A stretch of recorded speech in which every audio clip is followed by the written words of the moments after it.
I know an easy way to make sure I'm in the right stream all the time. Okay. Hello, hello. So today I had a huge thing with Jones Joy Foundation that I didn't know was going to be that long. So that's why I'm on a little later than I want to be. Because I have to go to bed early. I cannot be on till 6 in the morning anymore. Just saying it. My cutoff is going to be no later than 3:30. I can't do it. Last night, I had to just excuse myself.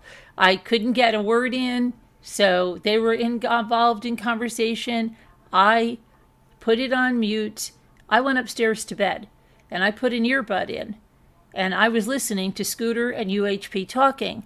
And then I must have fallen asleep, and the next thing I knew, I woke up. It was 20 minutes or so later. Scooter was on there. UHP was gone. They were saying things like, oh, hope we don't trigger, we didn't trigger UHP or whatever. And that was it. I just left it on. And then when Jimmy got up and left in the morning, he shut it down. Okay? I can't do the, no.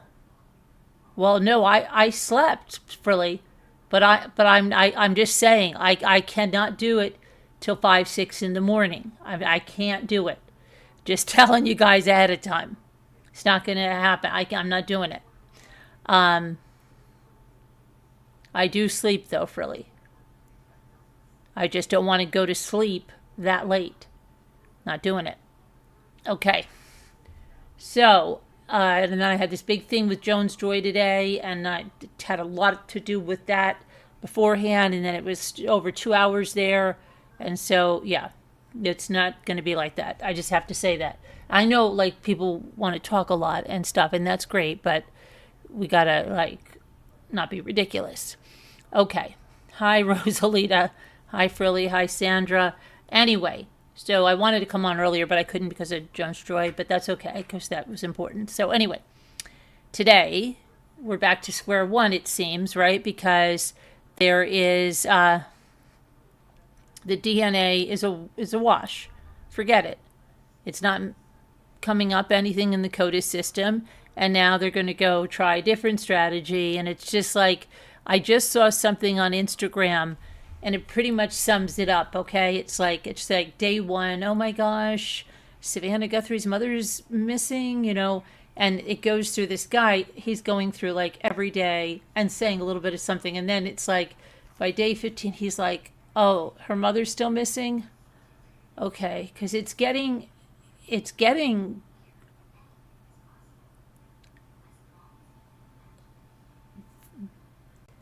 I can't say it's getting, like, I know, like, UHP has said his blood pressure's going up and no, that's not happening to me. It's not like I'm stressing out over it. It's just like, I don't know, watching something that's like, oh boy. I think you just get not as invested in it, and it's, well, for me, okay, some people maybe they're more invested and they're freaking out and they're letting it, freak them out. I've got real things in my life. You guys have real things in your lives, and those need my attention. I had kids over here cutting down trees today, and by kids I mean Luke and his friends. So yeah, that's going to take my attention and everything to make sure that everything's good and everything went well. So, but anyway, I don't even know where we are. And then like the Jones Joy stuff, that's stuff that I can do. I can give back to the foundation that way. So I had to set up another website to sell some things, to give them percentage of the sales and stuff for their foundation, for their Mardi Gras party, and that kind of stuff. That's stuff I can put my time into, and it gives back. Anyway, so I'm not going to let myself get I don't know, like if you're like chain smoking and you feel like you're gonna not be well, you got to stop it then. Anyway, it does seem almost at this point like just what the hell is going on? And the sheriff's giving interviews to the Daily Mail, and he's contradicting himself in stuff he's saying, and it's ridiculous. And these gloves went nowhere. But then again, you've got to keep remembering Idaho 4. Everybody thought it was going nowhere, and then it went somewhere. Hi, Slam RN. So, what was I going to say? Back to this. Let's talk about what happened today. In real terms, let's see. Okay. So,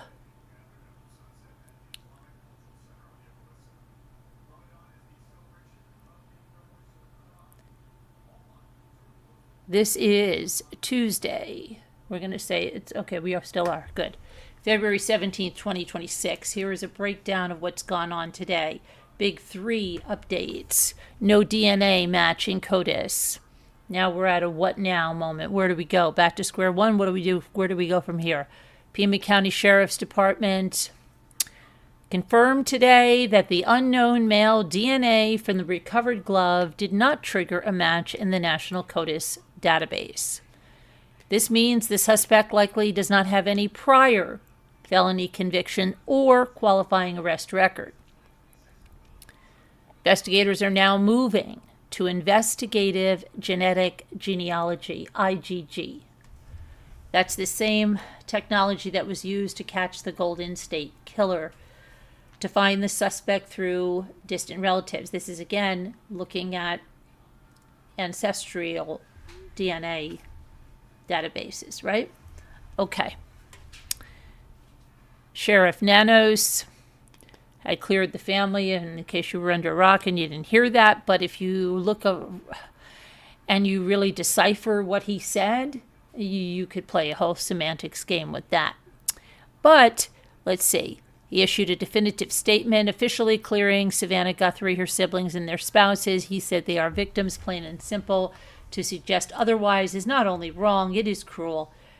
The sheriff confirmed that they have processed the family's phones, computers, cars, and houses, and they have been nothing but cooperative. But then in the same breath, he says he really hasn't spoken to them much. Okay, and there's people out there that don't even believe that certain cars have been returned. So I don't know. Fourth ransom note that TMZ had from an individual who, that this was yesterday, had claimed to see Nancy south of the border in Mexico, right? But this sender is refusing to give the details until they are guaranteed the reward without being arrested. And Harvey Levin, the TMZ guy, founder, went live saying, if you know who the kidnapper is, prove it. We'll forward it to the FBI and create a record tying it to you. Okay, so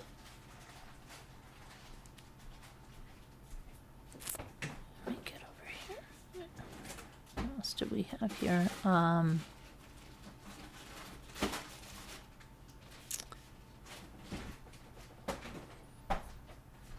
The sheriff was very emotional, begging the media to stop harassing the Guthrie family.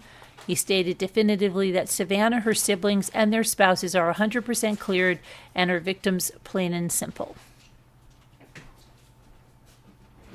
So let's talk about this other stuff with this IgG and where they're going to go from there, right?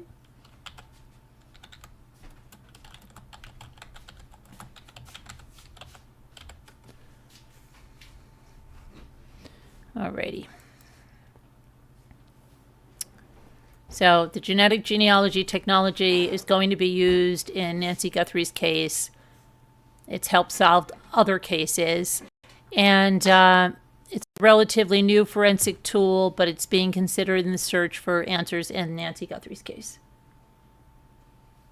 Investigators say DNA was recovered from a glove found near Nancy's home, right? That didn't match anything in the CODIS database. So they're going to go to the IgG, which genetic genealogy and that technique helped find the Golden State Killer, who I mentioned last night. Okay, and the reason I mentioned Golden State Killer was about because there were some generalizations about predatory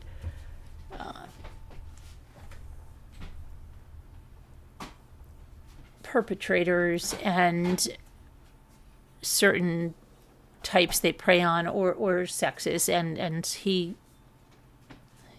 preyed on both. Okay.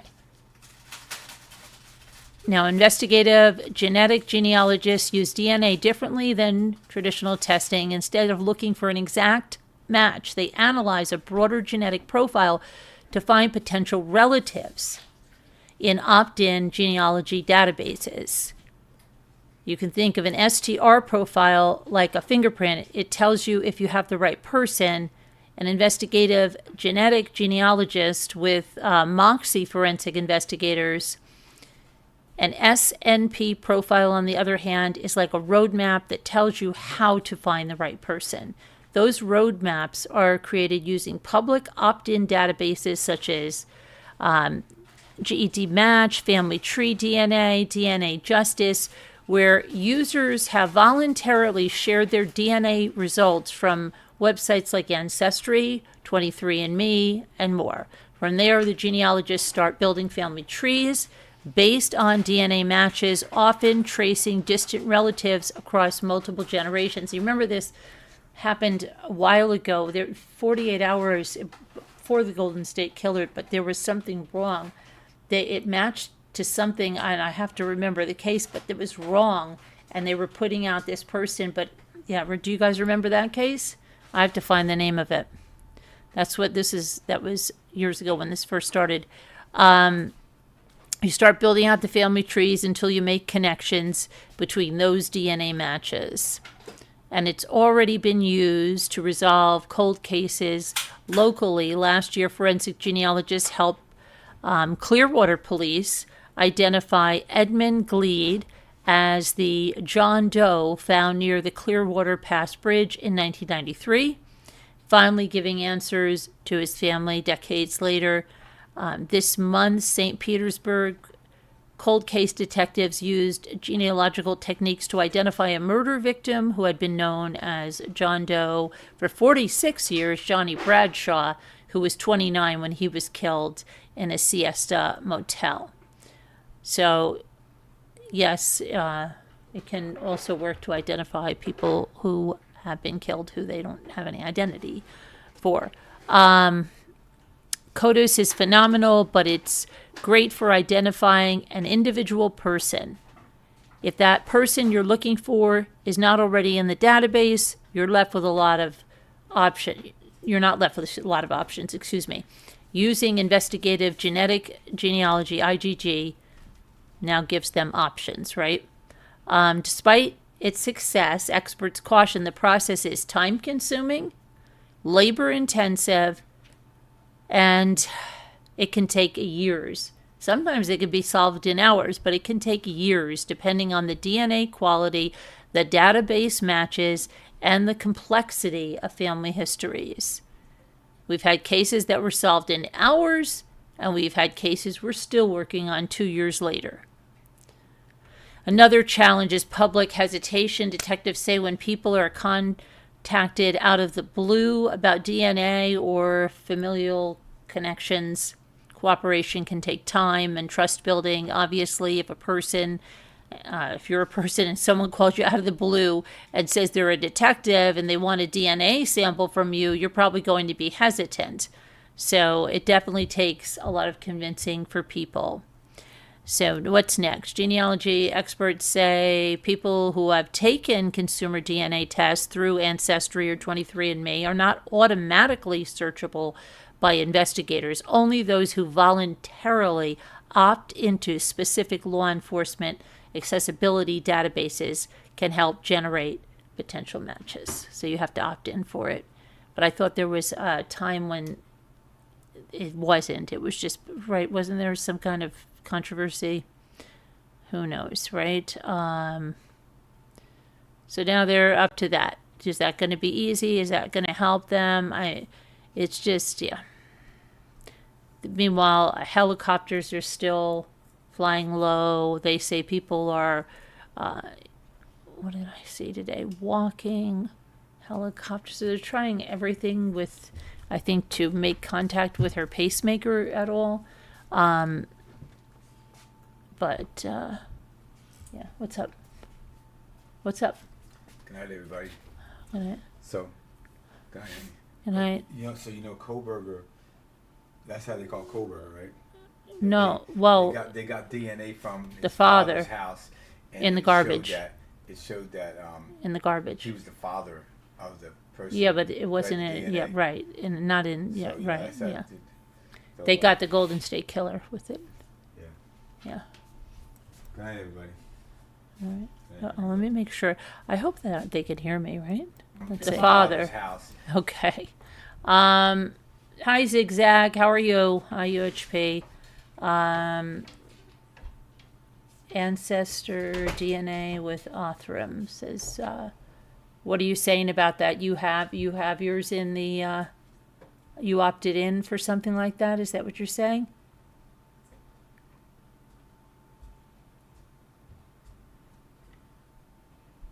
And, so you have hot news. What's the hot news? So let me go to, let's see here. Let's see what's going on here. What? Hold on a minute. I noticed that there appears to be a camera or a floodlight in the back. I got some pictures of the back of the house, and there's also investigators that were at the house fooling around with look like censored floodlights or cameras. So they people were at the house today. I do know that. Let's see. Good night, Luke. Love you. And what am I gonna do here?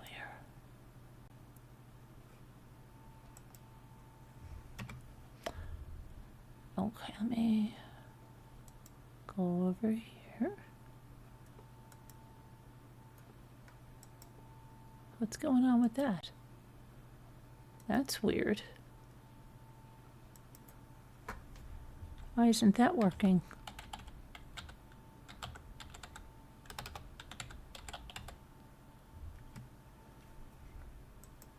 Huh. What is X down? That's bizarre. What is up with that? That's very strange.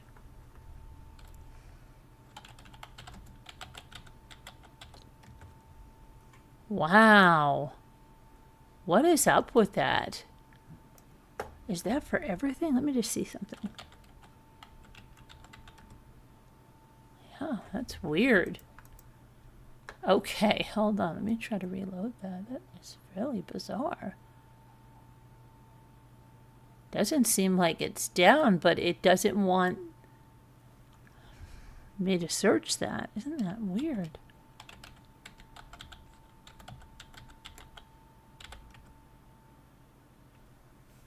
Finally. Wow, that was weird. Okay. So let's see what we got. The flowers are continuing to grow at Nancy's. The short time span between the welfare check and the 911 call, roughly 7 minutes, has prompted discussion. Okay, who else saw Nancy on January 31st beyond family? No independent public sightings have been confirmed. Add the overnight digital disruptions, then a welfare check, and a 911 call placed roughly 7 minutes later.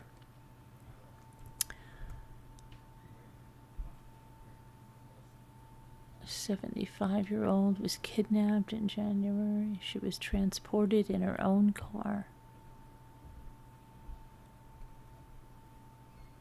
Okay. Let's see.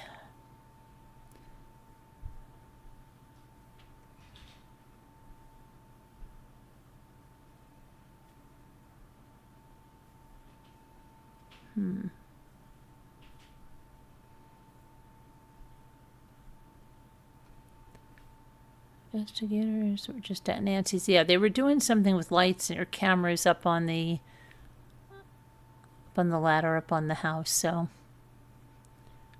who knows? They were in the house with a briefcase.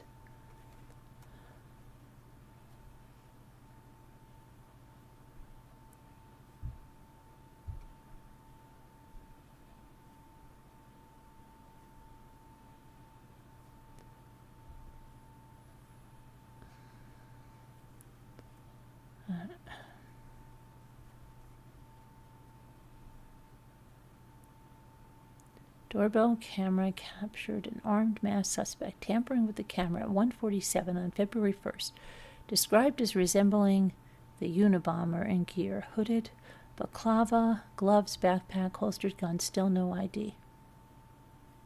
No CODIS match. Hey, that's my video. Okay, let's see here. Oh, people had asked. Okay, we have an update, something, because people have asked about this here. So I want to I'd like to, things we can get out there. People had asked about this blue shirt that was seen on the rocks here. There is an answer about that blue shirt. Okay, it says that Sheriff Nanos said the bright blue shirt was used by U.S. Border Patrol K-9 team. The shirt was left behind and then retrieved. Video showed it near the blood drops on our front steps. So, yeah, people had asked about that. Just, that's one little thing we can tie up in a little bow. Let's see here.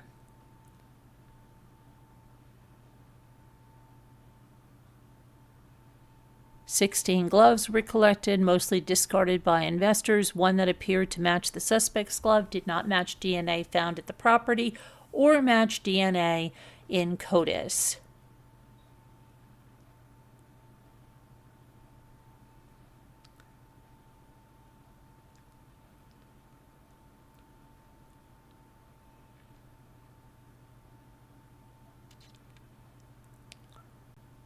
So, and I've also heard a lot of people saying that now maybe blood was planted.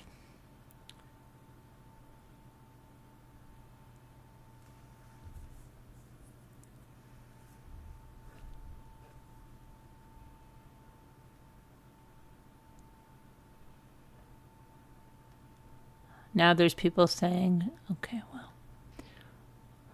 I don't even know. This is getting very crazy.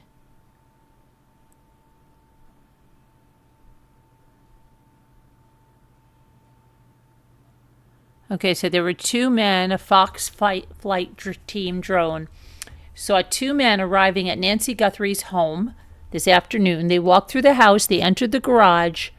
It's unclear if or what. The home is still an active crime scene. They walked in with a bag and in through the back door. So, yep, that happened. I'm sure they're back to square one, searching for anything, right? That they might have missed, whatever. But how come they released it? Yes, that was a mistake. And I think Nana said something like, oh, that's, Monday morning quarterback stuff or whatever. Okay.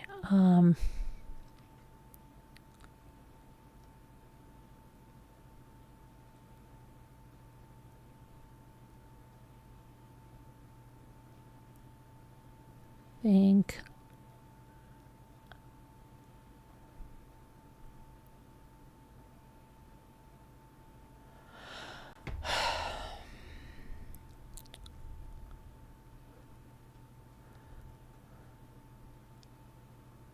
Okay, so Brian Enton said that he sat down with the Pima County Sheriff, and he said that Nano said they still don't have the video from Nancy's other cameras, and it's in the hands of Google now.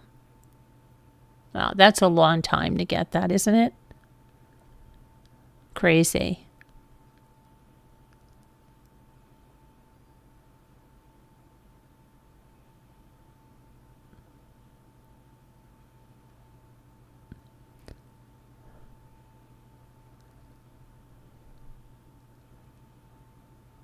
Hundreds of resources. And I'll tell you what else is happening. There are many people now that are very frustrated that other people, other missing kids and stuff are not getting, not even like,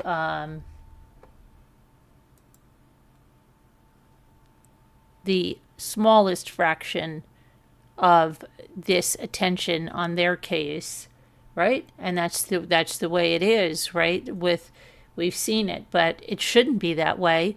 If your loved one was missing, if your child was missing, how come everything is just all about this? But you know what? I'm going to tell you something else. I just spoke to my son, who's a freshman in college, and I was talking to him, and he said, "Yeah, how you doing?" And I said, "Yeah, I was just going to go do a video on this case. Do you know about this woman that's missing in Arizona?" And you know what his answer was? No, what woman missing in Arizona? So while you think the world knows about it, and I'm telling you, they don't know about it. They're not thinking about it.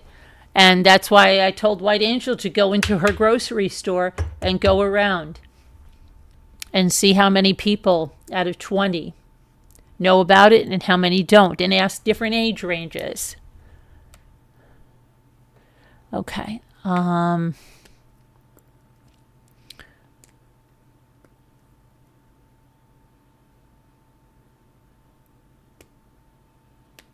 Okay, raises serious questions about the bizarre kidnapping story. Okay, so now they're saying Megyn Kelly, with other FBI agents, raises serious questions about the bizarre kidnapping story tied to Savannah Guthrie's 2024 book and the increasingly strange TMZ letters. As the contradictions grow, the mystery surrounding Nancy Guthrie's disappearance only deepens. Well, I said, could it be somebody that was obsessed with her? Somebody that's obsessed with her would have read that book. Somebody that's obsessed with her reads things like that and thinks they know the person. We've seen it and read it. They extrapolate it all the way out. And could this be somebody that was completely obsessed with her, found out where her mother lived, maybe had written to Savannah, not gotten any response, and then figured, well, I'm going to go to the next best thing. I'm going to go to her mother, right? I don't know. My lips are so chapped here. Okay. Sorry. Then let's see. They have a 10-hour head start. Yep, that's what I said. So a lot of people think it's going to go cold. A lot of people think it's not going to go cold. Again, it's not at the point of no return. Again, look at Idaho 4.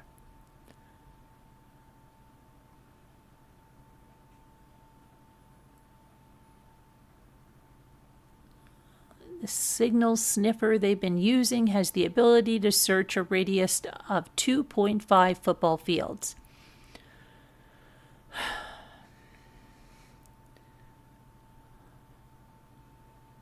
Okay.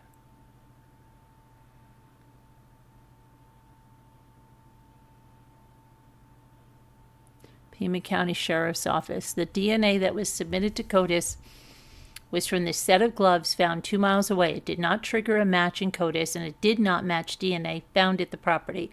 The DNA found at the property is being analyzed, and further testing needs to be done as part of the investigation.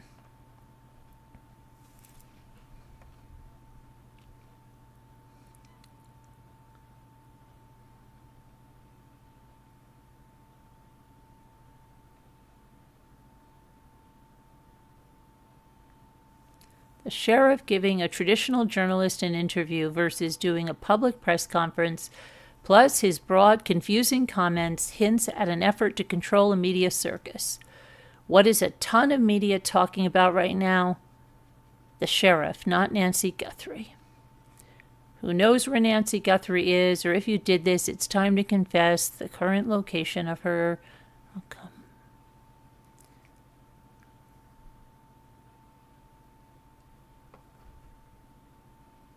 Okay, here's the Parsons statement on the use of the blue fly technology. At the beginning of February, the Pima County Sheriff's Office Department requested our support, and we immediately began deployment of blue fly units and personnel to Arizona to assist with the search for Nancy Guthrie. Blue fly is Bluetooth and Wi-Fi sensor intended for search and rescue operations in challenging environments. The technology has been used on a variety of air and ground vehicles and on foot in austere terrain. It provides first responders with a heat map to identify signals within a search area. Blue fly was used on February 3rd during the Pima County Sheriff's Department search and rescue helicopters search over Guthrie's neighborhood. The technology was subsequently used for additional search and operations by helicopters, ground vehicles, and on foot. That's what I wanted to say. The technology was subsequently used for additional search operations by helicopter, ground vehicles, and on foot. Due to the sensitivity of the investigation, we will not provide additional details on ongoing operations.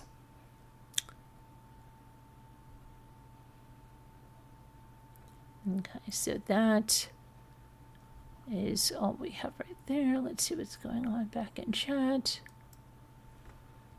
Okay, hi Margaret, babe, how are you? Bobby. I'm not even gonna, hi Louis, how are you? Hi Alicia. Hi. Hello, Scott. How you doing?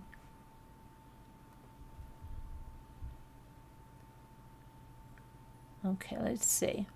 The neighbor's house today getting their cameras. Can you believe 3 weeks later they're now just getting the neighbor's camera? Well, they were going to door. It's strange. YouTube was down earlier, Philly says. Really? I was on Zoom with, maybe it was because I was on with Jones Joy. We were doing that. Yeah, I wasn't on. YouTube was down a couple of hours ago. Really, Frilly? Okay, you're in the middle of a winter storm, Zigzag. Where are you again? Because they said something about a winter storm this weekend. I don't want that. Margaret says there was a locksmith today at the house for a safe you keep money in. And they were at the neighbor's house to the right taking cameras down. I think they were also doing something on the back of Nancy's house. I don't know about the neighbor's house. Well, you know the car that was impounded and searched, the gentleman who owns it is Nancy's niece. No. No relation. They've proven that girlfriend, Kayla, is that what you're talking about? She is not a relation of Nancy's. We went over that at least twice last night. Yeah. Hi, Heather Snoopy. How are you? Let's see. Statistics show that missing people are not found within 48 hours. The outcome is usually catastrophic. It would be a miracle if she was found alive at this point. Yet there are people, right? There are that are found later, much later. Sometimes, like White Angel was saying last night, those girls that were found, 10 years in a house with a guy in Ohio, was it? Yeah. I don't believe anything out of the sheriff because he's talking out of the side of his neck. Okay. My YouTube is just not cooperating. I can't hear anything and it's buffering. Really?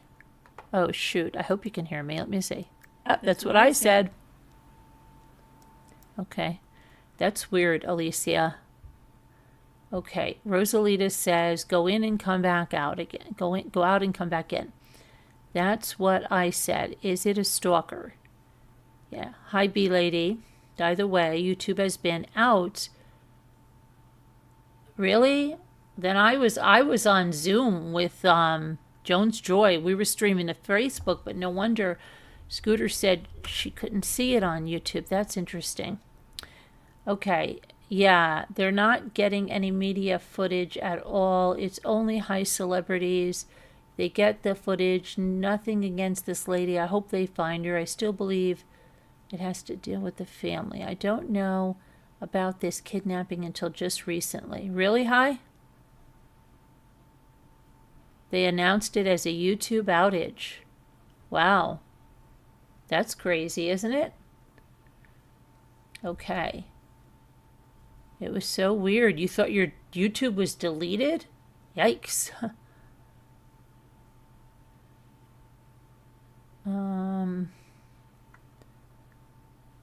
YouTube's deleted. Hi, Terry K. You've never seen YouTube go down until today? When did it go down? What hours? Hi, Lewis.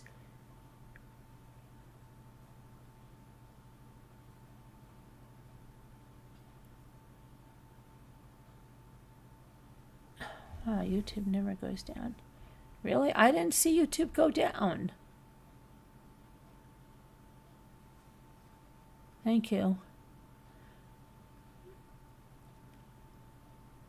Oh.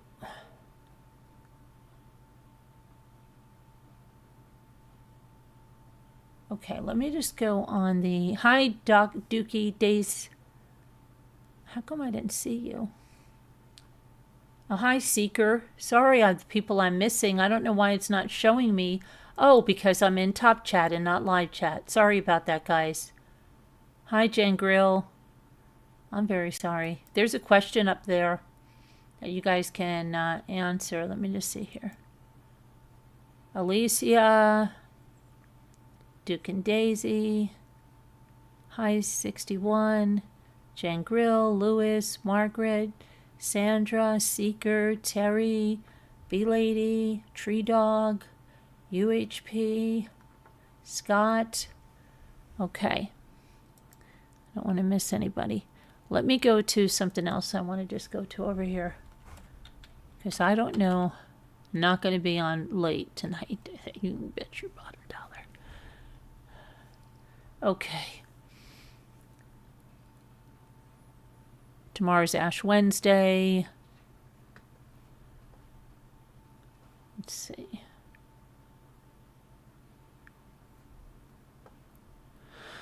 All right. A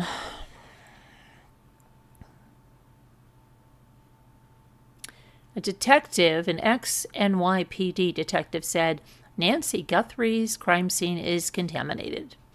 Who's this now? Who's saying this? Oh, Michael Alcazar, a former New York police detective. He said the crime scene at Nancy Guthrie's house is contaminated because of how many people have visited the site. News outlets have been at the crime scene, which has now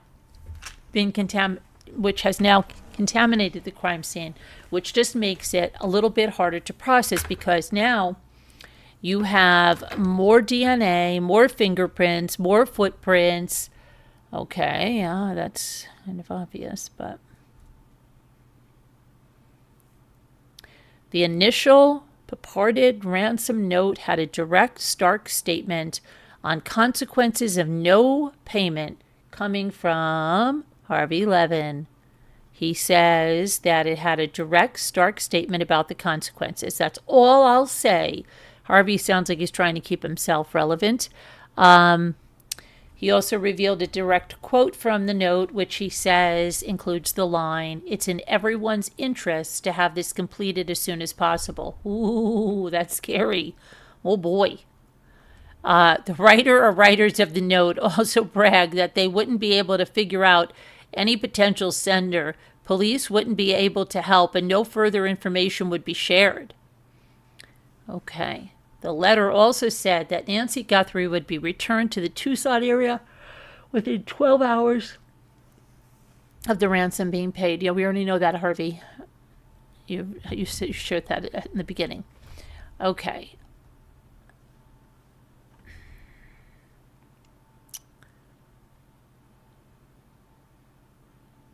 Nancy Guthrie's case. It's playing out in front of the media. Well, there's been quite a few cases that have played out in front of the media, so that seems to be the way it is, right? So let's see where...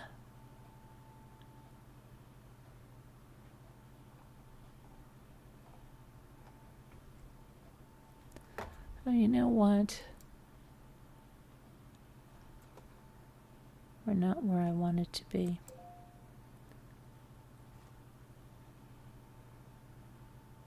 DNA on gloves found 2 miles away. Do not match anything in CODIS. That we know.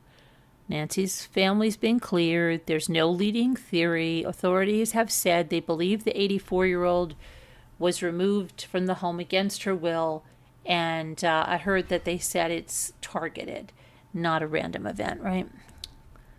Okay.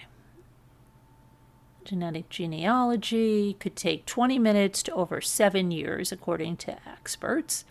Google is trying to recover more footage from Nancy Guthrie's home surveillance, so maybe we'll have new images and video tomorrow. That's going to really be the only saving grace in here, right? They call it scratching. You're going through about 8 layers of paint, yada, yada, yada. Okay, so... Officials seen in Guthrie's neighborhood appearing to check cameras. Law enforcement was in Nancy Guthrie's neighborhood today, and officials continue to sift through leads to find the missing 84-year-old woman. 2 officials came out of the side of one of Guthrie's neighbors' home with a ladder and appeared to be checking the surveillance camera and looking at a phone. At Guthrie's house, Pima County Sheriff's Department vehicles were seen in the driveway. CNN crews saw one person come out of the house with a bag wearing blue gloves before driving away. A spokesperson for the Pima County Sheriff's Department said investigators are in the area conducting follow-up investigations. The heat map technology that's been used by the helicopters on foot and by vehicle. Okay, let's see. How did they rule out Nancy's family members? Everyone wants to know. And they said because they took their devices and the family cooperated in every way.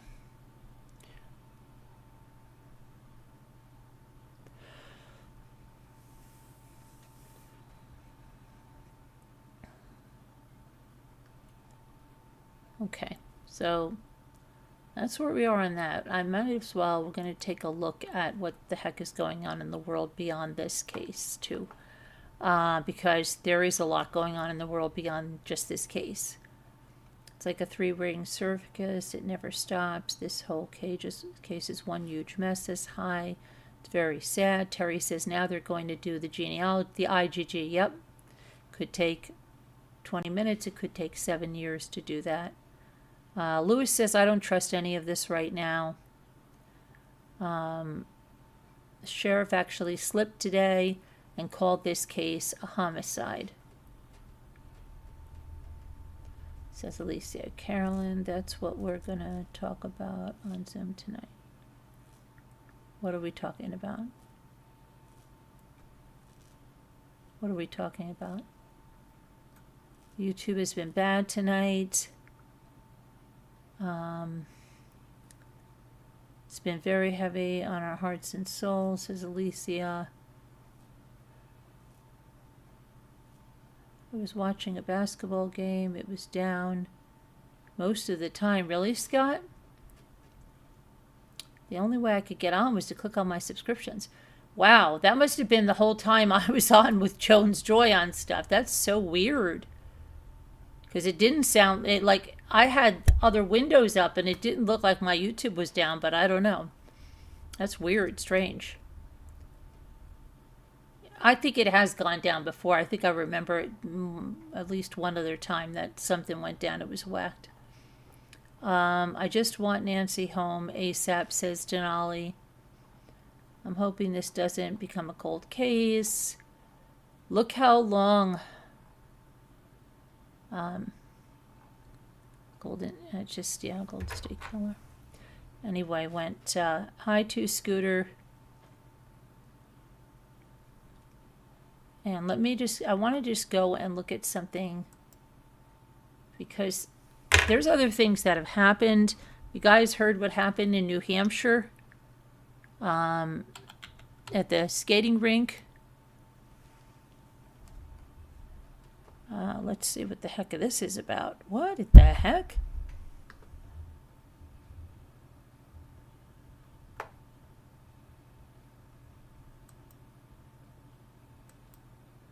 Driver armed with a 12 gauge runs over family out for an evening walk and blasts a 3-year-old girl. What? And tries to break the mother's neck. Where did this happen? Michigan. Oh. Really? What the heck? Did you guys hear this? Is anybody watching the trial about the Georgia guy?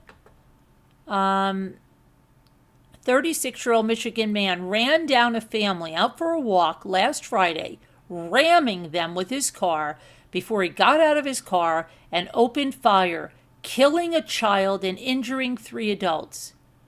Alexander Lamar Banks Jr. was taken into custody over the weekend, charged with 1 count of first-degree premeditated murder, 3 counts of assault with intent to murder, and 6 weapons-related charges.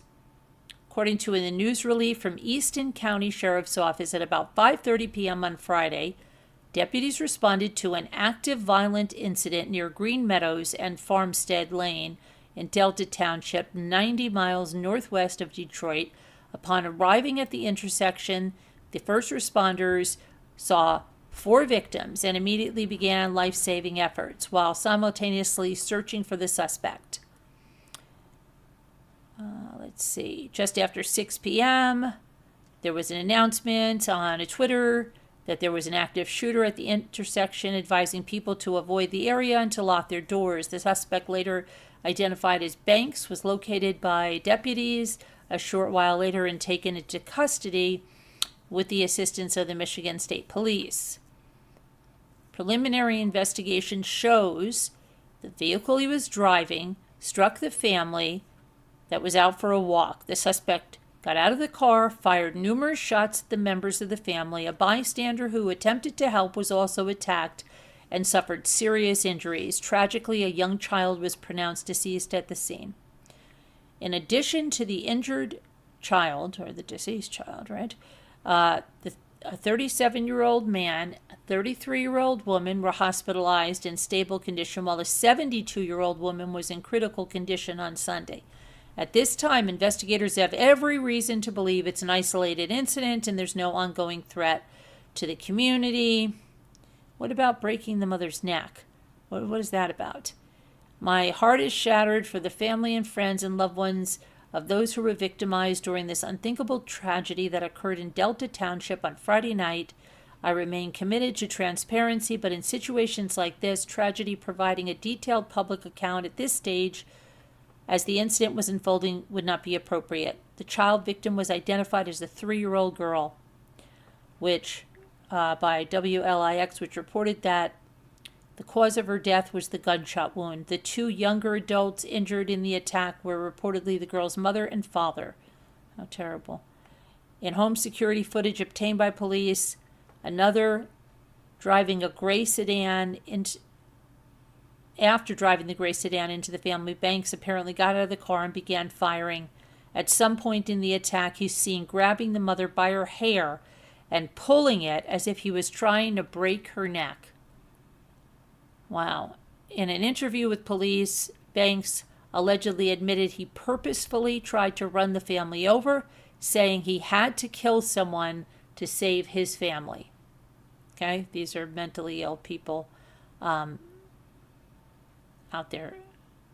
The day before the shooting, Banks reportedly packed a backpack with ammunition and his father's shotgun in the garage. He then went out on Friday in his father's vehicle. He drove around the block of his neighborhood a couple of times, saw the family walking down the street, advised that he crashed into the family intentionally, trying to strike the male.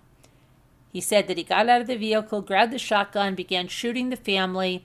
He then began beating a male with the shotgun and then an older female who came running towards him.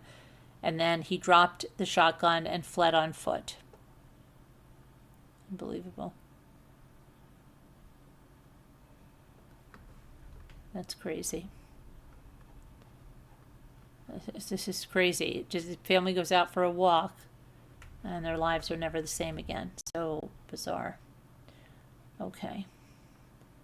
Hi, little lady. How are you? So that's that one. But there was, is anybody watching the trial with the father in Georgia? How's that? Do you think this will take longer to get than the guy than Koberger?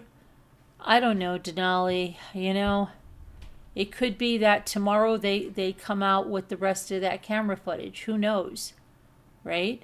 I don't know at this point. But I think at this point,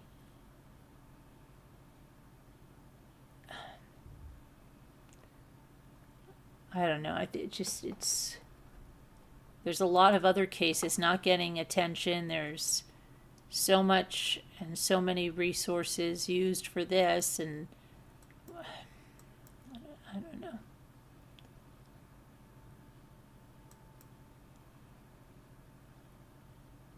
Ten skiers are missing, 6 stranded after an avalanche in California. Wow.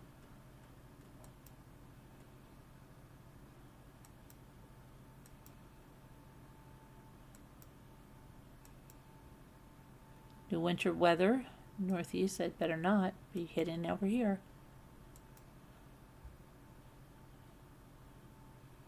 Teen in tactile gear arrested after allegedly charging towards the U.S. Capitol with a loaded shotgun.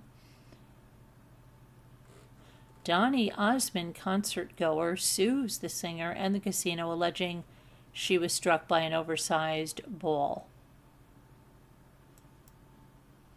Okay.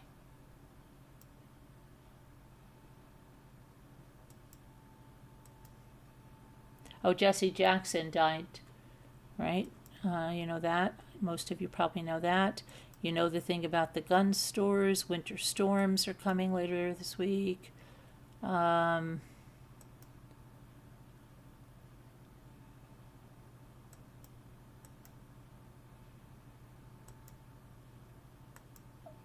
me Goldberg.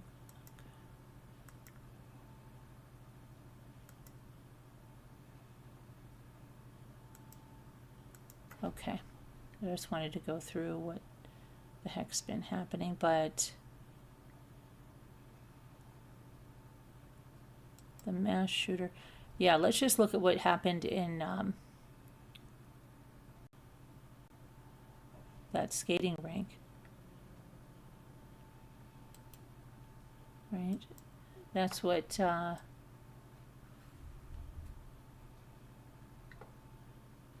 we get that over there.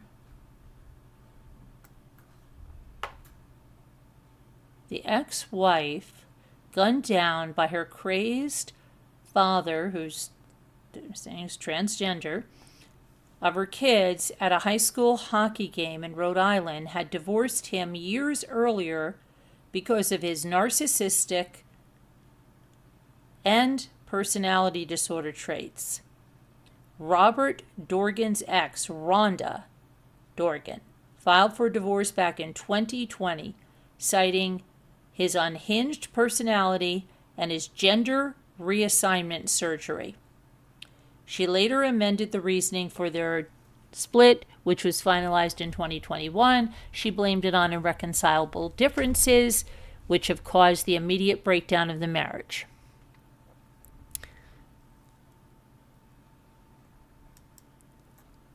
Family confirmed in a GoFundMe that the shooter's ex-wife and the couple's son, Aiden, were those killed when he opened fire at the Pawtucket Ice Ring on Monday afternoon. Investigators are still probing a motive for the shooting, but court documents show that the 56-year-old father's transgender identity appeared to be the source of multiple family court battles in the years prior. In 2020, Dorgan showed up at the North Providence Police Department alleging that his father-in-law was trying to boot him from their home because he'd recently undergone gender reassignment surgery. Dorgan claimed his wife's dad had threatened to have him murdered by an Asian street gang if he did not move out of the residence, according to the court filings. He alleged that his father-in-law used a slur for transgender people to say that no such individual was going to be staying in my house.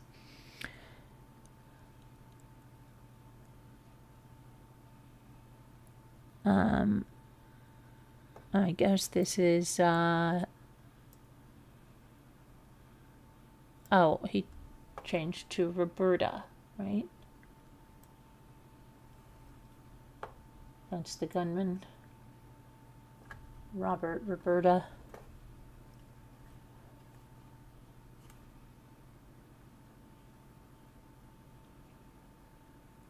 The shooting also left 3 people injured, including Dorgan's children's grandparents. Wow.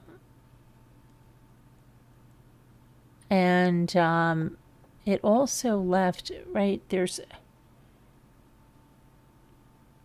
aren't there other kids, right?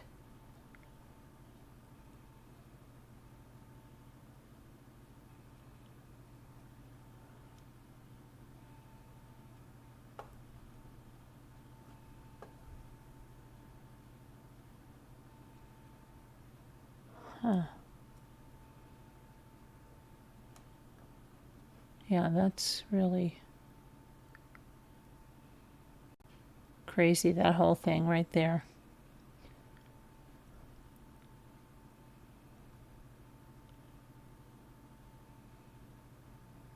And where is this?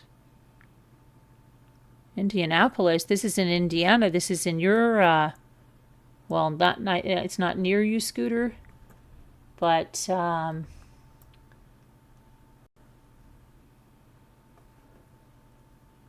I'm just going to go through some of these, and we'll go back to Nancy Guthrie in a minute. But some other stories, you know, there's other true crime stories, and we're a true crime channel. The father and stepmother of an 11-year-old Indiana girl have been arrested in connection with her neglect-related death. The girl was found dead at home in Stylesville after first responders were called on a report of a child not breathing around 1:30 a.m. on Saturday, February 14th. According to the news release issued that day by the Hendricks County Sheriff's Office, Stylesville is about 30 miles drive southwest from Indianapolis. Upon arrival, they tried life-saving efforts, but they were unsuccessful. The girl's father, Kenneth Vasquez, 39, and stepmother, Elba Vasquez, were both charged with neglect of a dependent resulting in death, which is a first-degree felony. On Tuesday, February 17th, the initial hearings for Kenneth and Elba were reset to February 20th. Court records did not immediately indicate whether Kenneth and Elba had retained legal representation. It's unclear how their daughter died, as the sheriff's office did not release further details. It's very sad. It should have never come to this, ever, Kenneth's ex-wife, Lana Vasquez, said in an interview. He said his ex-wife, wouldn't you rather say if it's the daughter's mother, be a little more prudent?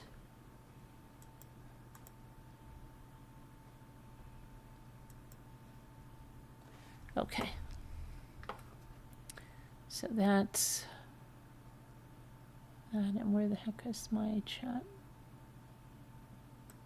Nope, that's old. This video is unavailable.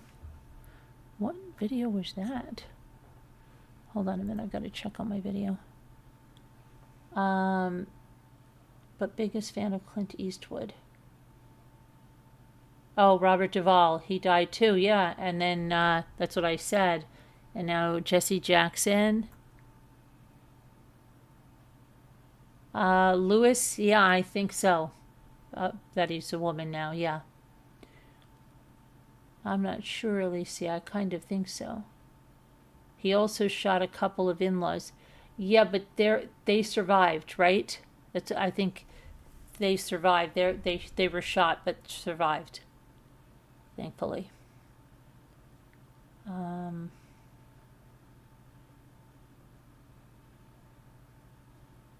B lady, he was married and then wanted to change his gender, which initiated the divorce on the wife's side. So he is the Robert turned to Roberta. Okay, and just like what's his name? Bruce Jenner is now. What's Bruce Jenner's name? What is Bruce Jenner's name now? It's with a C, isn't it? It's not Candace. It's not Cameron. What name does Bruce Jenner go by?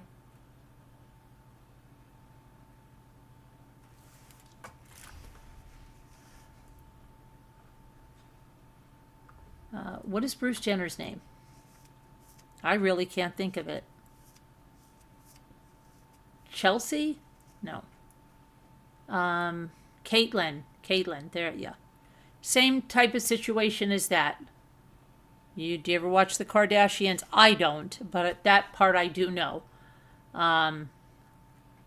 Okay, same situation. It used to be her husband. Is it still her ex-husband? Or, that's hard. Is it her, can't be her ex-wife, right? So what do you say in that case? I'm being totally serious. I'm not trying to be funny. Okay? He was her husband. He became her ex-husband. He had gender reassignment, so became a woman, technically, right? So, seriously, is it still her ex-husband? She doesn't have to say it's her ex-wife because she didn't marry another woman, right? She married a man. I'm serious. So this is what I mean. Here you are. Okay, then do you say it's my ex-husband who has transitioned from Robert to Roberta? I guess you've got to say that. I don't know. It's very confusing. And I really hope that I'm not in that position to ever need to worry about that, seriously. Okay, because I don't know. Anyway.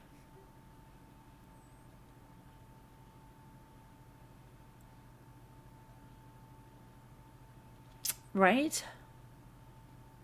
He is still her ex-husband. Okay.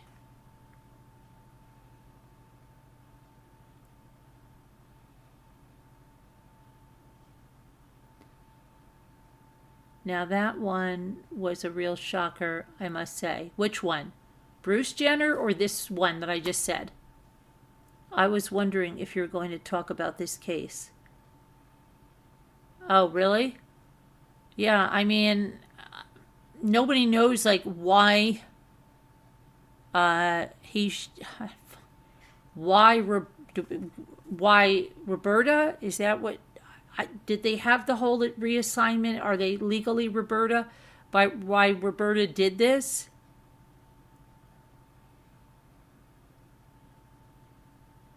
Where's the ex-wife?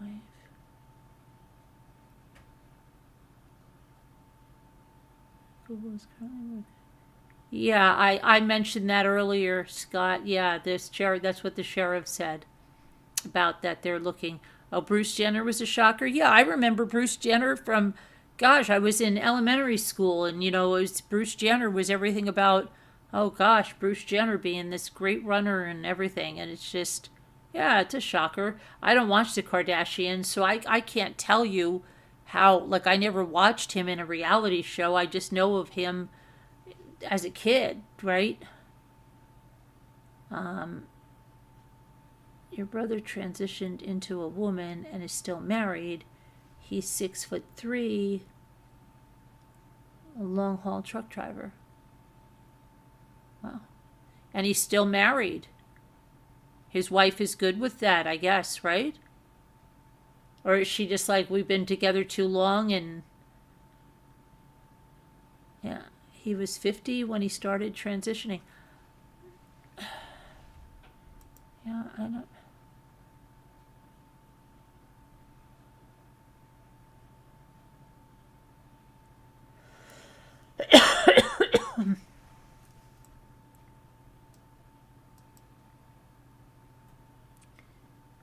No, she's very unhappy. Oh, she's very unhappy? But they're still married? Is that just... Wow. Did you have any inkling growing up that he was unhappy about being... You said this was your brother? Yeah, your brother. That he was unhappy being... Was he unhappy? Like, did you see this coming a long time ago? I'm just wondering, Slam. Oh, you did? You saw this coming?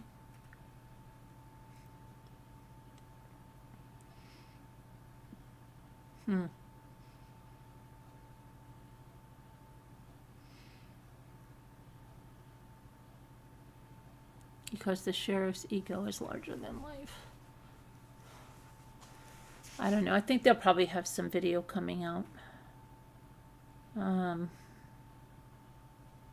Did Jenner actually have his junk removed? I believe he did. Ask Scooter. Did he have his junk removed, Scooter? Sister says he flirted with all of her girlfriends.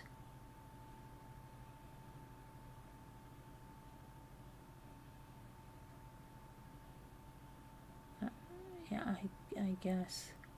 No kids, huh? I don't know.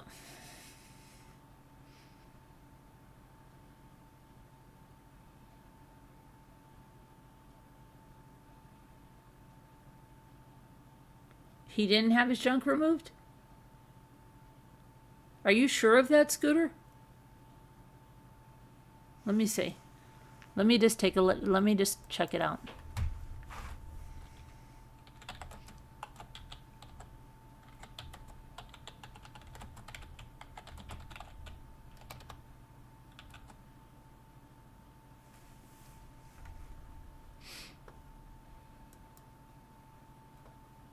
Okay, listen to me, all right? Yes, Caitlyn Jenner, formerly Bruce Jenner, confirmed in her 2017 memoir, The Secrets of My Life, that she underwent gender reassignment surgery, which is genital surgery, in January 2017. She stated the procedure was successful and that she felt liberated. She explained she had the surgery to have all the right parts. And, well, how could you ever have all the right parts? You don't have the insides. And to stop public speculation. Before the surgery, she had indicated that she had not undergone the procedure and felt it was not the most important part of transitioning. She emphasized that she was a woman before the surgery and that the procedure was a personal choice. A point made in Time magazine article or something, I don't know. But she had it apparently. Okay? Which I don't really get.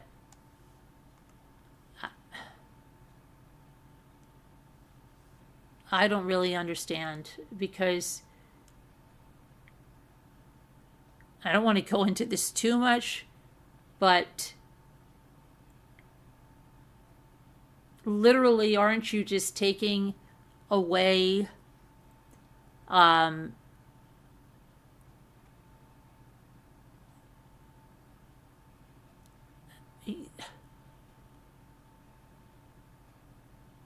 like I don't know, I can't talk to you guys. Okay. But maybe you understand what I'm trying to say.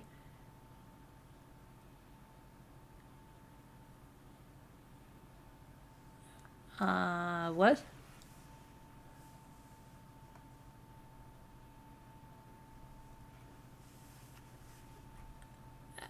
I'm just wondering that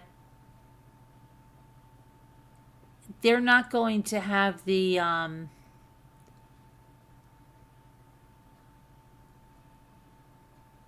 like they're not going to be able to, let's put it this way, feel, you know, feel good. Okay? How about that? Okay? Because that's where it all happens, right? Now you're just going to, I mean, they have things that, you know, against circumcision because they say you're cutting away nerve endings and all of that from the male, and you shouldn't be doing that to anybody, okay? And so now you're not just cutting off foreskin, you're chopping it off. All right? So then what? And then what? What if she decides that, wow, I didn't realize I'm going to lose that part of my life? They're not going to be able to go sew it back on again. So I don't know.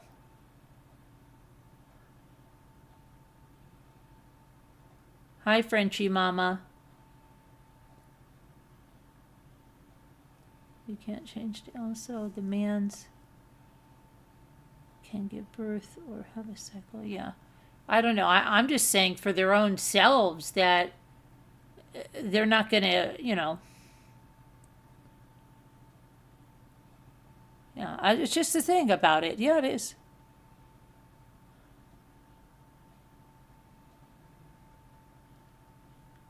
Well, they're going to have to deal with it because I don't think they're going to have, they're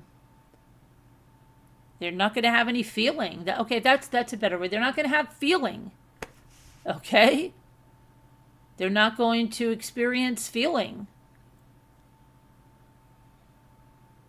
Not the way that they used to.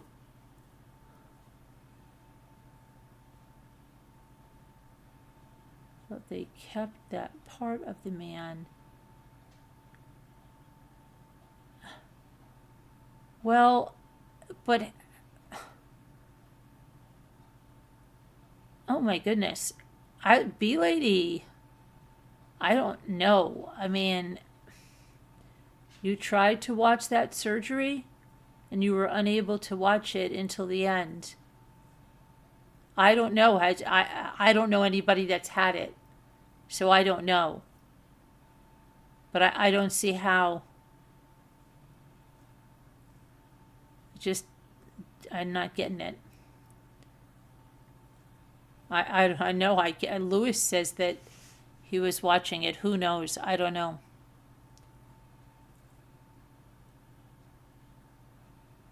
You think they can play around? Well, nerves are very strange, though, B lady. And if you've ever had nerve damage, sometimes it comes back and sometimes it doesn't. But it's not very predictable. Oh, I don't know, twisted. A very twisted thing. You studied nursing for 2 years. Okay. I don't know. I'm glad that I'm not dealing with that. Okay, is that okay to say? I don't. Maybe it's good that I don't know. I don't know. You can't believe? You can't believe what?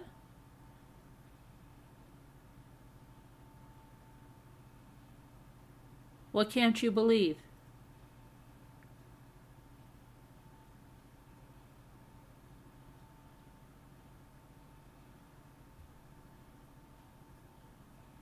What can't you believe?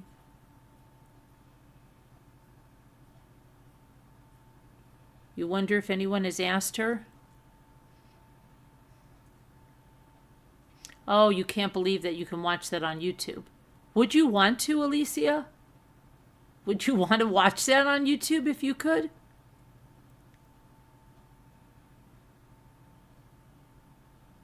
I don't know.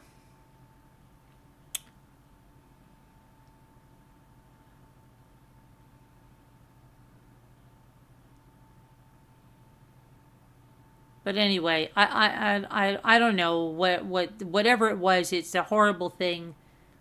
People lost their lives, and it was in a public place. People were traumatized by it. If you saw the videos of it, it's horrible. I'd probably lose my husband. I'd probably lose my shite if my husband said, I want to be a woman. Yeah. Yeah, it's got to be life-altering, okay? And it's got to be life-altering on your children. That's what I think. It's life-altering on your kids. I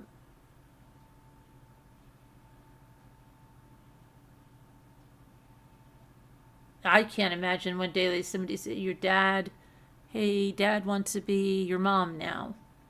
Now you're going to have two moms. I don't think I would have done well with that. Honestly, I'm sorry. I don't think I would have.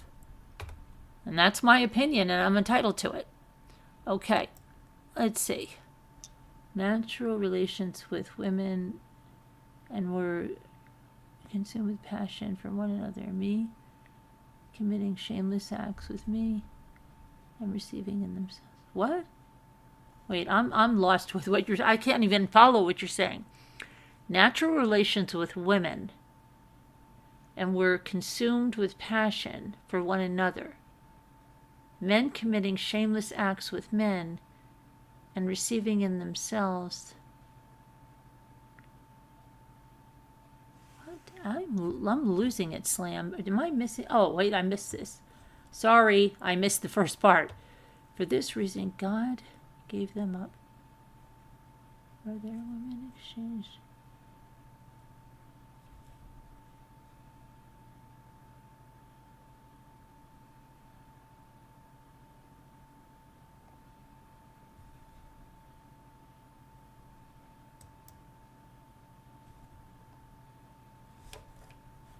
What is the topic? We went over Nancy Guthrie, and then I got you, Sam. I'm sorry, I didn't see the first part of it.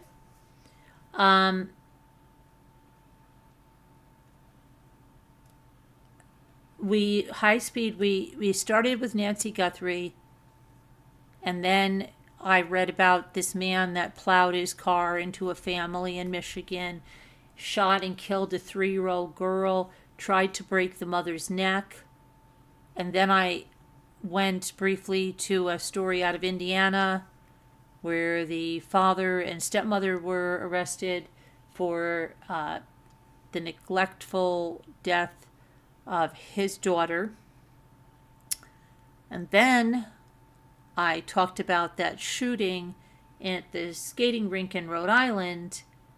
And then it talked about the ex-husband of the wife that was shot, that he had transitioned into from Robert to Roberta.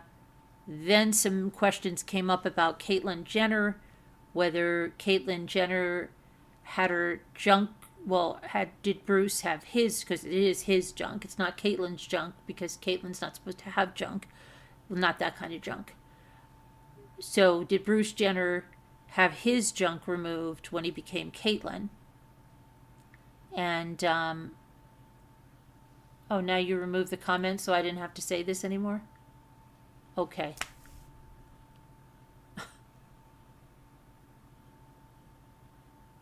Oh my goodness.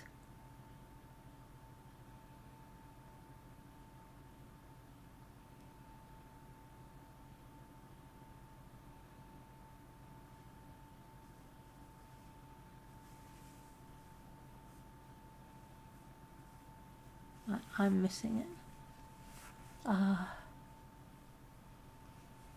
So that's where we were. And then we found out Bruce Jenner did have his junk taken off. Or we didn't know if it's, somebody mentioned it might have been not cut off, but I don't know, put up inside of it. I really don't know. Yeah, you're welcome, High Speed. You're up to speed now. Okay. What else?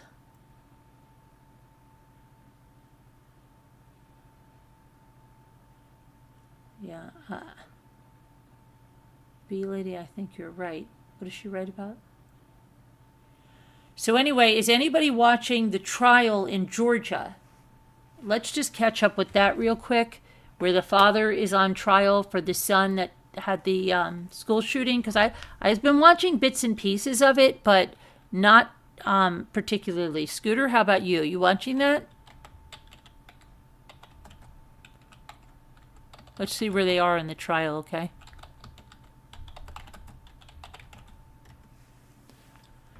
The Appalachia school shooter, Georgia versus Colin Gray.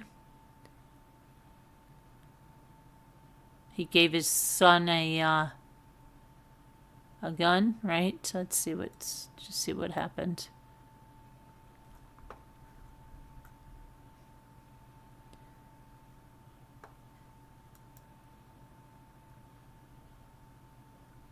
Okay, this is the father and son. And apparently Jimmy was telling me, because Jimmy was kind of following this a little more than I was, but that the son didn't even go to the school like the whole last year. And then he took the gun, put it in the garage or something, wrapped a towel, put a sock on it, told them it was a school project when he went in there. Okay, so the father of the accused school shooter standing trial for his alleged role in the shooting that killed 4 people at the Georgia high school. Father Colin Gray has pled not guilty to 29 charges, including 2 counts of second-degree murder and 2 counts of involuntary manslaughter in connection with the September 4th mass shooting at Appalachia High School in Winder, Georgia. Now, Colin Gray's son, 14-year-old Colt Gray, is charged as an adult with a total of 55 counts, including murder in the deaths of 4 people and 25 counts of aggravated assault. Both also face counts of cruelty to children. I also heard that he had this is again according to Jimmy, like a bulletin board or something in his room filled with I think it was the Parkland shooting. Now, this didn't just happen this September, did it? No, it was... When was this? Why are they saying it like it was never this September? It had to be last September. I mean, 2024. It killed teachers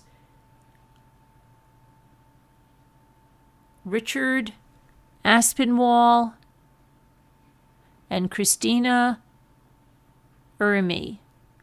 53, she was. 39, he was. And students Mason Schemerhorn and Christian Anguello, both 14 years old. Another teacher and 8 more students were wounded, 7 of them hit by gunfire. Colin Gray had given his son the assault-style weapon as a Christmas gift and was aware that the child's mental health had deteriorated in the weeks before the shooting. The father also was aware that his son was obsessed with school shooters and even had a shrine above his home computer for the gunman in the 2018 Parkland, Florida school massacre. Colin Gray's trial is going to take place in Barrow County. However, the jury was selected from neighboring Hall County. And I think, let's see what they're doing in this case up until now. Because I think it was day 2, right? Was it only day 2 or did they start this? Why do I think it was day 3? No, they started last week, right? I know I've watched a few. No, maybe it is day 2. It's only day 2? I'm really losing track of time. But it is 2024 that it happened. Let's see what it says here. In often tearful and painful testimonies, students wounded in the 2024 mass shooting at the Georgia high school took the witness stand on Tuesday in the murder trial of the alleged gunman's father, as the defendant, 55-year-old Colin Gray, sat just feet away listening. The students recounted the horror they endured on September 4th at the Appalachian High School in Winder, Georgia, allegedly at the hands of Gray's then 14-year-old son, Colt. The judge, Nicholas Prim, ordered the media not to show the students' faces during the televised trial. The defense did not cross-examine any of the students who testified. All of the students who testified said they were in the algebra teacher Cassandra Ryan's class when they heard a loud bang outside the classroom door. I remember standing up and turning my back towards the door, and that's when I saw him, Colt. He was pointing the weapon, just aiming anywhere, I guess, said student Melanie Castaneda. She was a freshman at the time of the shooting. She's now 16. She said that she didn't realize she'd been shot until after the gunfire had subsided. I remember standing up and I turned around. I didn't know I was shot, but I was. My body was telling me to hold my arm, so I was holding my arm. I think I was in shock and scared. She said she was shot in the shoulder. She said, I felt like just seeing a lot of what I saw that day, it just sticks with me, and not being able to trust certain people. Prosecutors called the students to testify in an effort to show what Barrow County District Attorney Brad Smith described in his opening statement as the horrific consequences of the alleged actions of inaction Colin Gray took with his son leading up to the shooting. Gray is the latest parent that prosecutors in various U.S. states have attempted to hold criminally culpable for their children's alleged deadly actions. He is being charged with 4 counts of involuntary manslaughter, 2 counts of second-degree murder, and 8 counts of cruelty to children. Again, he's pled not guilty. His son is now 16, is being charged as an adult and awaiting a separate trial. Let's see.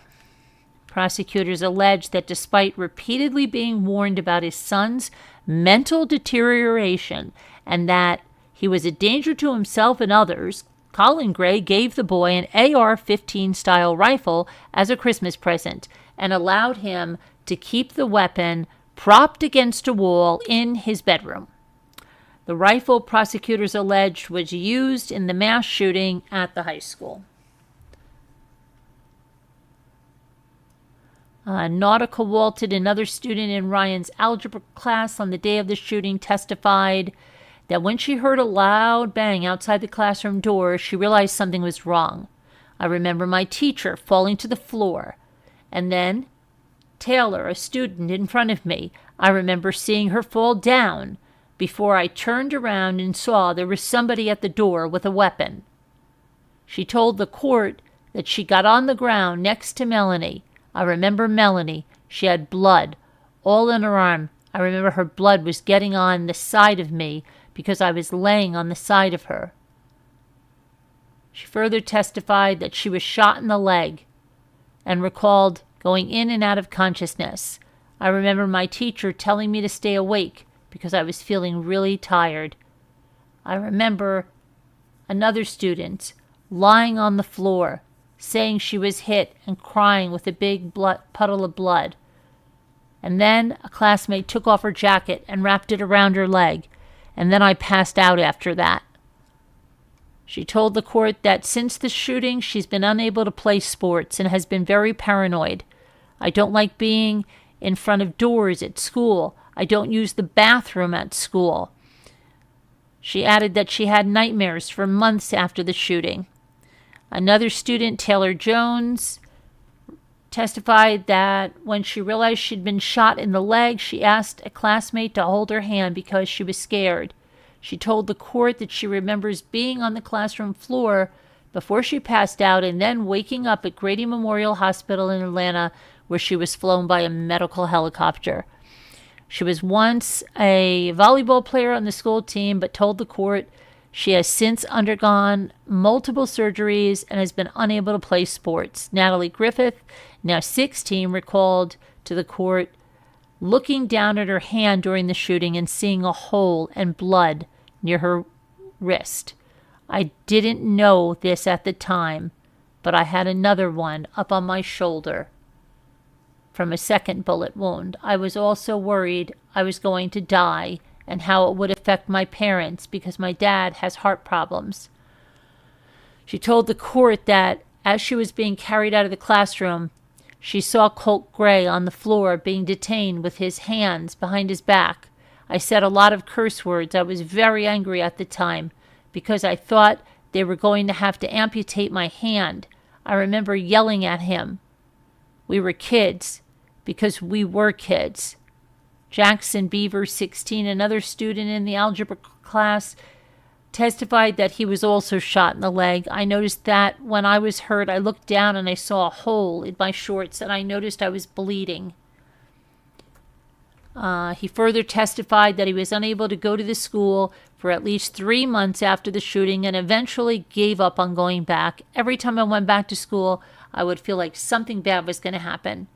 Again, I couldn't wait, and I had to go home, like right after. Ronaldo Vega, now 16, recalled seeing Colt Gray at the door wearing yellow gloves and firing a rifle that had a scope. He shot, I don't know how many times. I went down to duck. Vega testified when the shooting stopped, he barricaded the classroom door with desks and chairs. He said he saw Christian Angulo curled up on the floor, motionless near the door. A girl was screaming that he was dead. Wow, that's... And think about the people in that skating rink. This is all like... It's ridiculous what goes on here.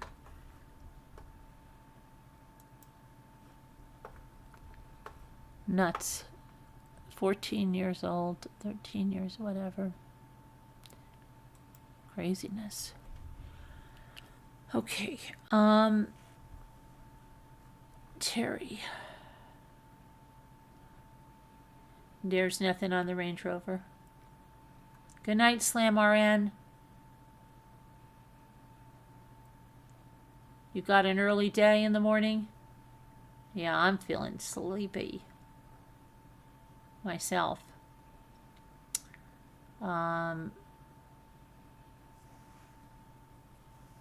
Those children will need a lot of counseling. Even with counseling, they'll you know, it's sad. It's something they'll carry with them. It's just ridiculous. I wonder what planet these people live on. Your son has mental issues. Mental issues and a shrine to the Parkland shooter. And you're told that he's a danger to himself and others. And what should we get him for Christmas? How about an AR-15 style? Yeah, it sounds good. They should be safe at school. Exactly, Margaret. Yeah. What was the other thing I was going to say about someone?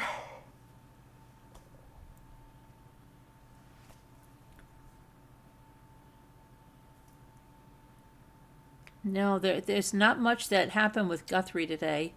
Kind of got him back to square one. Right? Back to the square one.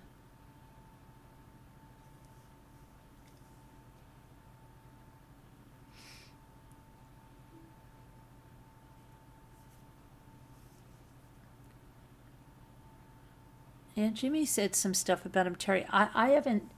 He's probably followed it more than me, because when I listened to the trial, I heard the first responders talking a lot about that girl, the one, I think, because it was the one he was putting a tourniquet on her, and he had to put it on her in 2 places. And I remember he said she saw him on the ground, and she cursed him out. And yeah, And I remember the other teacher, the one that died, and the guy that spoke about that.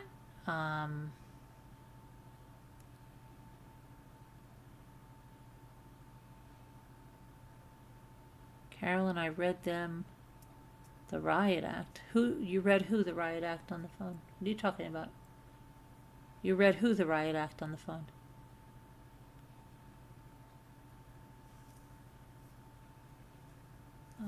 Let's see. Why would anybody buy a gun for a kid with mental health issues? That's insane. Yeah, and also you add the other things in, a shrine. I mean, if your kid has a shrine to the Parkland shooter, okay,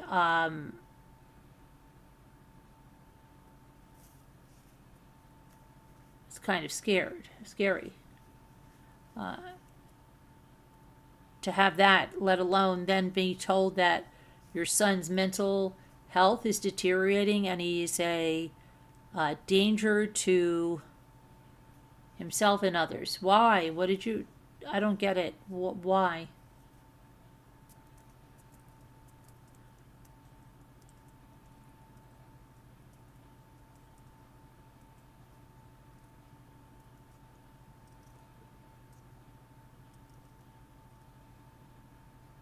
I'm just drooling here to talk about it.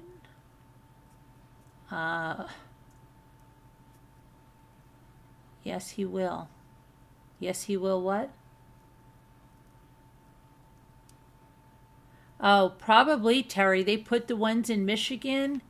They were sentenced, both of them, the mother and father, Ethan Crumbly's parents.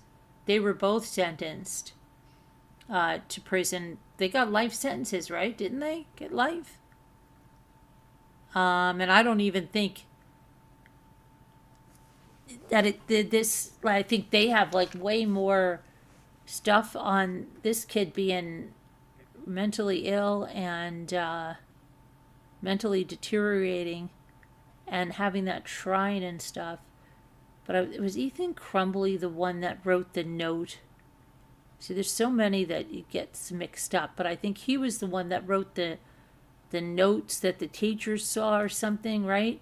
Yeah, and then the mother came to pick him up, right, and then she didn't take him home.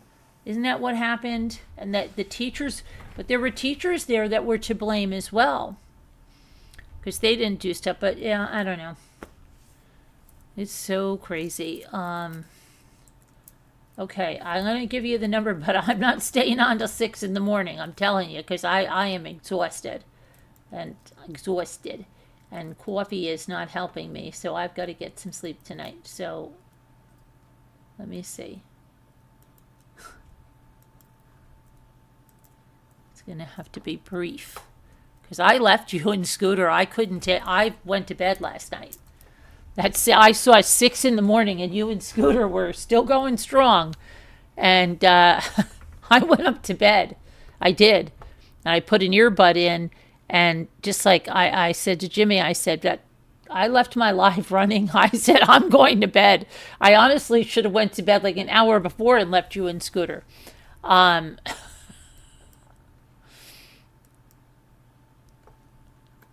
was like the marathon days. I'm going to bed. Okay, let's see. Oh, shoot, I have a thing from YouTube to start testing something. What is this? Oh, wow.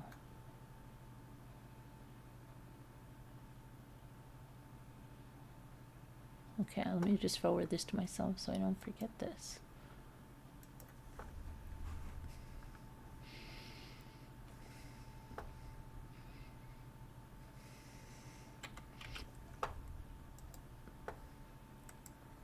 Okay. Now I've got the hiccup screen. All right.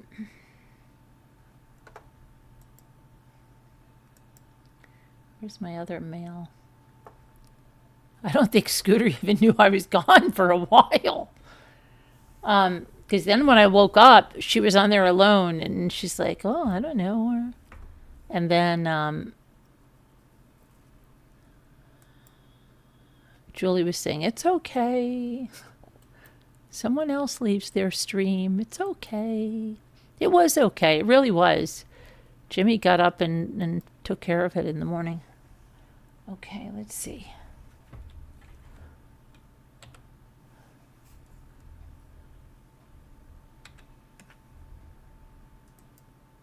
It's okay. Oh, now what are they telling me about my coffee here? Thank you. We're sorry.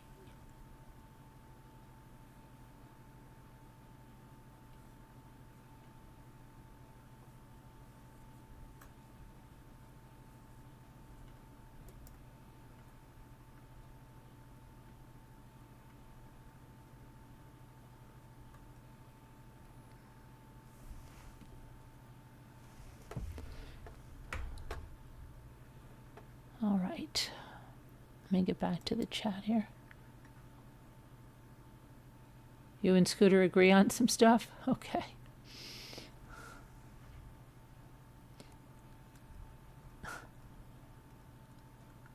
Scooter babe? Scooter Bay? Where is Scooter Bay? Scooter Bay, where are you? Scooter. I tell you, I've got some... I had 3 boys here taking down a tree in my backyard. It was scary. They've had 2 days off from school, so they've all been going to the gym. The one, you know, he does a lot of real rugged stuff. His family owns an oil company and everything, and they have a big ranch and farm and stuff, and Luke goes and helps them over there a lot. But so over here, he's got the chainsaw. He gets the chainsaw stuck in the tree. Then he gets a jack out of the garage, jacking this. I'm sitting there watching this. You know, I don't want anybody hurt. It was a situation where the tree had come down, but it was like this, caught up in this other tree, and it's been like that, and they were trying to get the bottom of it so that it comes down, but it wasn't coming down. So I'm like, watch it, because you've heard that getting spring and it'll kill you. So you know, oh my gosh. Yeah. So thankfully, that was scaring the life out of me, but they cut some other trees that had already fell down. That was nice.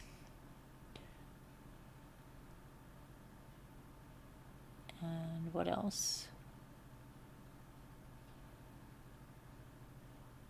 They needed the jack because the chainsaw... Oh, hi. Hi, teeny tiny. I wonder why some people come on, they always go, said hi. I've seen multiple people do that when they come in a chat. They go, said hi, as if they said hi and nobody said hi to them. But teeny tiny, this is your first thing. I always think it's weird. It's almost like it's a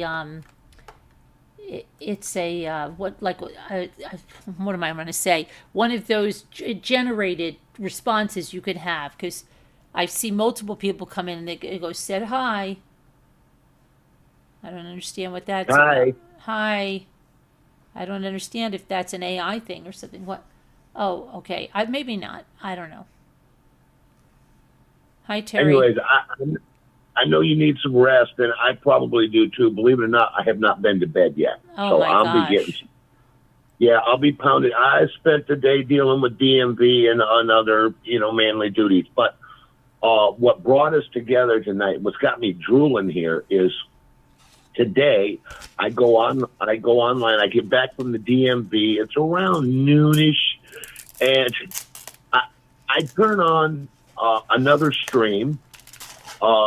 And what I'm catching is that the Pena County Sheriff's Department has let a reporter in his airship, and they're getting ready to do this run with this Bluetooth scanner, and they're looking for her finger coming off of her chest device.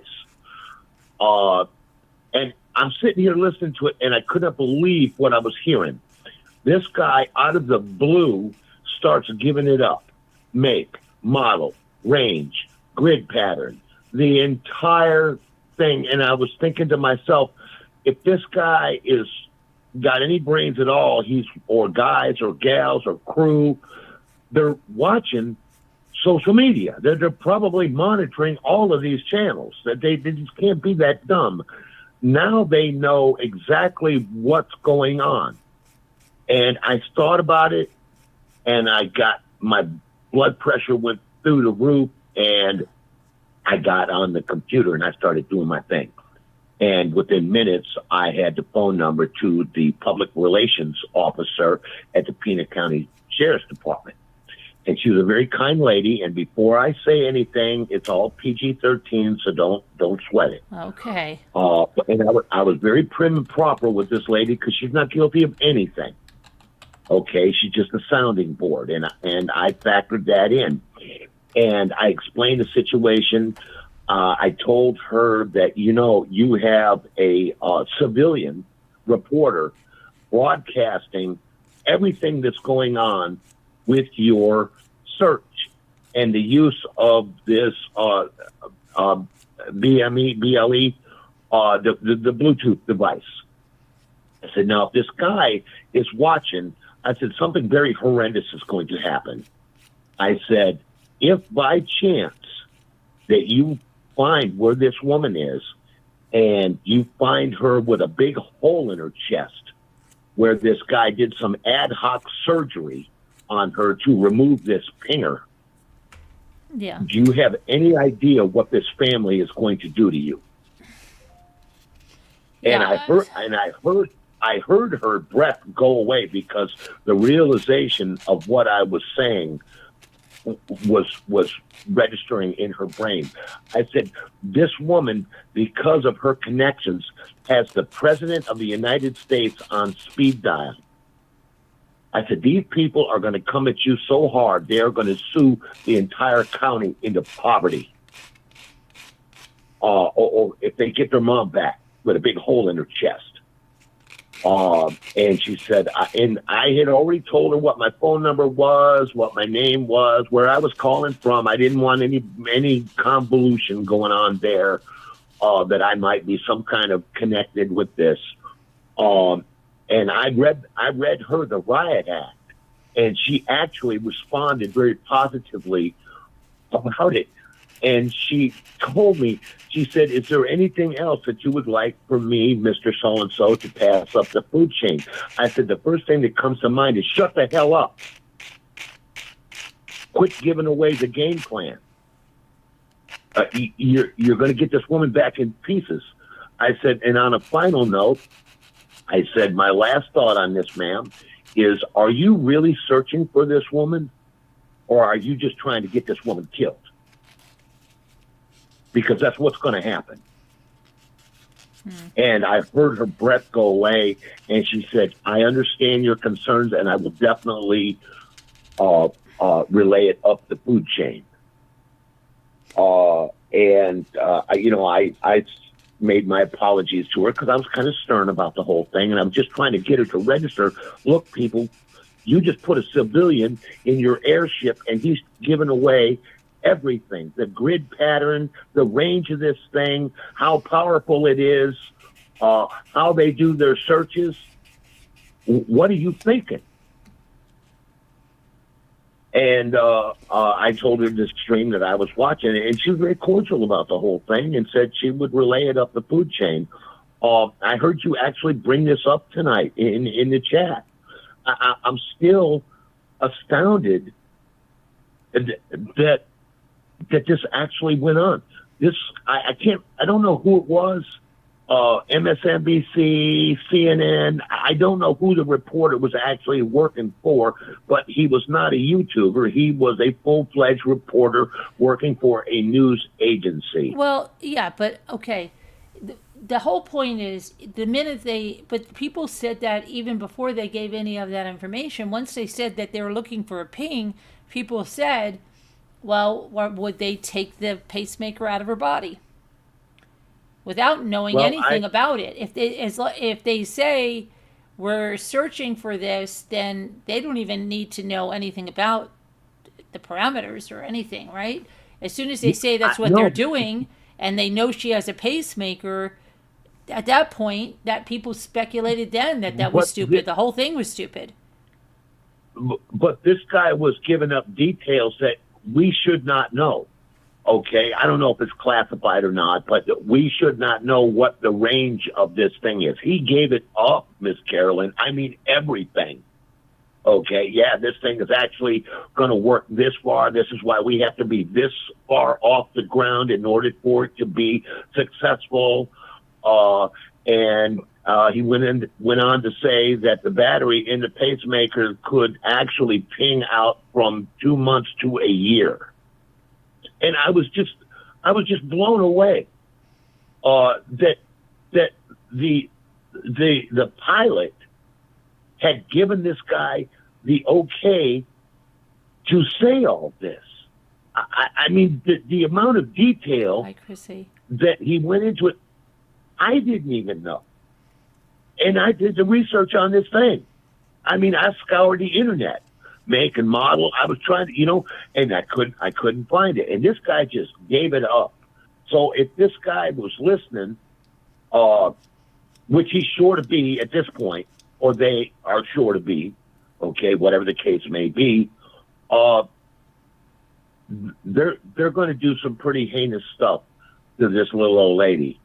And the family is going to, can you imagine, Miss Carolyn, if this were your mom and you're already dealing with the tragedy of your mother being abducted in the middle of the night and you get her back with a fist-sized hole in her chest because this guy did some ad hoc surgery with a razor knife on her?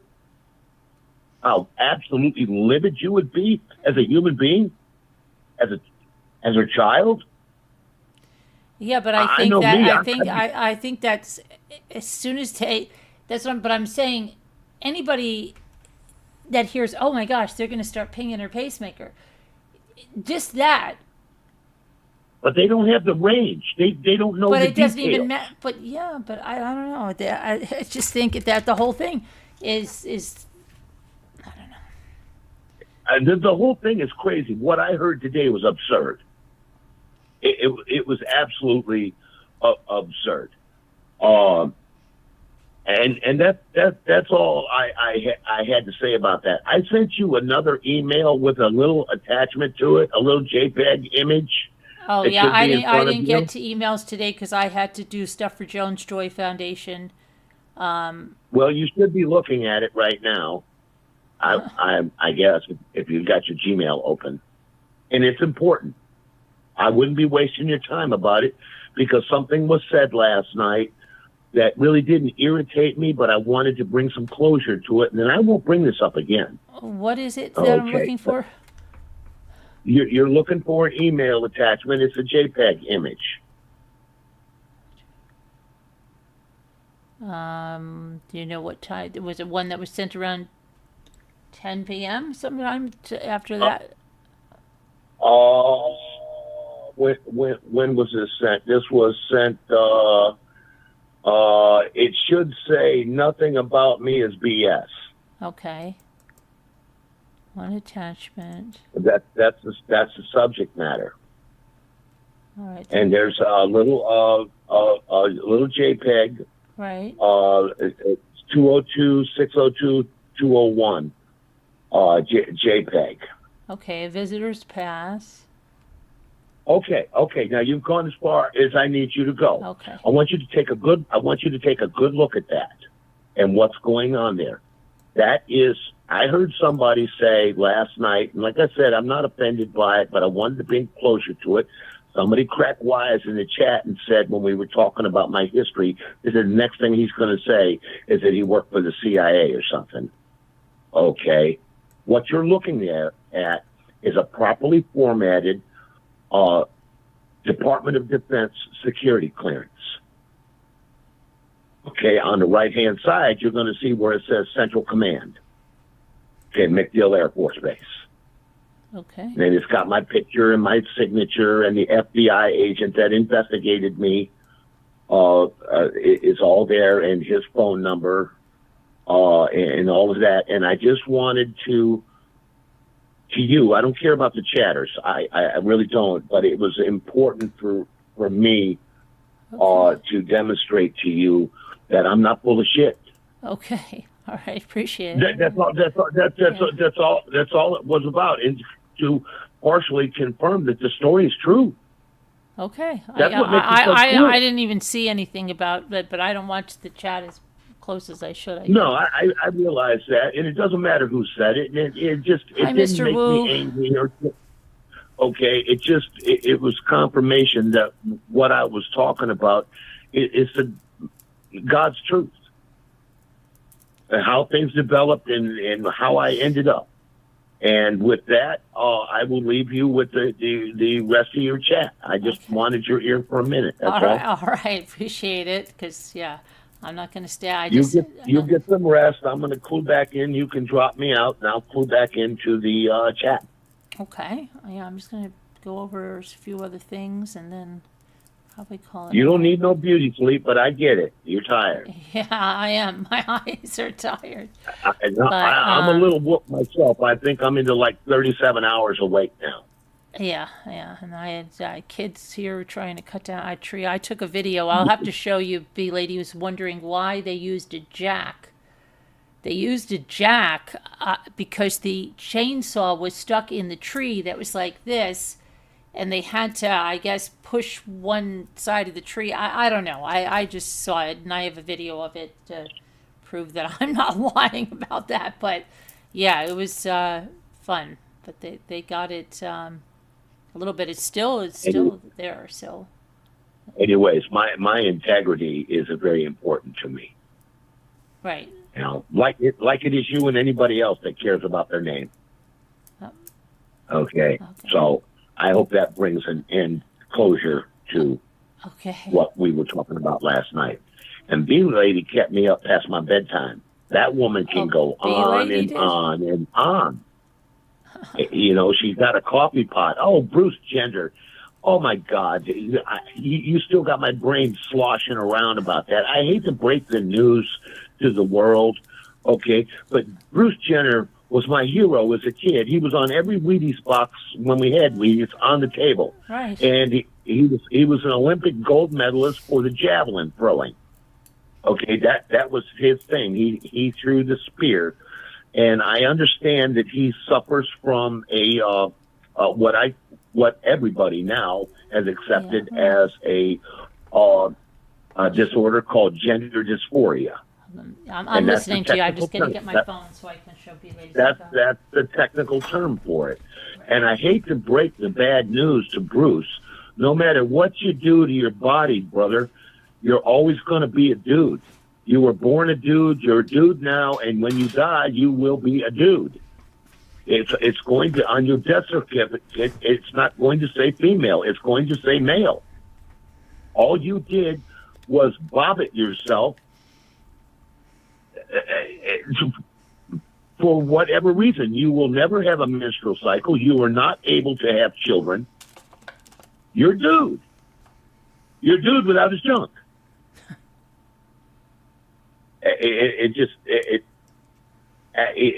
bothers me because I care about the man. I genuinely care about this man as a human being. I don't know him from Adam, but I care about him because I care about people.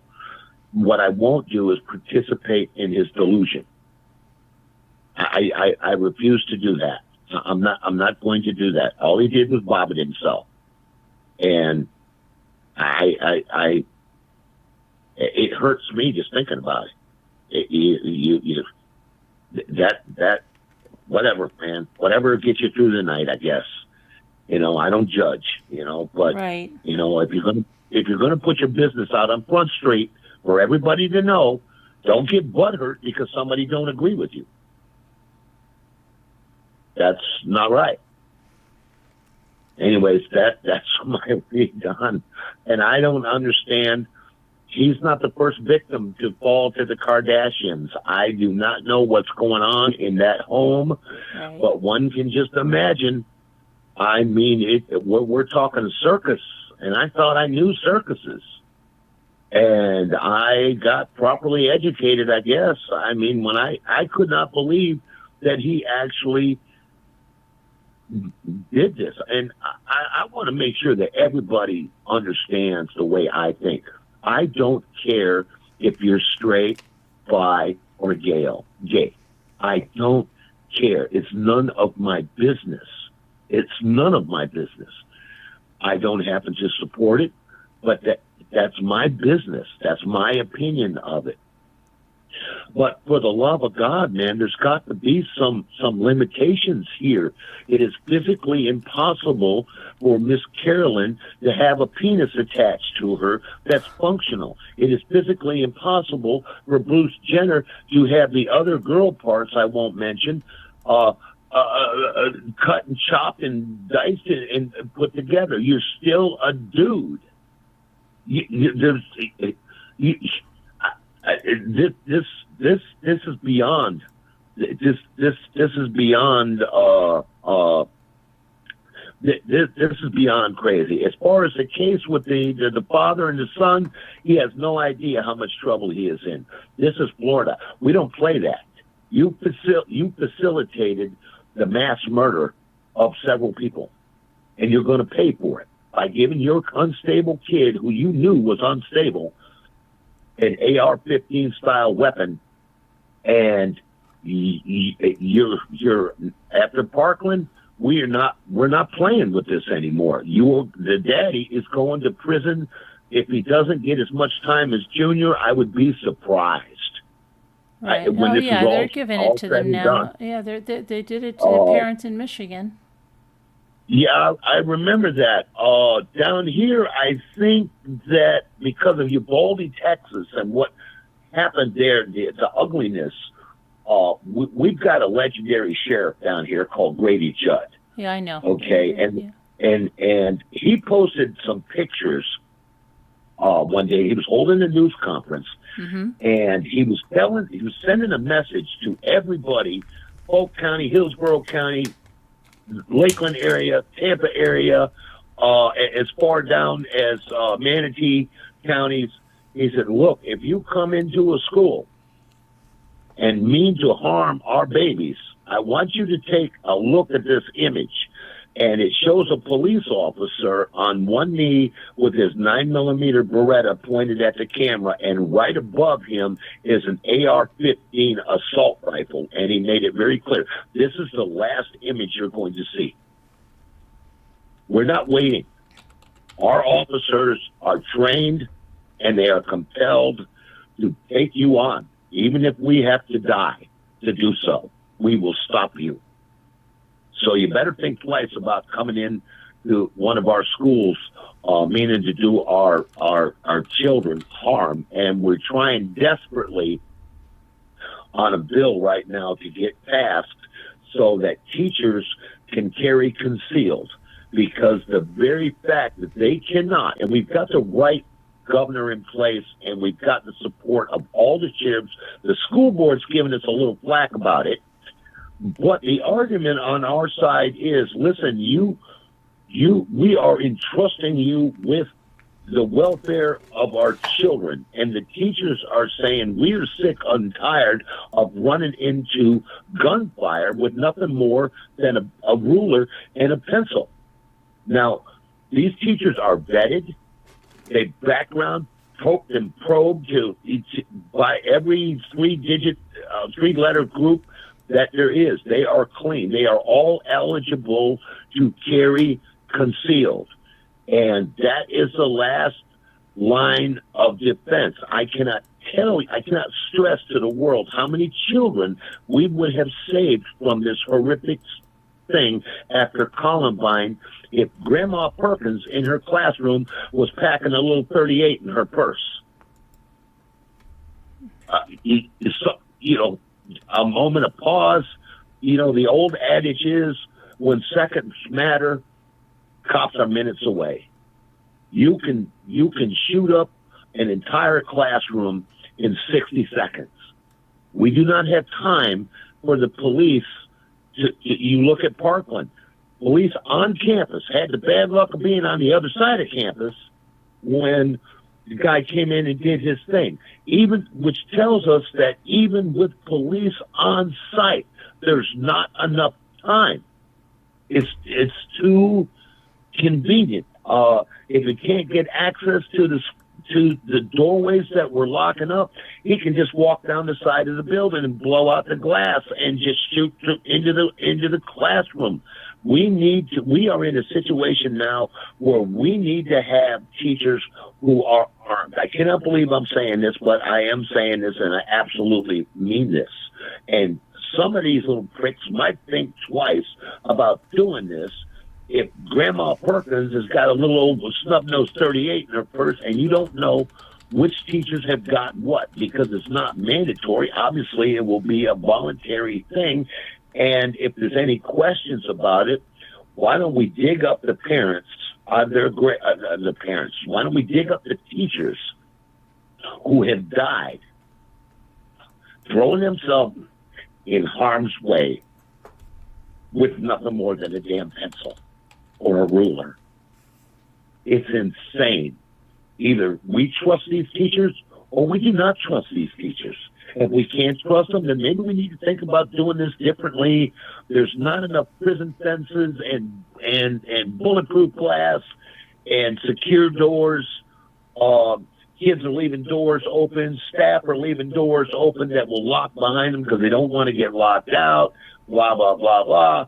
It's a pain in the backside. There is no way to adequately protect our children the way they're doing it. We are left with the notion that we need to arm teachers who wish to be armed.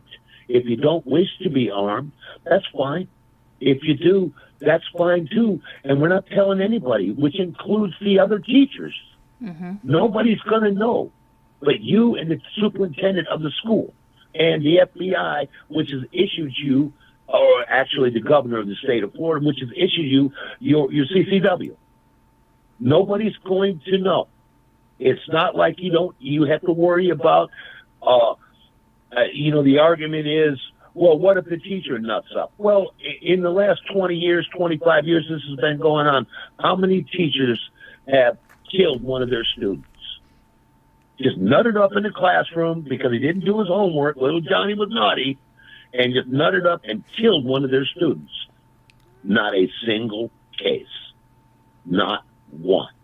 And if we cannot protect our babies, then we need to do that want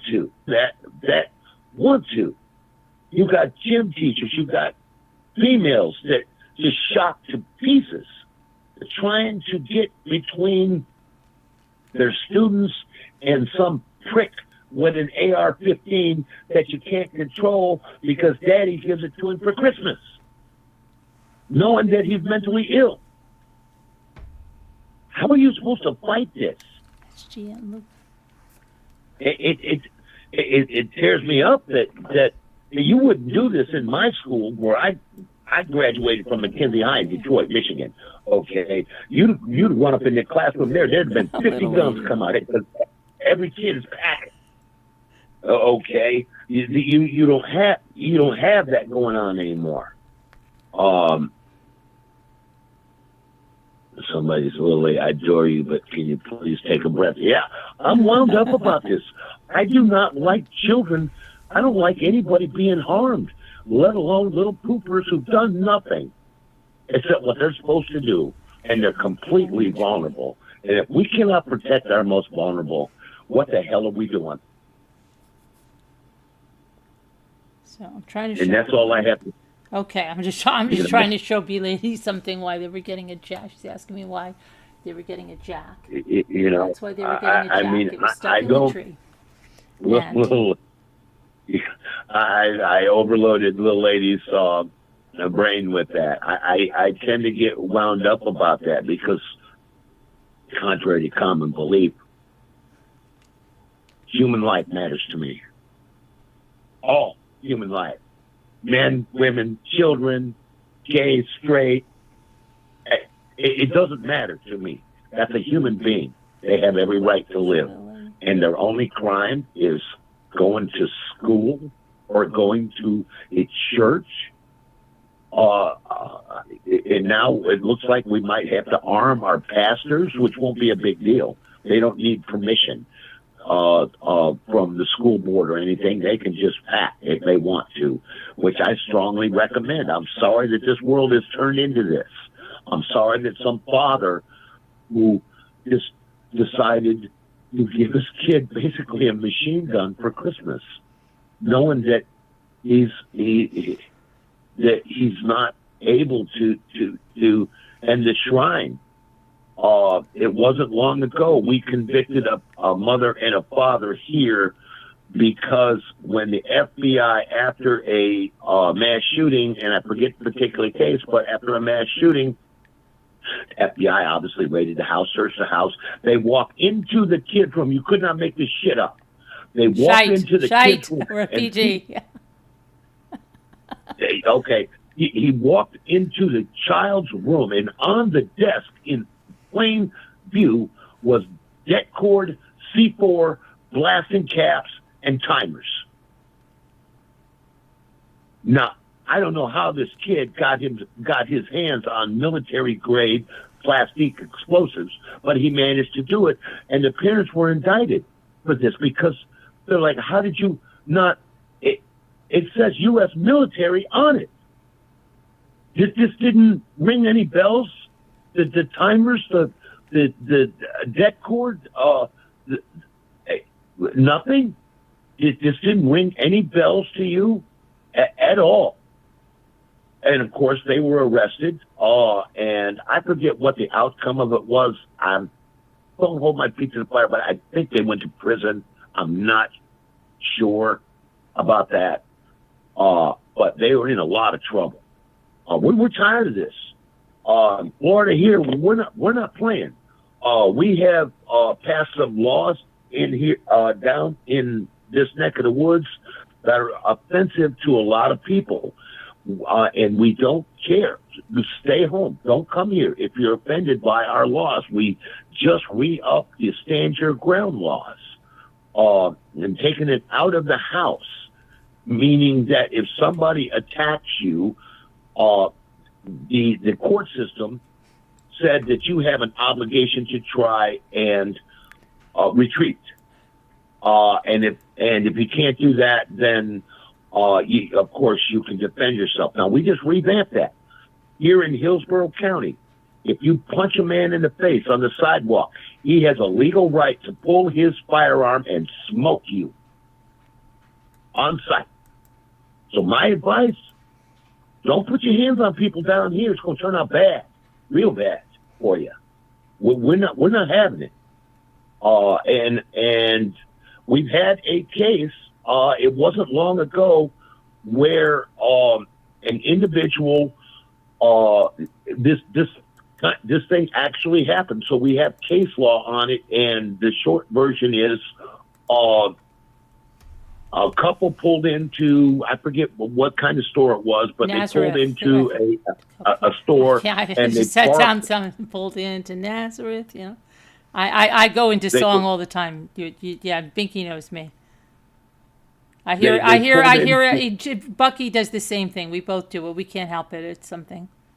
You said pulled into, and already ran pulled into. You know the song, "Pulled into Nazareth." They pulled into the store parking lot, and they parked into the handicap zone.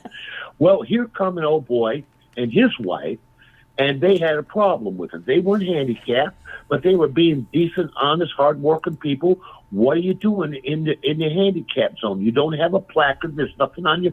You know, you're breaking the law. You're not allowed to do this. So what happened was the gentleman, I saw the video, the gentleman walked up to, you can see him walk up to the car. You can see the window go down. There's some things being exchanged, words being exchanged, and it turned into a shouting match. I'm sure you can't hear, what's actually happening. But what happened next was the boyfriend of the husband came out of the store and ran up to the guy and shoved him with both hands and sent him flying literally, he cruised, I don't know, 3-4 feet in the air before he hit the ground. Well, he pulled out his Glock 22 and just shot him right in the heart. He never even got arrested. Okay? Yeah. Don't bring it down here. Don't do it. We love our tourists. Spend your money, party down, party hardy, man, to have a great time. Okay? But don't bring all that craziness down here, because we got something for you if you do. And we have case law to back it up now, too. Two cases of it. A man was being beaten savagely in front of the prosecutor's office somewhere, and the same thing happened, and the prosecutor was very adamant about it when he came on the television. He said, this is exactly the case law that we were talking about, that why we re-up the stand your ground castle law in this county. This particular case, the savagery of it, you can see what's going on in the video. Yeah, it was a fist fight. It was a pile-on. There was 2 or 3 of them just beating this guy stupid, and he pulled a firearm and smoked him. Another one did not go to jail, did not get arrested. He went home. Everybody else went to the morgue. This guy went home. Heed my warning. This is not the place for it. Texas ain't got nothing on us. Anyways, that's my rant for the night. I'm sorry. That's all right. Okay. You know, it's personal. You know, it goes back to what Miss Carolyn. Didn't you teach? You got boys, right? Yes, 4. Okay. Didn't you teach? And you have a husband there. Didn't you emphasize to your children not to put their hands on people in a violent way at some point when they were growing up? I emphasized that, but I also emphasized if a bully gets you, you punch him right in the face. Oh yeah, no, we're not talking about defense. Oh, okay, here. okay. Okay. Yeah. You don't go starting anything. But if someone comes at you, I even called the school and told them that once this time. So I said, I was just going to tell you that tomorrow. I said, this kid did this, that, and the other thing, and he's done this to the other kids. And I said, we've told our son, you go there, and if he starts anything with you, our son is going to punch him right in the face. And they ended up being best friends, and the kid stopped being a freaking bully. Do you know that? This kid stopped being a bully. That's what it takes. That's what it takes most of the time. I was a little more adamant with my son, Michael. His mother didn't appreciate it. My mother didn't appreciate it, but I'm dad, so I rule on this. I told my son, don't you put your hands on somebody. I said, and if you have to defend yourself, you bring me home an eyeball. and the message was clear. Don't do this. I don't raise no bullies. I'm not having a bully, but if you have to defend yourself, tear him to pieces. Mm-hmm. You bring me home an eyeball. Right. Yeah. Okay. I don't care at that point, because his parents should have emphasized to him, we can solve our differences as human beings with words. We do not have to kill each other, beat each other. What are we? Venezuelan? I mean, whatever. We're not some third world country. We have means. We should hold ourselves to a higher standard. We don't have to. You can disagree with me. It doesn't mean I'm going to kneecap you. It doesn't. It just doesn't. And I expect the same in return. And it all goes back to the way you were raised as a kid. Don't go putting your hands on people in a violent way. Mm-hmm. Don't do it. You don't know what can happen. And what triggered castle law here is that the wife, we had a case in Ybor City where 2 guys were having an argument out on the sidewalk in front of a bar that I go to, a biker bar called Coyote Ugly. And as you can imagine, the place is a biker bar. It's kind of rowdy. You know, stuff jumps off from time to time, and they got great bouncers there, but sometimes you can't be everywhere all the time. And out front, they got into an argument, and a gentleman, the short version is, the bad guy punched the good guy in the head. The good guy fell back, cracked his head on the windowsill, and died right there on the spot. Just died. Gone. Family destroyed.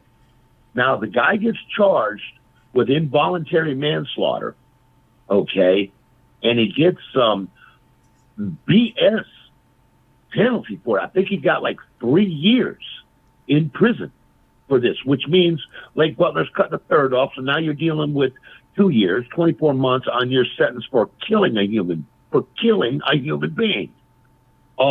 And then with game time, I think the guy's going to do like 11 months in prison. So that's the value that you put on my life, 11 months in a timeout room. That's all I'm worth to you as a human being. So we change the laws here.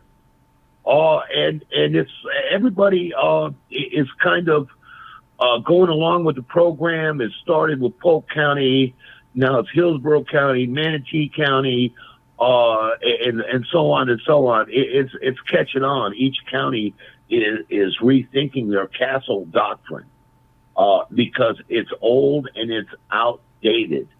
At one time, even if somebody came into your home, Miss Carolyn, believe this or not, here in civilized society, even if somebody came into your home in the middle of the night and wanted to take your VCR, you're supposed to let him take it. If you challenge him, if you hurt him, or worst case, you unalive him, you were going to prison. Now, what kind of craziness is that? So, we've changed the laws down here, and I could not be happier. Violent crime in this city has dropped. Just like Guntown, USA, which is Kennesaw, Georgia, where it all started, where they passed an ordinance. It was a violent little horse-pucky area outside of Atlanta. It was called Kennesaw, Georgia. And if you Google it right now, you're going to find it listed as Guntown, USA. The place was infested with gangs, robberies, women being assaulted, murders. I mean, it was bad. And the city council got together with the local sheriff. Now, this was, decades ago. And they passed a law that if you are legally able to carry a firearm, you are now required to do so. Required to do so. And they openly admit this was a law they couldn't really enforce. But everybody went along with it. You know what happened with all these little violent turds? They disappeared like a fart in the wind. They haven't had a murder there in 30 years since that law was passed. 30 years. 30 years. I mean, it was overnight that it was time to move on. Yeah. And that data, which all of the anti-gun people just hate it when you bring up Kennesaw, Guntown, USA, they just hate it when you bring that up because they cannot argue with the hard data that they have been tracking since they've done that. Hart is asking you a question. In Kennesaw, I'm sorry. She said in Kennesaw? Yeah, Kennesaw, Georgia. Just Google Guntown, USA. That's all you got to do. Trust me. I've been keeping up with this for a while. I didn't see where Hart asked. Yeah, she just asked right now. Yeah, okay. Just right now. Yeah, Kennesaw, Georgia. And no, Hart made wise. I never worked for the CIA. Never claimed I did. But I do hold a valid DOD clearance. just for your own edification.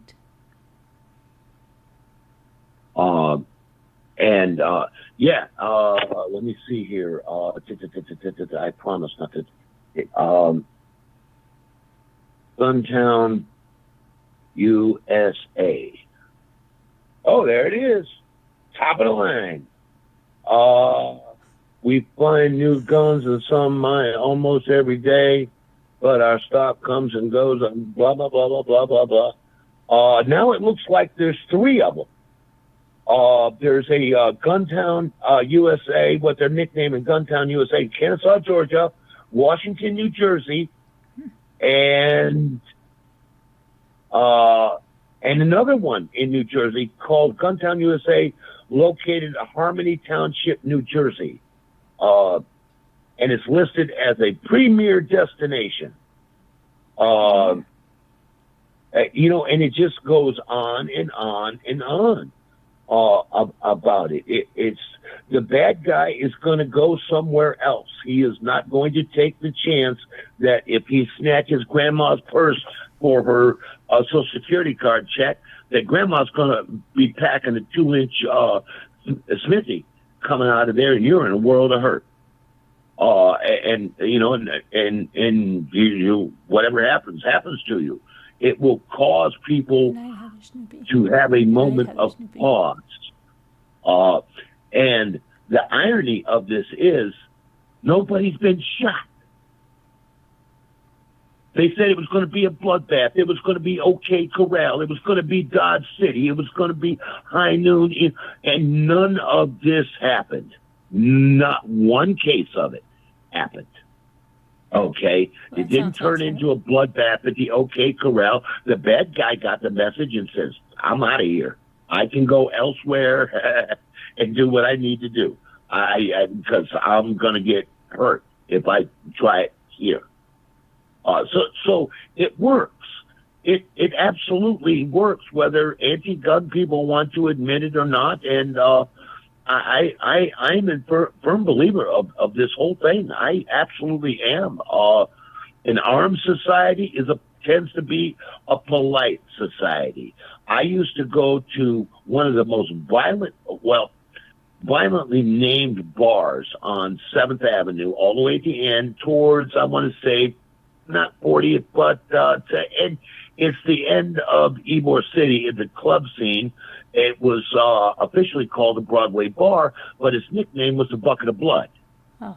Literally, it was called, right, and it was an establishment for 50 Not years. like the Bucket of Suds. I think I heard about the Bucket of Suds. No, this was called affectionately the Bucket of Blood, and everybody knew that everybody in this bar, including Ma, which is the only name, this old black lady that I ever knew, she would cash my checks at the end of the week. Even Ma had a 12-gauge double-barreled Stagecoach shotgun behind the bar, and everybody in the bar was armed. They absolutely, I don't know if they were legal, I don't know what the situation was, but one of the most violently named bars in the city of Tampa had a reputation of being the most peaceful bar in Tampa, and we backed that up with the amount of calls that were being dispatched. Sorry, I got heartburn. Dispatch calls to the Broadway Bar. There was like a 95 or 96% reduction in 911 calls to that bar once everybody knew what was going on. And it was a total mix, black, white, a lot of Hispanic in there, everybody drinking, no teetotalers in there. People getting drunk, drinking Hennessy, Heineken's. Everybody was getting, tore down. No kung fu fighting, though, I bet. I bet everybody was in kung fu fighting. Nobody was fighting. I mean, no. it was peace. Yeah. It was peace. Were there arguments? Of course there were arguments. Come on. We're a bunch of drunks hanging out. There's going to be discrepancy. There's going to be arguments. This kind of stuff is happening. And that's okay. It's okay. Okay? What's not okay is you disagree with somebody, and then you take a pool cue and remove his head with it. That's not okay. Mm-hmm. Or you do whatever it is, you're sticking with a knife. Right. It's not okay.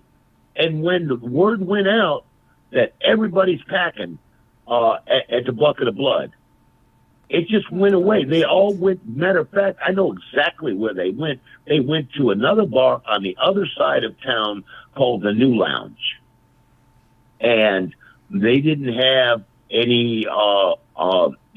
When you went to the New Lounge next to College Hill, the projects there, you would go through there. I went there because I did a lot of business in College Hill, and none of that matters. But I would go there. It's right next there, and I would go there, and they all knew who I was, and they would metal wand you with the metal detector wand, and security, 2 guys at the gate, and people were still sneaking in guns, polymer guns.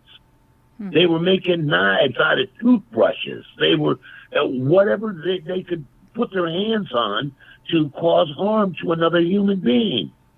And that place finally just went the way of the dodo. They had to, the city of Tampa closed them down. They didn't even give them an opportunity to right the situation. They just pulled their liquor license and said, "You're done.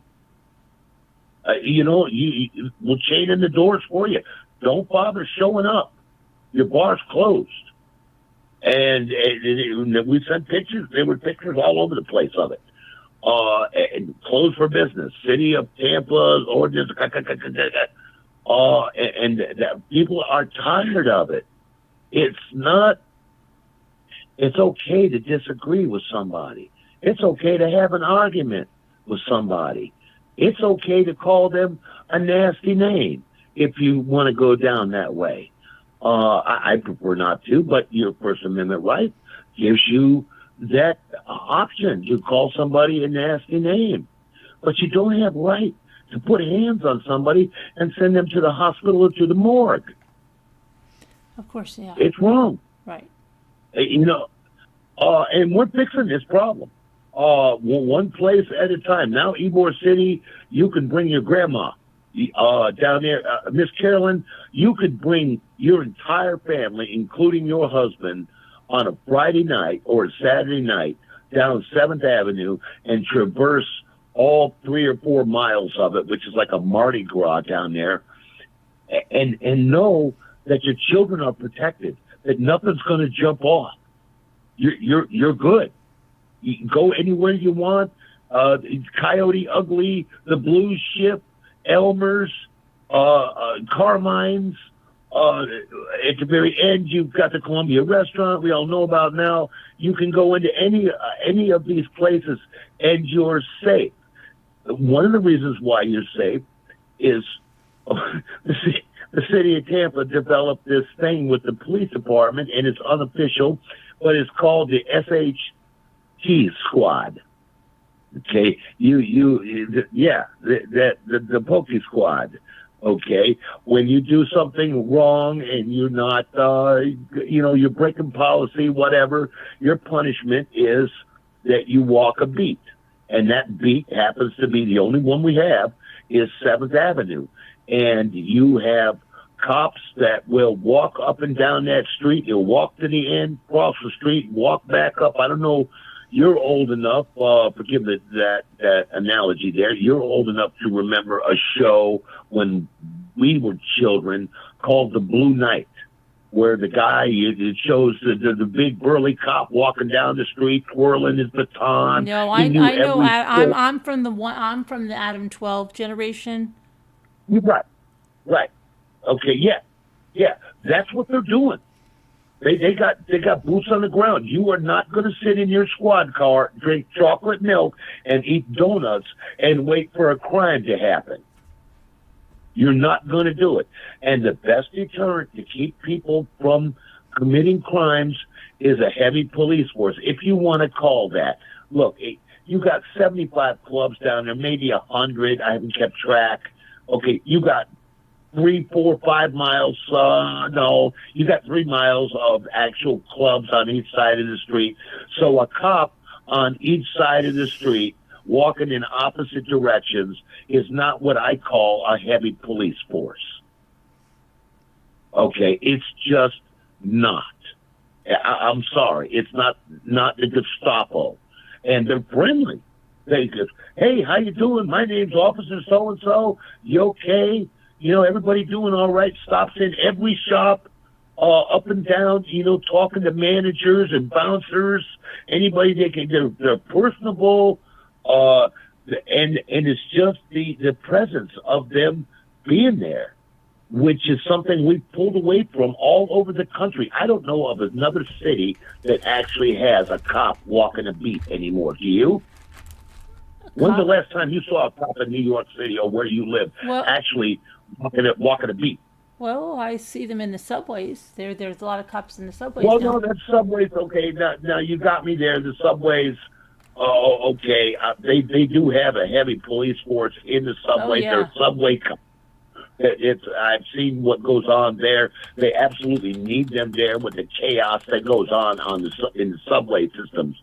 Okay, barring that, when's the last time you've seen a cop just walking down the street, interacting with the general public? Those strangers. Well, I'm telling you, I was just in New York City on January 3rd, and there was a heavy, heavy police presence.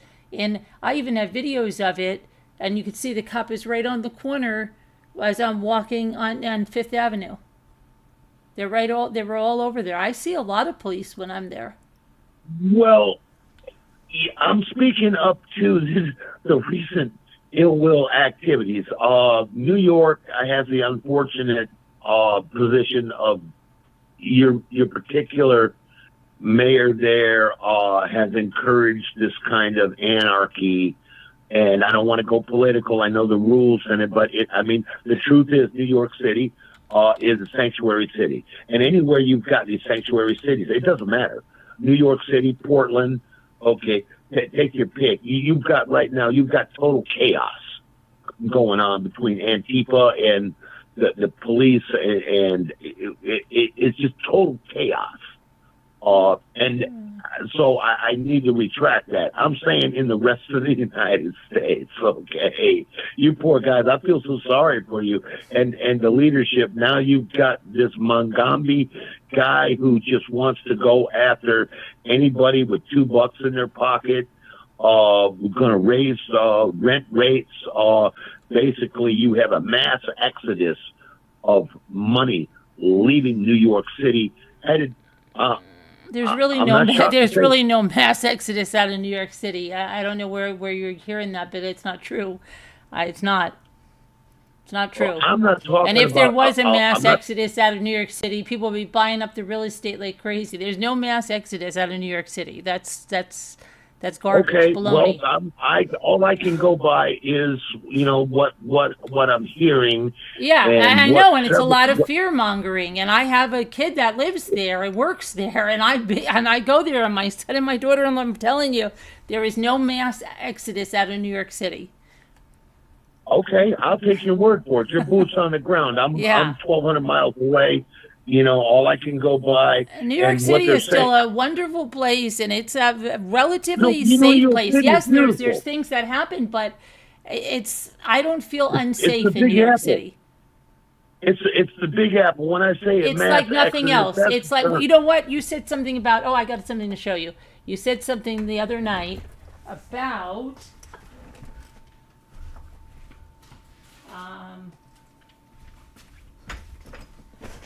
There you go. Well, she held my feet to the fire. Quick. I know better than to bring up New York City. You said something about Hell's Kitchen, right? Hell's Kitchen, yeah. Yeah, see? And we went to see Hell's Kitchen. This was Alicia Keys. And, you can't go out of there not feeling good, not singing the New York song, right? And then you see all the lights. It's something, there's nothing else like it in the world. To feel it, and that song, it just captures everything, right? These streets will inspire you. It's just, they make you feel brand new, and you do. There's nothing I've had that even comes close to the feeling when you walk up from the subway stairs on Penn Station, and you come out and you see the Empire State Building, and then you could see a homeless man laying on the ground and you think he's dead, okay? And then you see this other thing, and the guy's not dead. He's not dead. He's just laying there. And it was in the summer. It wasn't in the winter, and the kids are looking like, okay. And you just see unbelievable things. And then you go on Fifth Avenue and you go to Tiffany's. Tiffany's was an incredible experience. It brought me back to Mad Men. It brought me back to my parents' era. It just, I can't even. My cousin was there, Lorenzo from Italy. We just had, it was spiritual. It was just amazing. The whole thing was amazing in every way. We went to the plaza where Home Alone was filmed. We went to Trump Tower. I'm not doubting. I'm not doubting you. I'm going by what I was told as a child by somebody who came out of there, and I'm here to tell you, he, my dad originated out of there, and he did not. And this is a different time. We're talking. My father was actually living in Hell's Kitchen somewhere in there. It would be circa 1960. Mm-hmm. Okay, so 59, 60, 51. My parents moved out of the city in about 1953 or something like that, and then they moved to the suburbs. But before that, they had 2 children in the city. 2 of the 5 were born there. Yeah. He had a favorite place he liked to hang out, and I'm reaching back because I was just a little pooper, and my mother has talked about it. He had a place, and I don't know if it's politically correct to say this, but apparently Dad loved Gully Gulch. Am I saying that? Gully Gulch? Right? Yeah. It was definitely an Italian neighborhood, but it had a lot going on there. And Mom said that Dad always raved about Gully Gulch or something along those lines. I haven't Googled it, so I couldn't. There's Arthur Avenue in the Bronx. There's Little Italy. I don't know. Gully Gulch, I'm not familiar with that. I love places. What is it? Gully Gulch. New York.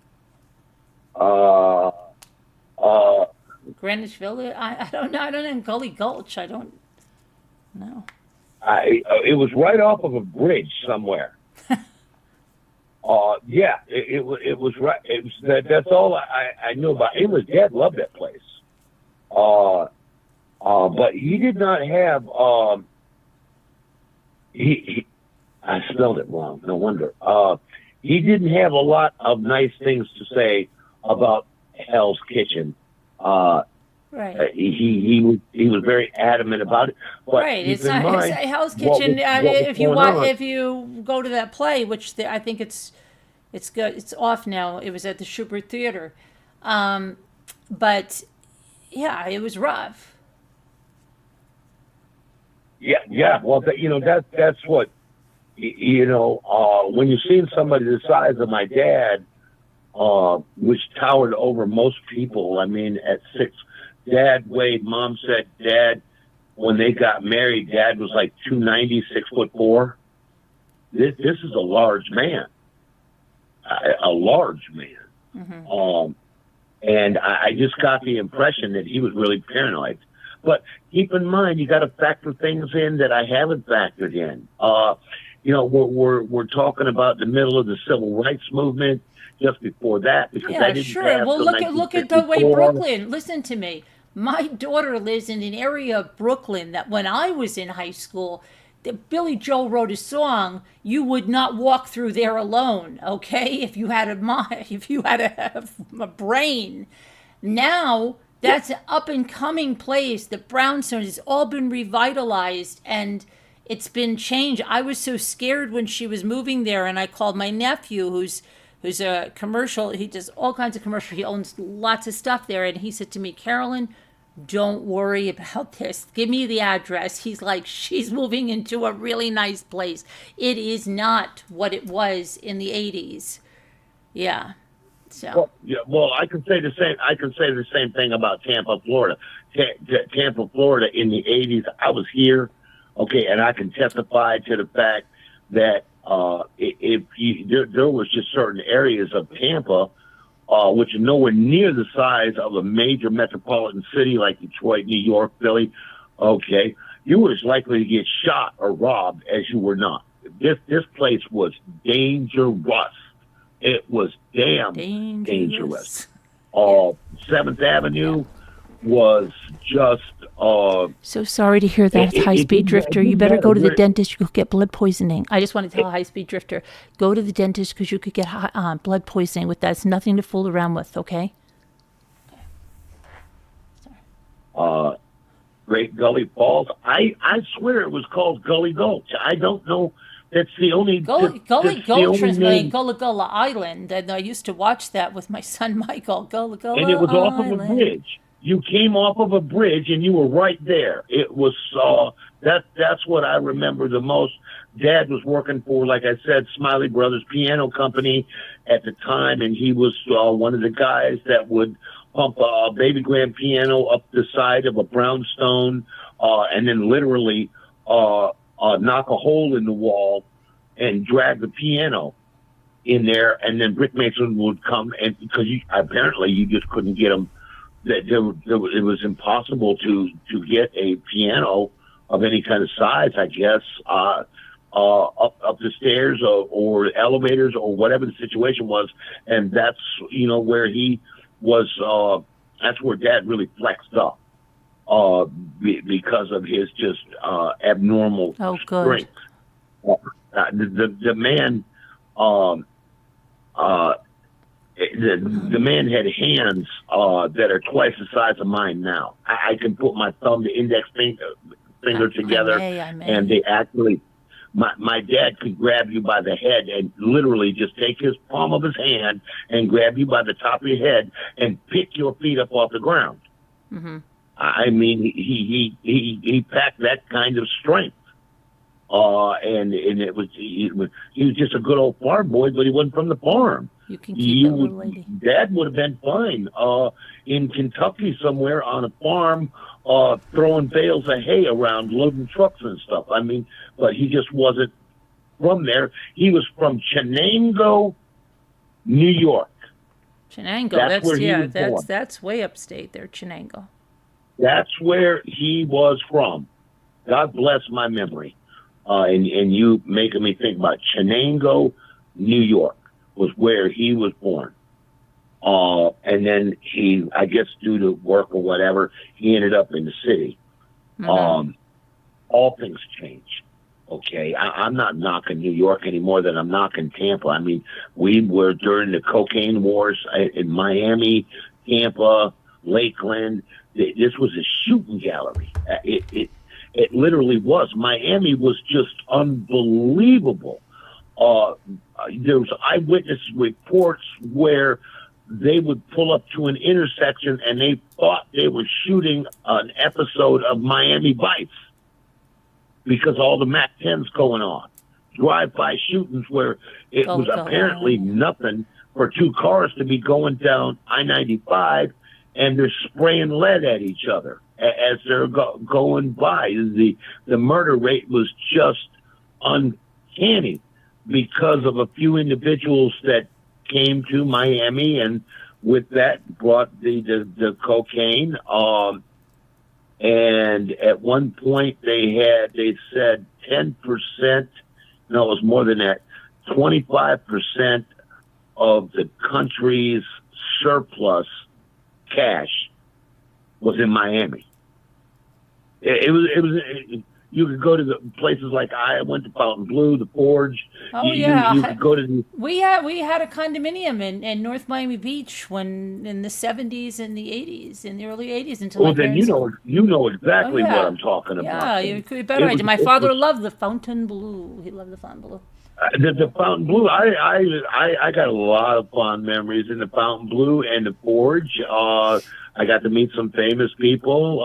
Never asked for an autograph. A1A, I have the pictures on A1A, and when I knew it when it was beautiful, and Collins The, Avenue. the skyline is just absolutely gorgeous. And yes, it was all funded by cocaine, and you know it. Okay, but you know, it ended up with the Colombians. It was so violent down there at that time that I was cruising down there that the city morgue had rented, literally, you couldn't make this up. They were renting Burger King refrigeration trucks to store the bodies because they didn't have room in the morgue. The Colombians down there were called Dixie cups because you used them once and disposed of them. It was absolutely crazy. Yeah, what year was that now? I want to say 80 through 83. Yeah, see, that's when my parents sold that condominium. We got the freak out of there.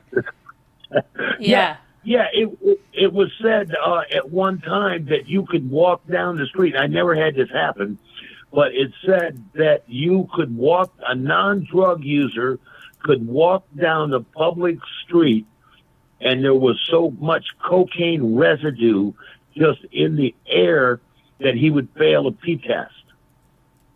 Yeah. We got out, but then I went back, believe it or not, back in like 2004, 2003, and then all of those, a lot of there used to be hotels in Fort Lauderdale,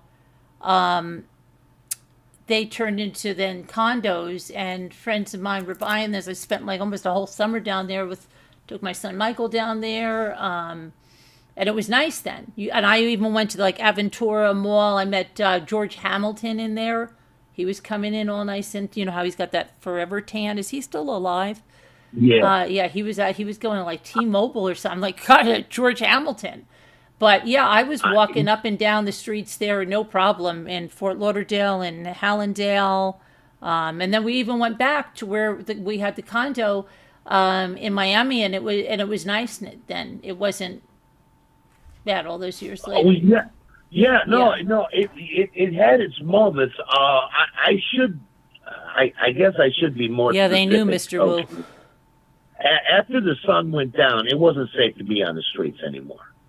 Right. Okay, that's all I'm trying to say there. There was just an ad, and every cop down there was on the take. I mean, every police officer, they were rounding up entire squads, arresting federally, entire squads of cops who were facilitating this. There was just too much money involved in this. There was, what was her name? I believe her nickname was Blanca. Blanca. What was her? She was the queen of cocaine. That was her. The queen of her cocaine. stomping. Really? Yeah.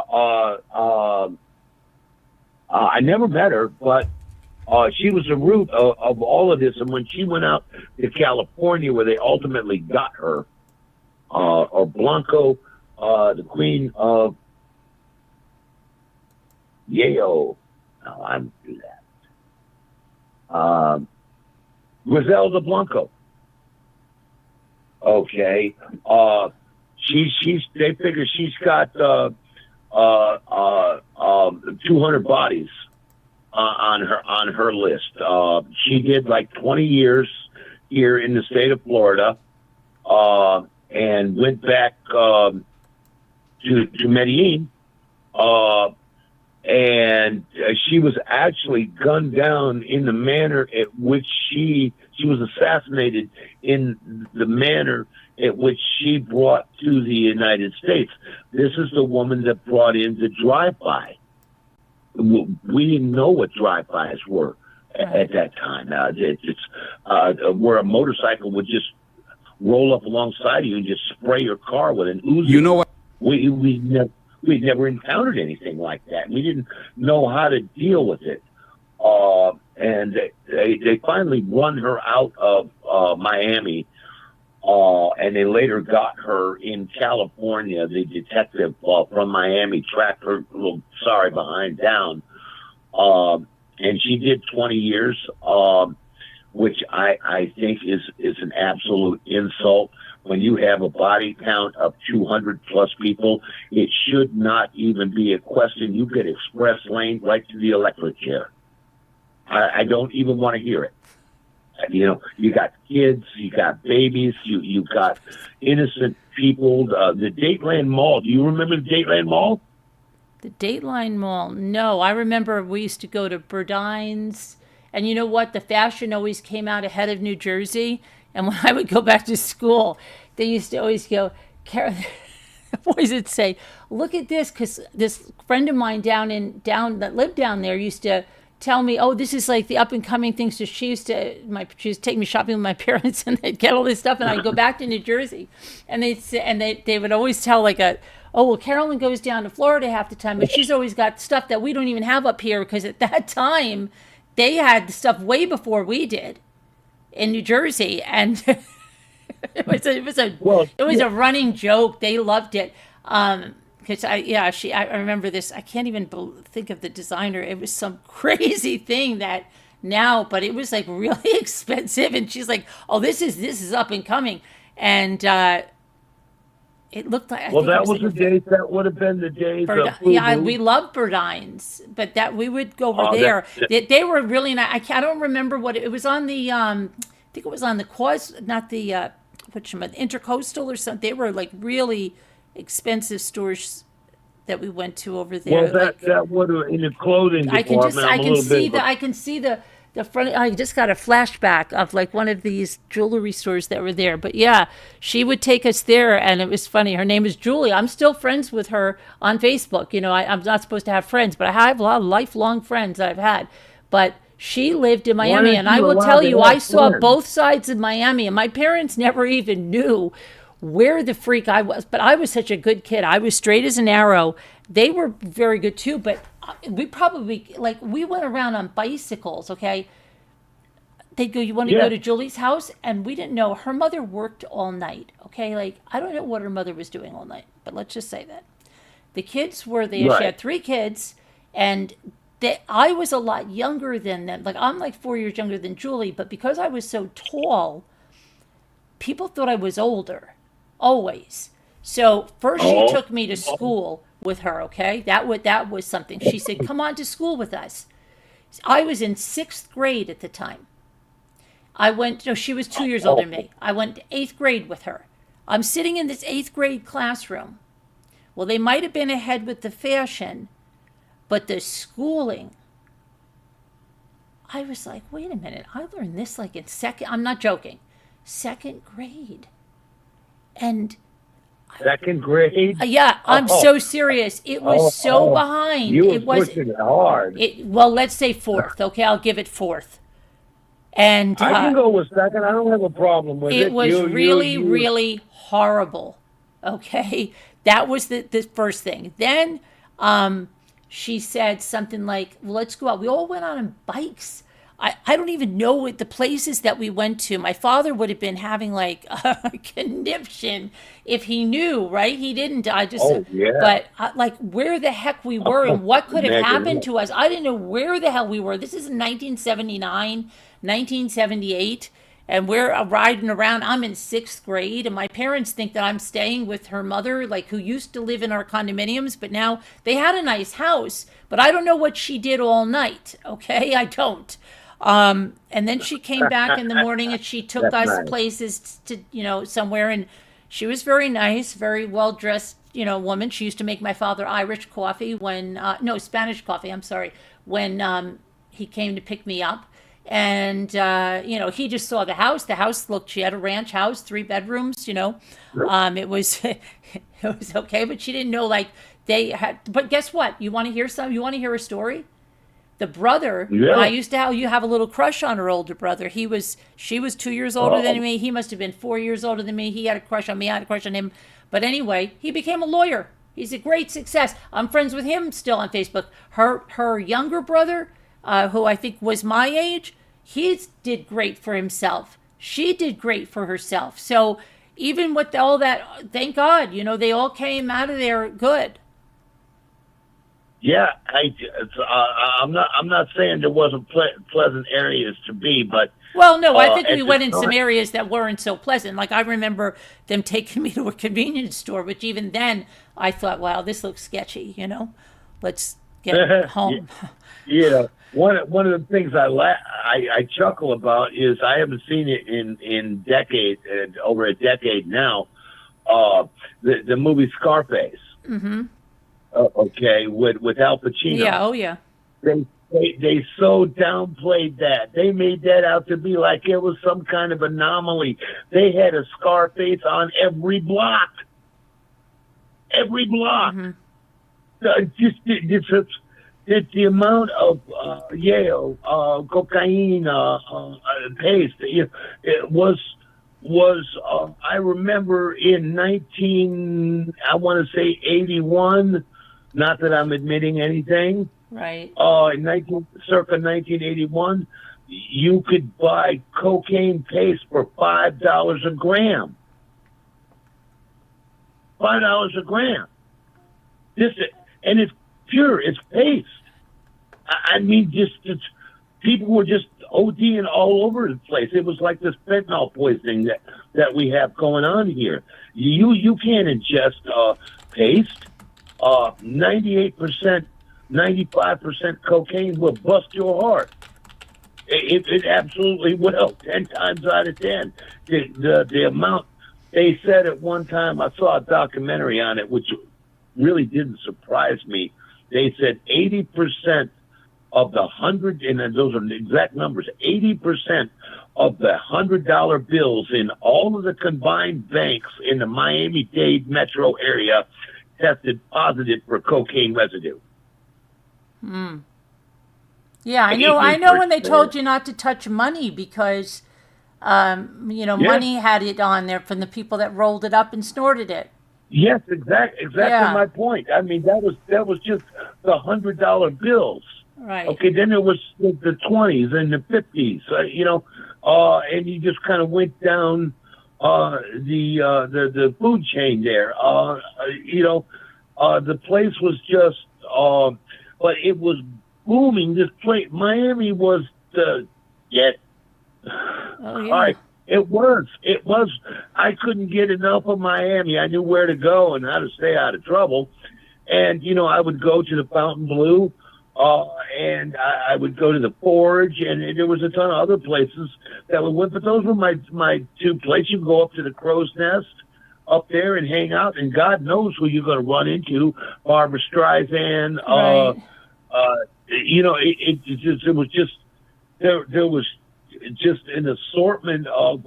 I'm trying to think of his name. Rock and roller from the '70s that was in there. Not Tom Petty. Give me a break, brain dead. Rod Stewart. Oh, Rod Stewart. Yeah. Rod Stewart. Oh, Rod sorry, Stewart had a meal at the table next to mine. And I had the common decency to not shake this guy down for an autograph, and I was just drooling because I was a Rod Stewart fan, obviously because of my age. But, you know, it was not a members-only club, but it was basically an invite-only kind of deal. And I had an invite. And once you're in there, then you're in there. It's kind of like going to the Foreign Legion bar. Once you show your DD 214, you're just in, you know, and you can come back anytime you want. It was one of those kind of deals. And there's no telling who else. I mean, it was open to the public. If you knew, you know, if you knew somebody, I didn't have an overt amount of money. Trust me, you know, whatever I could carry around in my pockets at the time, from whatever it was I was doing, I definitely wasn't a millionaire or nothing. And I didn't have tens of thousands of dollars, but I found my way into the Crow's Nest. And sure enough, there's pictures all over the wall. Petty, Barbara Streisand, and the list just went on. I think Joe Bonamassa, Anybody that was anybody in the music industry tended to go there and cohabitate there because you were not allowed to approach any of these people. It was an automatic ejection, and you're never coming back. You are not going to shake these people down. Barbra Streisand, oh, can I get an autograph? No, ma'am, no way, no how. Do not do that. You're out of here. Don't come back. I respected that. You know, these are people's privacy. Where else are they going to drink and do whatever it is? You know, it's like in your neck of the woods, New York. What is that? Club 57. That No. was No, Club all 54, the Studio 54? Studio 54. Studio 54. It was one of those kind of deals there. Identical to it, but it was at the top, the very top of the Fontainebleau Hotel. Mm-hmm. The very top. And, you know, it was, you respect the people, and, you know, there was guys in there that used to just hand out bottles of Donnie P at God knows what, $500-600 a bottle. You know, I want to put, you know, everybody had you know, all the guys were flexing up kind of deal, except for me. I felt like a squirrel looking for a nut. I was really out of place. I had no business there. I absolutely did not. But there were people in there that would buy a round of bottles of Donnie P. Yeah, oh yeah. For every table. For every table. They didn't know who the hell you were. They would empty out the cases. Like, I want to buy, it's got to be $15, $16, maybe $20,000 worth of Dom Perignon, Donnie P. That were just being handed out. There was people that were on the table with a straw in their nose. You know, doing the thing. But everything was cool. And there was no drama. There was no trouble. If it's not for you, it's not for you. It was definitely for me. And given my lifestyle at the time, I mean, and there was other areas of Miami that I loved the beaches. Mm-hmm. I was usually, when I was in Miami, it was because I was going down to Key West for Oktoberfest. That's usually what brought me down there. Because Oktoberfest and me got a lot of history together. I went there every year for over a decade. Party Central in Key West. And of course, if you do that, you're going right through Miami. You can get it. You know how A1A is set up. You're going through Miami to get the homestead. My cousin Lorenzo, just when he came from Italy, he started in Florida. He went to Miami, he went to Key West, and he knows how to do it. He knows so much. He took the picture, you know, with A1A, and I'm like, he's so funny. He's got the most beautiful videos. They're just outstanding. You want to hear a funny story? A really funny story. Okay, this will make you giggle. I went down circa 1984. That would have been 84. That I went down to Oktoberfest, and I made the mistake of ingesting a bunch of belladonna, and a whole bunch of it too, because it grows wild all over Key West. It's this, you can call it angel trumpets if you want, but it's scopolamine is the active ingredient in it. His nickname is belladonna. It's nightshade. Right. And I ran into a guy who was actually picking these flowers. They're hanging over the sidewalk. Okay. I mean, and they look like trumpets. They're a tannish white color. They're about 12, 13 inches long, and they're just a beautiful looking flower. And they're just loaded with nightshade. It's just not something you want to do. And this guy who looked like, who's the, Willie Nelson, looked like Willie Nelson, braids and all, was sitting there, and I had just come off of Duval Street. I'm on my Honda Goldwing at the time, and this guy just caught my eye there, and he's eating these flowers. And I approached the guy. I was just curious, and we had this little conversation, and he took one of the pedals, he asked me, he said, "You ever done belladonna?" I'm like, no, what's up? And he said, "Man, you are going to absolutely love this." And he took one of the pedals off and he laid it on the curb of the stoop there, the wall, the top of the wall. And he took another one and minced it all up into little shreds, and he packed everything on the leaf, just laid it on the leaf, and then rolled the leaf up in such a way where it looked like a chew pouch out of Skoal or whatever it is, the cans of tobacco. It looked like a pouch, and that's what he was doing. He told me, he said, "Look, just put it between your cheek and gum and suck on it. It's kind of nasty, but that'll pass real quick."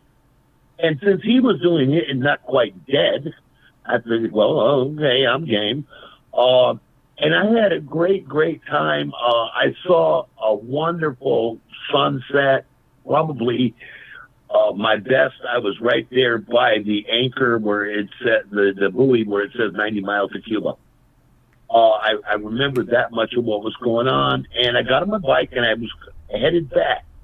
And I felt kind of queasy. I really did. And I'm on a motorcycle, so that's bad juju. So I pulled over on one of the beach road accesses right there, and I just kind of leaned across the tank of my bike and went to sleep. I'm going to sleep this off. Okay, it's cool, but I can't operate a motorcycle like this. I'm going to die. I went to sleep. I woke up the next morning. I felt spry. I just felt great. I started the bike. I got back on A1A, and I got down past almost to Marathon Key, and I noticed something was funny. There was something going on with my right eye, and something just didn't click with me. It's wrong. I'm looking, and it's wrong.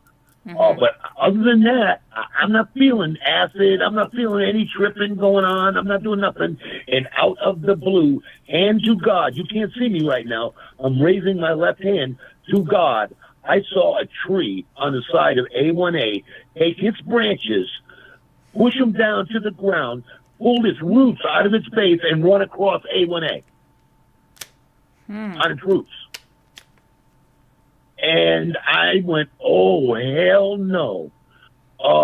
And other than that, everything was kind of cool. I had these tracers like Star Trek. You remember the of course you do, the Star Trek series where the Enterprise would take off and it would leave like that purple tracer behind it as it I wasn't a real Star Trek person or Star Wars. That's because I don't like science fiction very much. So, I mean, but well, anyway, yeah. That was everywhere in my vision. That was everywhere in my vision. I pulled over. There was a bench. I'm headed north towards Homestead. There was a bench on the side of A1A, and I pulled over immediately, and there was this 2 or 3 person wooden bench with bolted to concrete. And it's got the little park area where you can just stop and get a gander of the Atlantic and, all of that's going on there. And I sat there and something else caught my eye. And it was, I found myself staring at the other arm. I'm on what would be the left side of this park bench. And I was looking at the right, for some reason I started fixating on the right armrest, and that sucker all of a sudden it's got the design of it. It's just a sweeping armchair with a knob on the end. It just kind of rolls up on itself, a very commonplace kind of deal. Okay, that thing inverted, made a left-hand turn, the knob on the end folded out into a fist and flipped me the bird. And to God. Yeah. I've never done nightshade since then, and I don't recommend it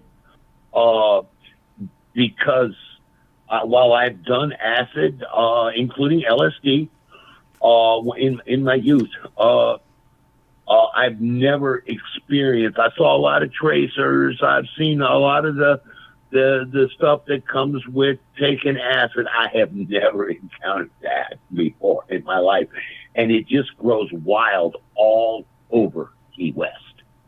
I mean, it's hanging off of every sidewalk. The houses are, being out of Miami, I would think you would know this. The houses are higher than the actual sidewalk itself, and there's usually a retaining wall that's keeping the property together there. And these bushes line this retaining wall. And it's just thousands of these gorgeous-looking flowers that are actually quite poisonous, all taken in that way. Turns out, I found out later on, that the active ingredient in belladonna is scopolamine. I hope I'm pronouncing it right. It's pronounced scopolamine, and it's the same chemical that you get with if you're a boater and you have a tendency to get seasick. Mm-hmm. You can go into a drugstore, pharmacy, whatever you want to call it, and you will go and you buy a box of what look like Band-Aids. It's a metal box with a flip top and the whole nine yards. Look like an old school box of Band-Aids. And it's seasickness patches. Right. And they're round and they've got a little center button in them. And you just peel it off and you stick it behind your ear and it will stop you from getting seasick in theory. Right. But its active ingredient is scopolamine. But I guess it's such a minute amount that you really don't, you don't feel it. I don't use seasickness patches just because I'm a water baby, and I know if you're seasick, the instant cure for it is quit looking off the bow of the boat. Okay, you're seasick because your eyes are out of focus. Every time the boat goes up, your eyes go out of focus. The boat comes down, and you're literally doing this seesaw maneuver. In the water, and your eyes going in and out of focus is what's got you nauseous. So if you just stop doing that and literally look down at your feet and stare at your feet, mm-hmm. Your eyes will center up and the nauseousness goes away just like that. I found that out later on, but to the uninitiated, your eyes are out of focus. That's why you're getting queasy. That's why you don't get seasick when you're on like a pond with no waves in it. Yeah, I don't get seasick. Some people don't. Yeah, some people just their eyes are. I don't know what the difference is. Like I said, I have zero time in the medical field. I mean, it's just that was my experience. I don't want to knock Miami any more than I want to knock New York. Although I've spent considerably more time in the bottom, as we call it here, mm-hmm. Miami. I was there when Miami was roaring, when there was a jewelry store where you could buy a Rolex for $1,000. Not much of a Rolex, stainless steel. You're not getting a Submariner for that, but you could buy a Rolex for $1,000, $900. I bought one down there from it wasn't. It might have been Zales jewelry store, but all of that is gone, and now you have high rises. It's the sky's the limit for Miami. The Miami skyline is absolutely gorgeous at night with the way they did the lighting there at night with the what do you call that kind of lighting? And I don't mean the light fixture itself. It's the color. It's a not chartreuse. It's a purplish color. But it's not purple. It's not Barney purple. Okay. Right. Yeah. It's like purple and blue with a little green in it, okay? And it's everywhere. And it's when the lights go out, Miss Carolyn, it is absolutely gorgeous to look at. All the bridges have the neon in the same color that light up the water. I mean, Miami's absolutely gorgeous. We have some of this stuff here in Tampa. I've done it on all three bridges, Cass Street, Kennedy, and the other remaining bridge that I'm drawing a blank on right now. Flat, Cass, and Kennedy. Yeah. We put this life up. So Tampa has if you Google Tampa skyline at night, you will see some of the most beautiful imagery. And it's not AI. I'm telling you, it's not, because it was around long before AI jumped up. And it's absolutely gorgeous. The only building we have down here that is ugly, that everybody agrees on, is the ugly duckling downtown Tampa, is the Likes building. And it is shaped just like a huge 55-story beer can. It is absolutely round. It's a round rotunda. And there isn't a square inch on it. And it just doesn't go somewhere else it might fit in. But, all the buildings downtown Tampa are square or octagonal. We got a lot of church steeples here, the Wachovia Bank. We've got the Barnett Bank, where the kid in 2002, I believe it was, crashed a plane into the 28th floor, trying to recreate. I guess he thought his single-engine Cessna was going to do what happened to the trade towers, the Barnett Bank. Now it's and now it's something else. It's a very common bank, but it's their headquarters. But helped build that building. He had nothing going for him. I mean, he hit the wall. He hit the side of the building at like 160 miles an hour, and then jumped up into the floor above it, and not all of his plane even went into the building. The wings were on the street down below. It was a sight to see. The whole city went down on lockdown. Snipers were everywhere. I was downtown at the time, but I didn't get to actually see that happening. But he was screaming Bin Laden all the way in. And we haven't had an incident like that. He was like 15 years old. This was another case of a child who was mentally disturbed. I think he was 16 years old. And the reason why I think that is because you can't get your pilot's license, your solo license, till you're 16 years old. And he was doped up on Ritalin. Shocker that he lost his cheese off his cracker, taking that stuff, and decided to fly right over the Radisson Hotel and plow right into the side. He went right over MacDill Air Force Base and almost got his little hind quarters shot down. But we launched our F-16s. We had a couple of pilots that were in a lot of trouble because he was picked up. He came in from Clearwater, and the way he flew right over MacDill Air Force Base, which is CENTCOM, Central Command. Every invasion in the Middle East in the last 30 years starts, and if we go to war in Iraq, it was headed up right here at Central Command. That's why it's so hard to get a clearance there. It's not like Tyndall Air Force Base or Eglin. MacDill is, well, it says it right on the building, CENTCOM. It's Central Command. It's where Storm and Norman Schwarzkopf worked, and all of the other people that orchestrated all these flows. So, as you can imagine, airspace is tight. And he flew right over the top of MacDill Air Force Base, and we had a couple of pilots that shadowed him and realized this was a kid. They didn't know how old he was, but he was a kid, and they refused to fire on him because we got a real problem down here with shooting our kids out of the sky. Mm-hmm. No matter what they're doing, they're kids.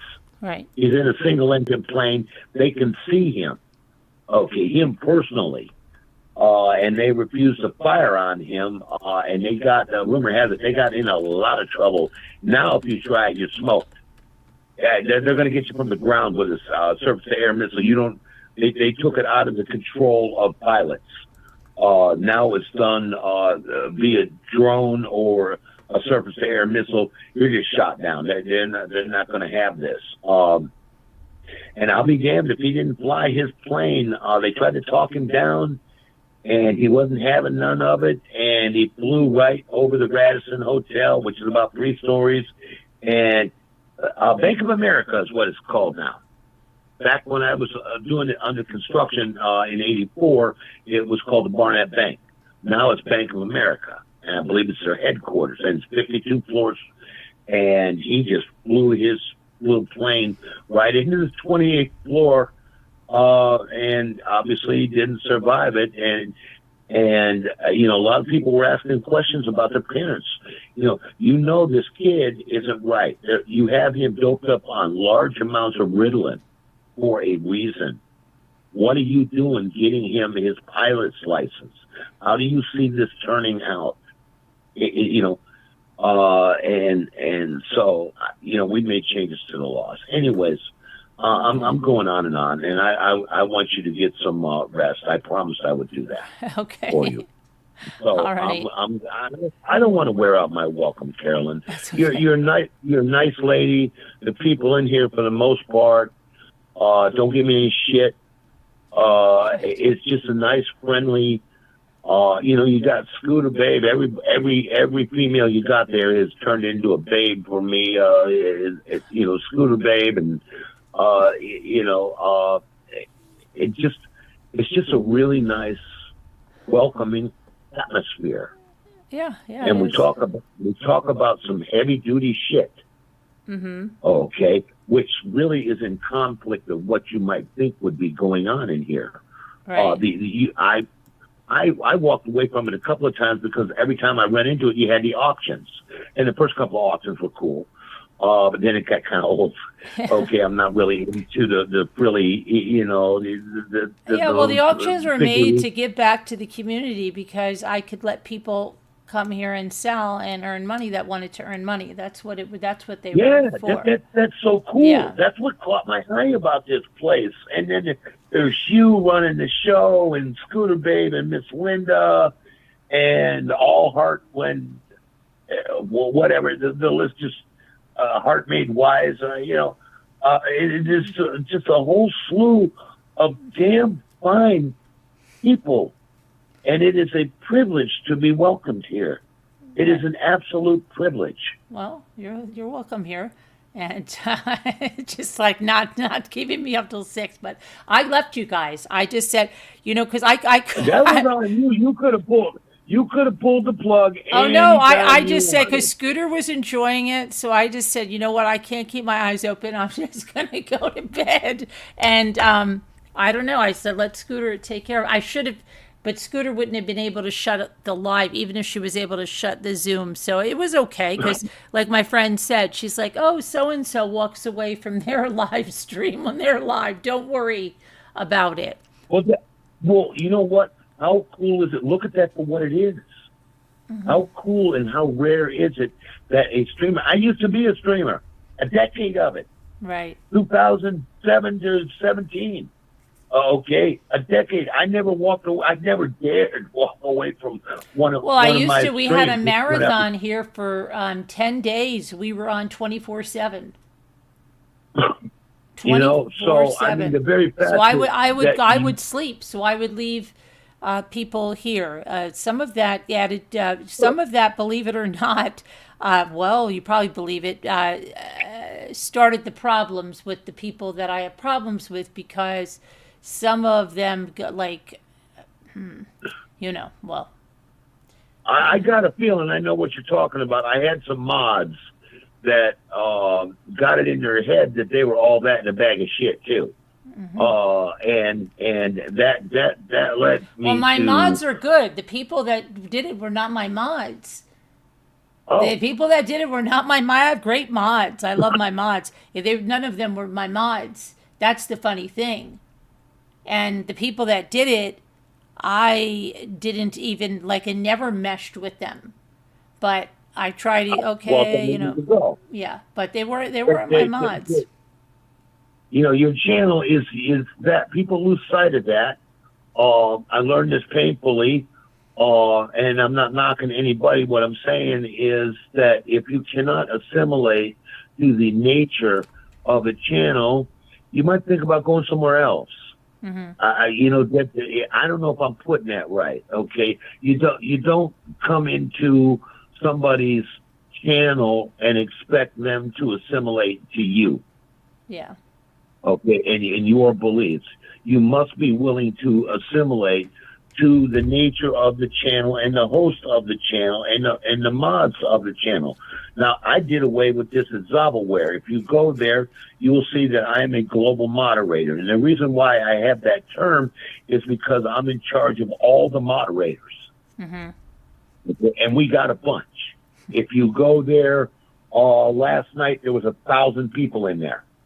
We have a fairly large forum. I know people might think that it's dead, but it's anything. Right now, there are 738 guests in there. 738. The most we've had, the most online today was 950. The most online ever was, and I gotta focus my eyes here, was 1,886. And that was January 16th of this year. We have a lot of people in here, and it's my job to keep the links. You won't find any links. It's my job to do exactly what you're doing. It's per Robert, this is a PG-13 environment. Right. You're not going to be posting porn links. Actually, you can't post any links unless you get an okay from me. Right. And there's areas in our forum that Anna. you as a member can't even see. Mm-hmm. Even as a member, it's certain areas in here that I didn't do anything that Robert designated a decade ago is for the developers, people like me and Lightspeed and Cybershot and stuff, where we can come and do our stuff. And we all know each other like you. You'd be amazed at the similarities of these two channels, Zavalware, the forum, and your forum. We all know each other by name, our real name. Okay, we all got each other on speed dial. Mm-hmm. Okay, there's no. We go on camera all the time.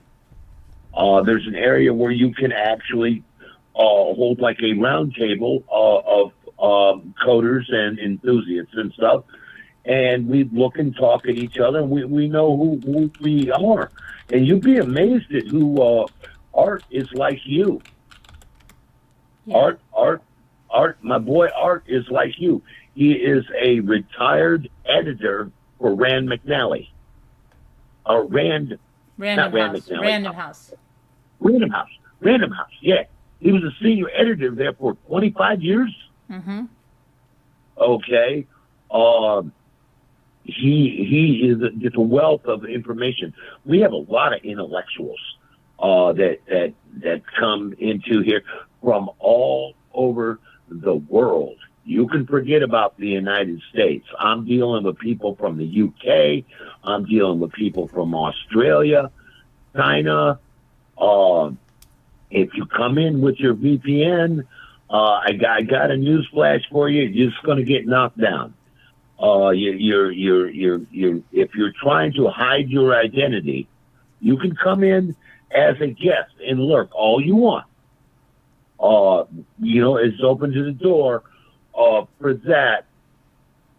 But if you come in as a member, and I think you can understand this, you seem to, I prefer to know who you are. Of course, yeah. Before I open the doors to you and give you the keys to all the locks. Of course, yeah. I would prefer to know who you are. That is why one of the first things I did, and I'm not inferring anything, that was one of the first things that I did was send you a picture of me and my phone number. You remember that conversation? Yeah. I mean, I get very nervous. Like, there's people, there's YouTube creators. They had a big thing going on, and when it all fell out, people found out, and Scooter said to me, "They never saw this person that the two of them did a show every Friday or Saturday. I don't know what the hell it was. But anyway, there was a big controversy because of a charity thing, and that wasn't going kosher, whatever it was. The bottom fell out of the whole thing, and the other two ran off running for their lives, saying, like, we had nothing to do with it. And Scooter goes to me, you know, they never met, and I'll just call her a different name, like Deandra. They never met Deandra. They only talked to her. I guess I don't use Discord, but I guess there's maybe a voice call on there. Girl, but there's no. if you don't want to have, yeah, I don't like Discord. I've only heard horrible things from Discord. No, thank you. But she said they never saw her in her life. Like, and these people were supposed to have like a 10-year friendship or something, right? But they didn't even know what she looked like. And Scooter was flabbergasted because she's like, because she used to do like watch some of the drama Community. I really did not, so I didn't. But I just remember Scooter being like freaked out. She's like, Carolyn, they never even saw what she looked like. They don't even know. And then the internet was going crazy. And then if you mentioned anything about this charity thing, she would send me a letter saying she was going to sue me. Yeah, it's like, what? Are you okay? Come on. You know, everybody is saying that something happened there that's not right. You've all admitted it. Like, well, you're going to sue me? Come on. Anyway. Right. I sympathize with you. I had a case. I won't mention his real name. He's not around anymore.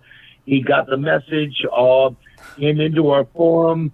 True story, right? Little lady knows she's been in those parts. True story, she says. Yeah, they never saw her. I believe you. I don't have any reason to doubt you, and I hope you feel the same way about me. Mm-hmm. Until you lie to me, I don't have any reason. You're golden. Right? Yeah. You're golden. Oh, well, I feel the same. Yeah, I cannot stomach liars. You know. I have it. Yeah. No matter what. Now, if you say something crazy like, UHP, I developed the ability to fly last night. Okay, I probably roll my eyes up at that one, okay? But until you do something that I deem foul, you're 100% with me. We had a case with a guy, and it's too bad, too, because he was very talented, wanted to steal some code, and all he had to do was ask for it, and we give the code away. I do. We always have. It's like, here's a new plugin that makes Hal do this, okay? And it's free, man. Take it, please. You do something. Somebody do something with it. I only spent about 1,000 hours working on it. To do whatever we want Hal to do, like free range Hal or some of the vision stuff. He come in and then he opened up his own forum and then started charging people a monthly fee to gain access to code that I wrote. And me and Robert wrote, me and Lightspeed, Lonnie and Art, and we were deeply offended by that. And he got to meet one of my dearest and oldest friends. You heard me talk about me shipping out with a guy that's been my lifelong friend, Gail Porter, SOS Marine Services, when I was a wireman third class. Well, he got to meet Gail Porter Jr. Now, Gail Porter Jr. is the head of the Porter Law Group. And after Junior, your LLC made me think of this. After, and I know why you have it. After Junior got done with him, because I went squealing to Gail Jr., and you will see him in one of the emails that I sent you, the Porter Law Group. I sent you a case study. He's the guy that I moonlight for. When I told you that I work with certain law groups and stuff, I consult with them. I was talking about him. Mm-hmm. So it's one big family. After Gail Jr. got done with Mr. Blakely, okay, To this day, to this day, because he fell in default of the judgment, to this day, if he gets a job washing dishes, I get half his paycheck. If his car, if he buys a car, it instantly has a lien put on it. Right. If he buys a home, I own half of it. You know, I mean, I took his name from him. For the love of God, I took his name from him because every time he pops up, Gail sends me an email. Listen, this Social Security card number popped up here. He's working there. I'm going to send out a demand letter. It's a demand letter for garnishing his wages. I get 50 cents on every dollar. Right. And it was definitely one of those FOs. Right. Okay, you stole from me, and all you had to do was ask, brother. I would have emailed it to you immediately. That's my job. One of the patent things that we love about our community is we don't hoard code. If we develop a plugin, we share it with everybody. You can go into the forum and it's just loaded with these plugins that'll make Hal do all kinds of craziness. You know, nobody's being stingy. Yeah, I've got it for a little while to beta test it, make sure it's working right. But the very first thing I do is, hey guys, here's some new code. You know, when I wrote the antivirus code for UltraHal, he's one of the only chatbots that I'm aware of that comes with his own antivirus.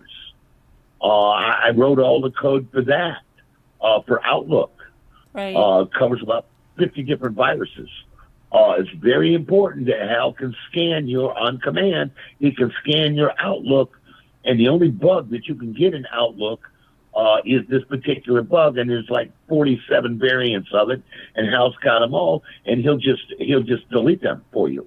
You don't need to use malware bytes. You don't need any of that stuff. Just give it away. I didn't bring to be selling it, but I just want to give it away. You came and you stole from me, and then you're selling it to other unsuspecting people who don't know, lurkers, as I call them, people who come in, they can't see the code. You've got to do a membership, which doesn't cost you a damn thing. We don't sell data. We're so proud of that. We have never sold any data that I'm aware of. I know I haven't done it, and I don't believe that Robert's done it. Not ever. This is the most straight-laced, impeccable young man I have ever run across. I mean, he just, your data, your email addresses, I can't see them. And it's designed to be that way, so that nobody can get compromised. With your I can't see your passwords. I can see your screen names. I can see your IP addresses, which get flagged automatically. If it's a VPN, you're going to get booted. Don't bother. I mean, you're just going to get booted because we're tired of it. And so, but all are welcome, and we share, and there's no hoarding or greed. And we've had some of the sharpest minds in AI history come through there. CeeLo, the people, Chris Shaw, the man in his donations were just, he built the character engine that Hal uses, and I keep it updated.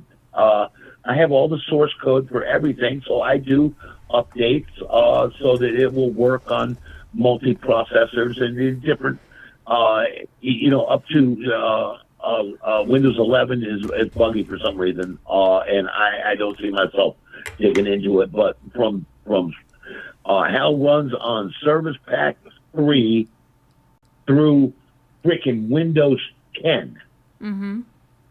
Okay, and all of the changes that had to go into that, I did every one of these.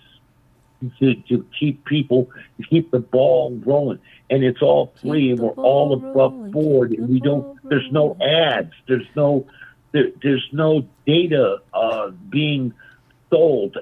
There's just not. That's why I love it. It's the purity of it. Kind of reminds me of what you got going on there. That's why I offered to help you with the ads, and then you were nice enough to send me that nice little email, which set me straight. So you'll notice I left you alone. Right. About the ads. But there's other things that, because you have a Windows environment, and I only know that, I'm telling you, I only know that because from time to time I can see. I shared something. Yeah. Yeah, I can see what you're running there. Yeah. But there are plugins that you should try out that won't interfere with the ads, like WebRTC. Okay, that will mask your. It's a plugin that works for any browser. Don't care what it is, Chrome, Firefox. It does not matter. By origin, not by origin, the WebRTC, and what it will do is it will hide, not mask, it will hide your IP address from sniffer programs, and it will not interfere with the ads. It will not interfere with the stream. It absolutely will not allow somebody to gain root access to your system. They cannot access your microphone. They cannot access your camera. And it's very, very, very lightweight. The resources, it just, what I got here, I got, those are the only two that, but I run Kali Linux. So, it's like, FAFO. If you want to, I will make a true believer out of you come creeping around my neighborhood, my neck of the woods. But all that being said, yeah, I'm just running the two of them. Up in the right-hand corner, I've got you are protected WebRTC, and you can do a leak test, and you can do a DNS test, which is a domain naming service, which is kind of a big deal in the security industry. But unfortunately, you run Windows, so there's like 2,500 ways to actually gain access to your machine. Unfortunately, it's just bad code. It really is.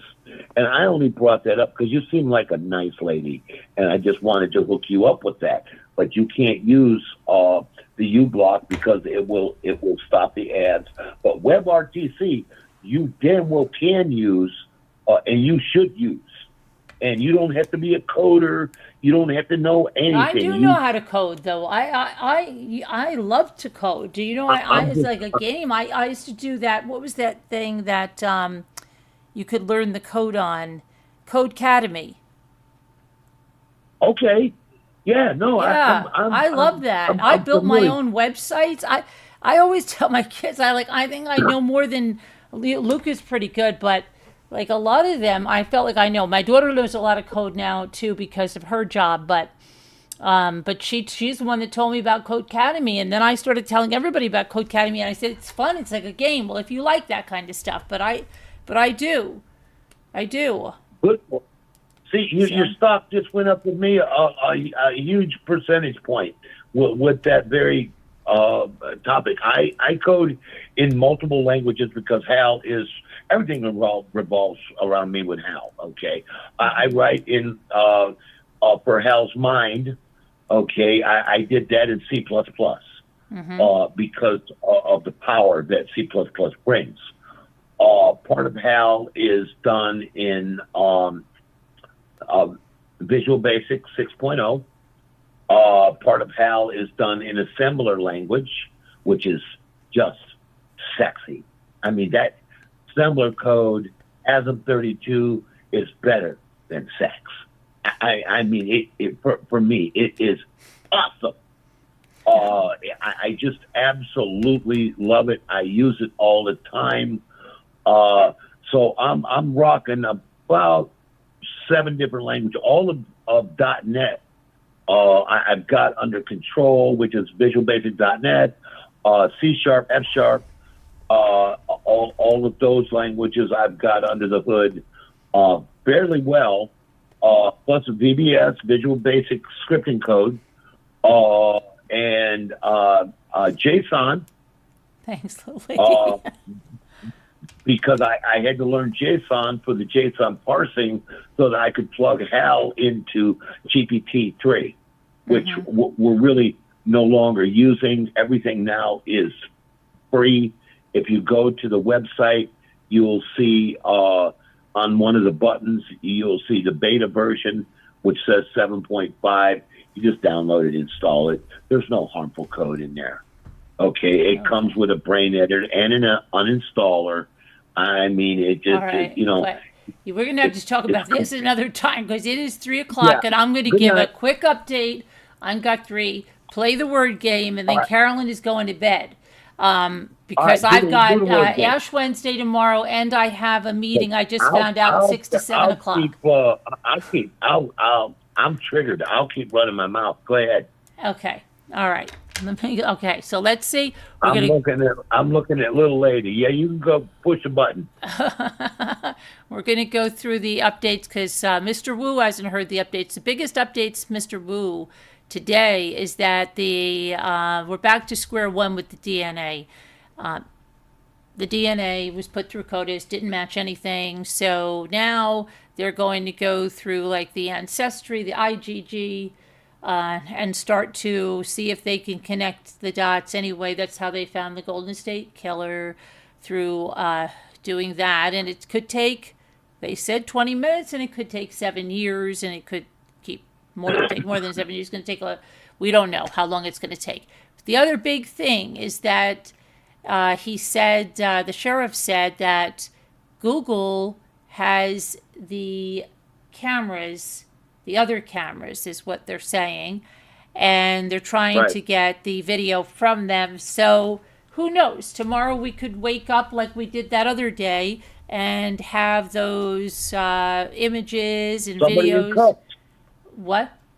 You know, I mean, somebody in cuffs. I mean, at this point. I mean, we could have a lot more. Maybe we'll see a car. Maybe we'll see something. They also went to neighbors' houses and something about fooling around with the camera. So why now? But, hey, helicopters were still flying low today. They said that they were using that thermal heat and the sniffers and stuff. They were using it by helicopter, by vehicle, and by foot. What else? And then they've got to now go through that process, the IgG process. The gloves and the DNA, they were not even a match in each other, and neither one of them went into CODIS. The one found at the house or the gloves.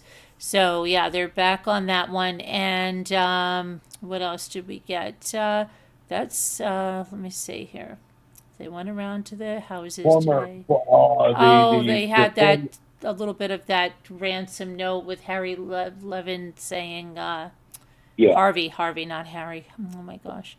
Saying, I can't say this, but they gave, he just sounds like he's trying to be relevant. I wouldn't really put much stock in that. I don't believe the ransom notes anyway. They said that Nancy seemed to be targeted. She wasn't random. They don't believe it was a burglary gone wrong. We heard that days ago they went to gun shops with the 40 names and pictures.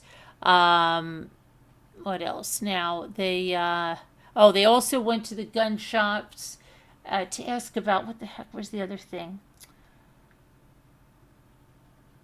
Oh, I heard something else today. I'm trying to think of what it was. But yeah, so waiting on all that. We don't know anything more about that Range Rover, about any DNA or anything in there. I haven't heard anything on that. What other stuff are we waiting for? That's about. We got 25 lurkers. You have, where did I get? You have 25 watching. Who? You do. I have 53 watching. Oh, 56 okay. watching. All right, because it says started streaming 11 minutes ago. I know what happened there. That's on me. I'm sorry. Okay. I did something. My machine for all those lurking and 58 lurking and hiding. Mm-hmm.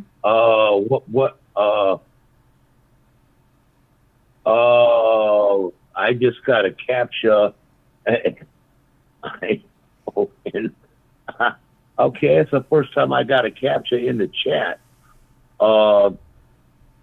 That's kind of interesting.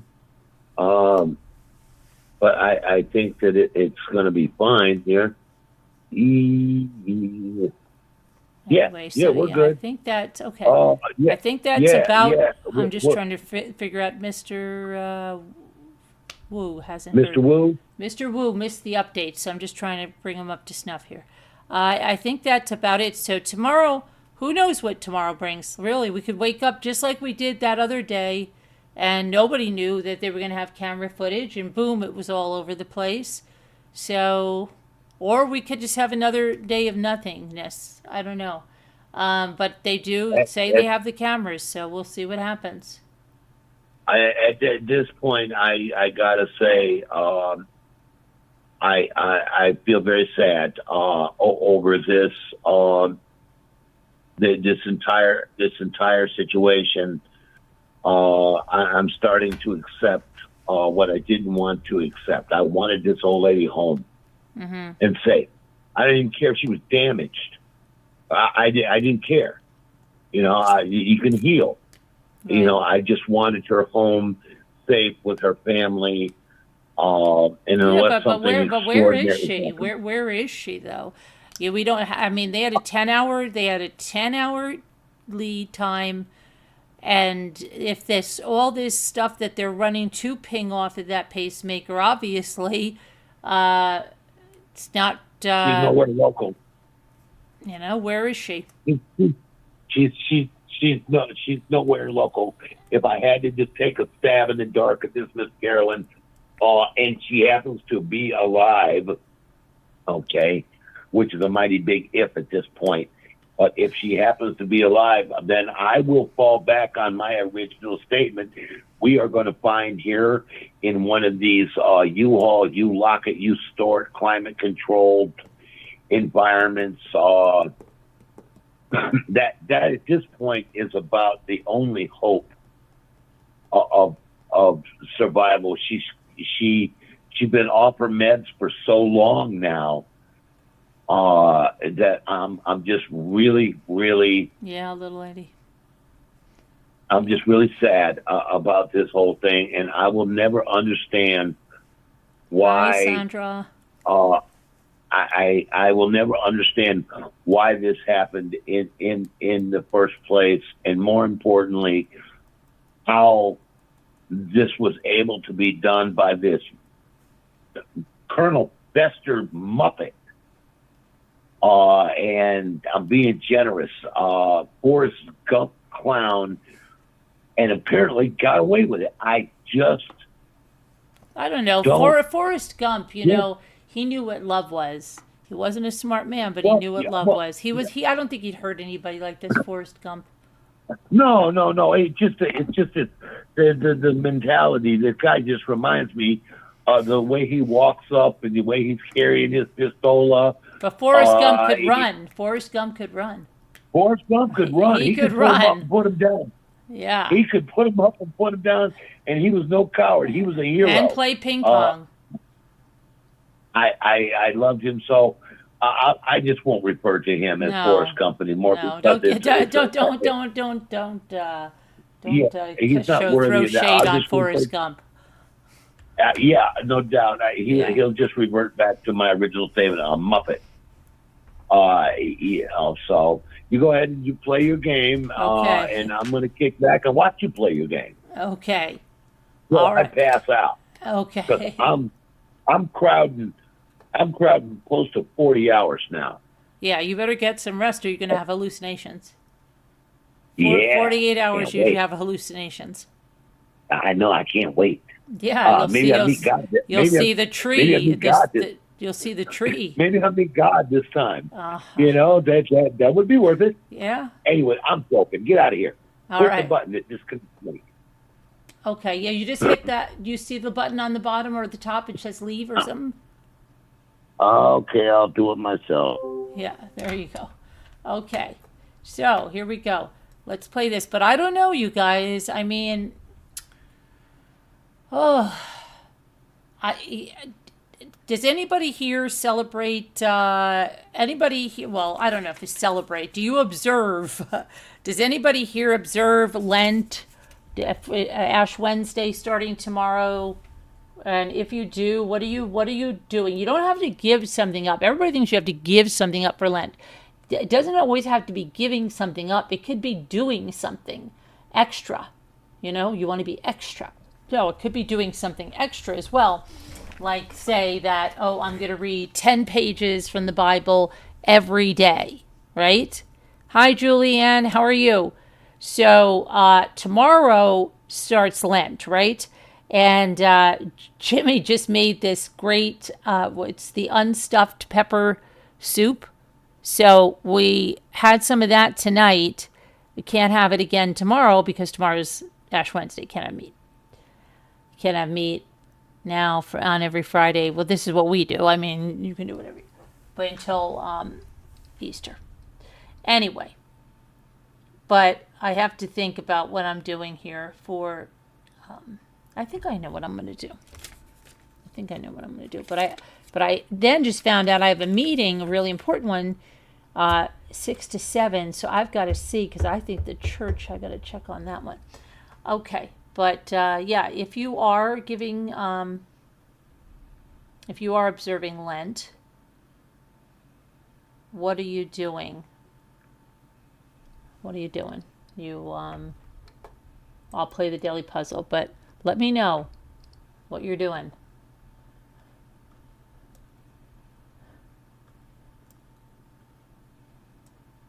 And I did tell you that that Ethan, right?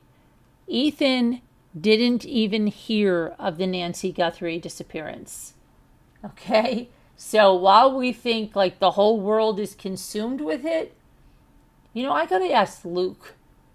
Luke's probably heard here and there just with me covering it, but I don't even think he thinks it's anything like what it is, you know?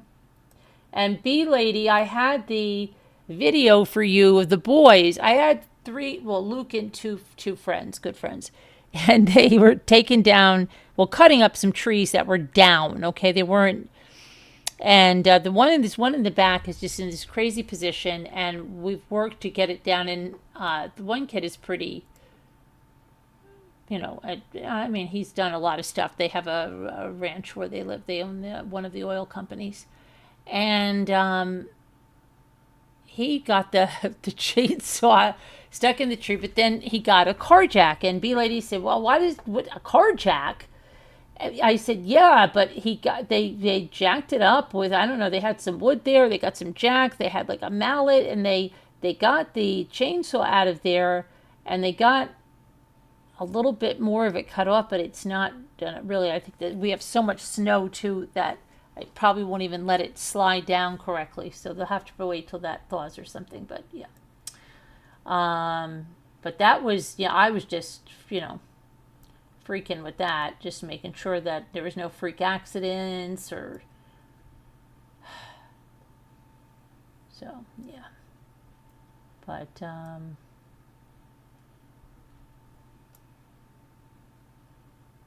that was fun.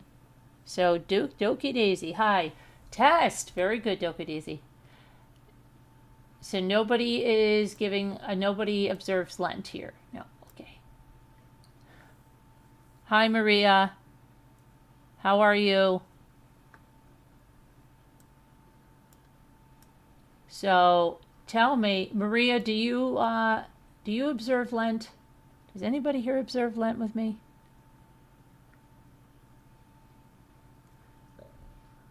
I guess I'm the T is, what do we have here?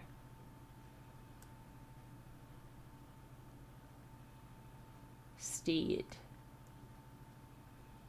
Steeds. I did Steeds. Okay. Stead. Stead. I have to find out what time you can get ashes. They used to do a really nice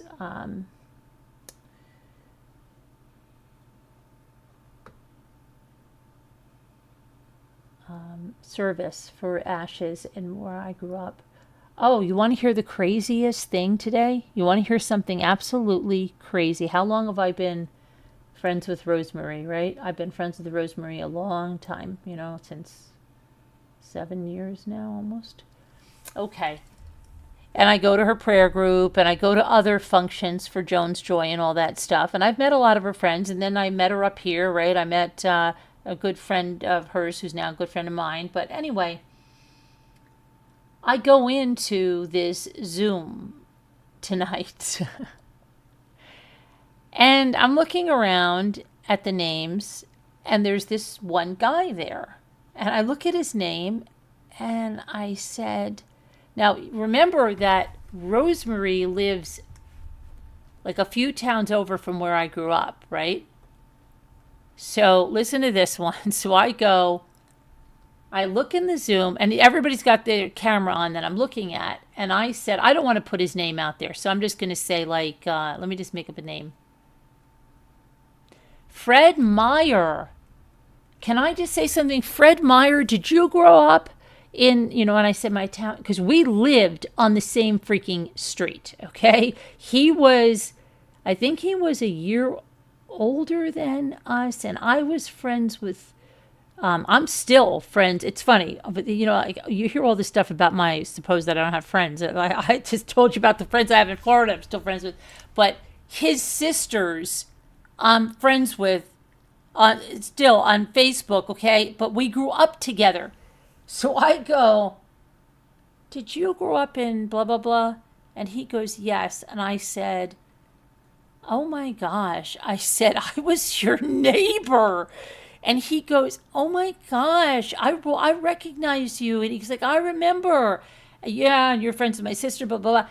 But I never got to ask Rosemary how he was connected, because they obviously knew him because he had this like big labradoodle or something that came in after a while, and they knew him pretty well. So I have to get with Rosemary and find out what the scoop on that is, because that was just shocking. I was messaging Scooter. I'm like, you have to get in. I just saw it was just freaky. Even though I'm friends with a lot of the people on Facebook, it was just freaky seeing him there, you know. But yeah, it was him. It's crazy. Okay. Let's see. What are we doing, Heart? I'm totally lost here. I kind of got mixed up. Sets. Sets is all we can do, right? Uh-oh. No, that's not going to work. Did we do C? Oh, C's. Yeah, that's good. Did we do seeds?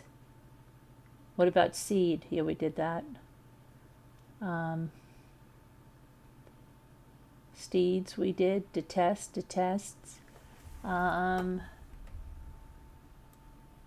Set. What about tested? Yeah, tested. Did you get that too? Good night, little lady. Sweet dreams. And then we have to start doing updates on my neighbor. That's my neighbor. It's so, yeah, I know, right? Even though his name's not Fred, but yeah, it was cool. It was so weird, right? It's so weird. It's really weird how, what is it? The 6 things of, of Kevin Bacon? Not the 6 layers. What is it? The 6 degrees of Kevin Bacon, that you could connect anybody. Wasn't it that to Kevin Bacon in 6 degrees or something? Yeah, it's almost like that. It's so weird.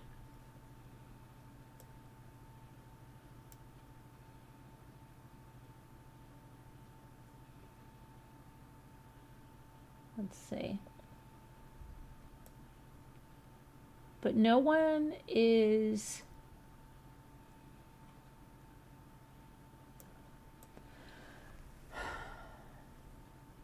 Oh, how about a satay?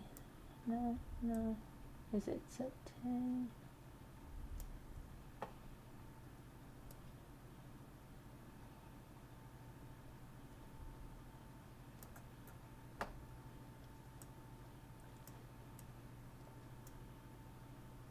Good night, little lady.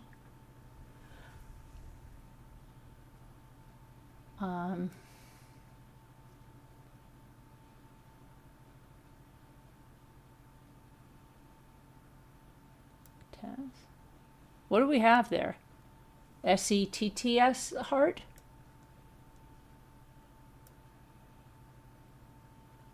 Okay, yeah, very good. And now what about SETT then? All right. And let's see.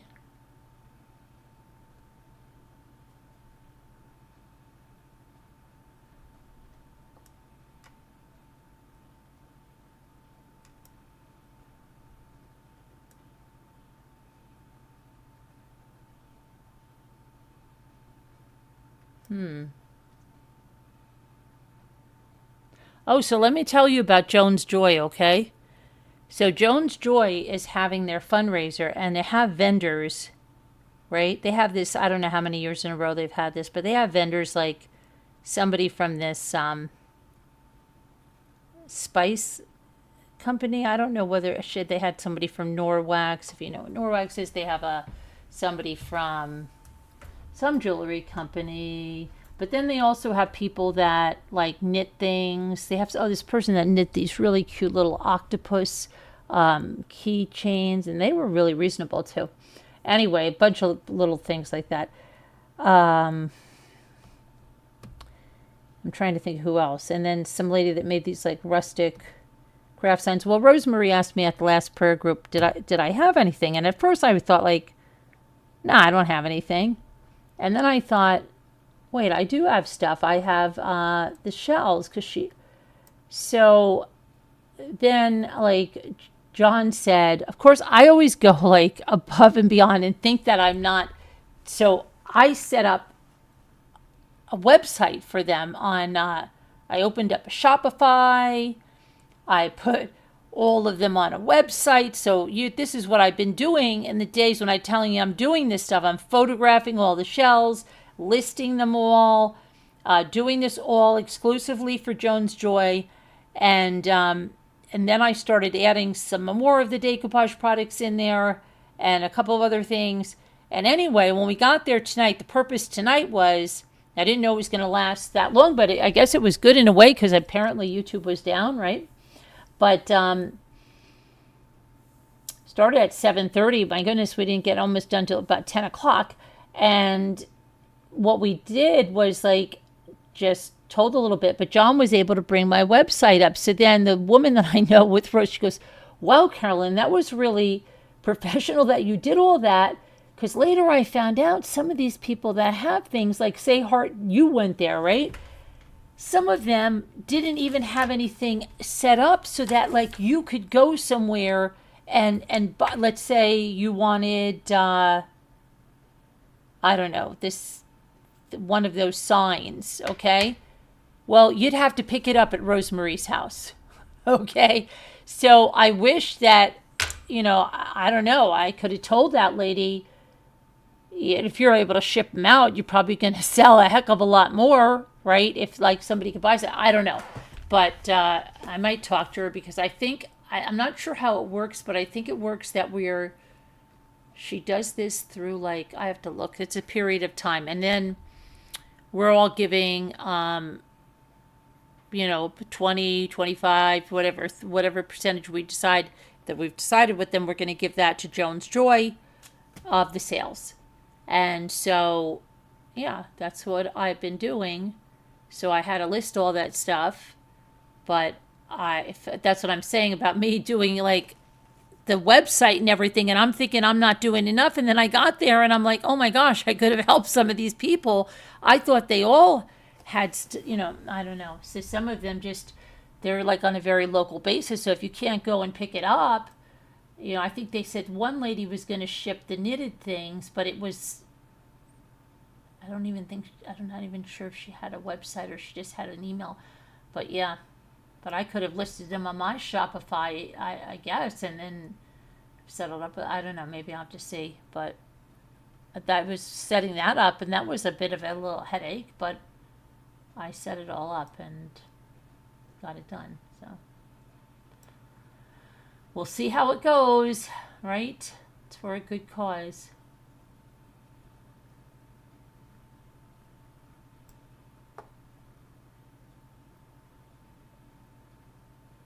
What are we doing here?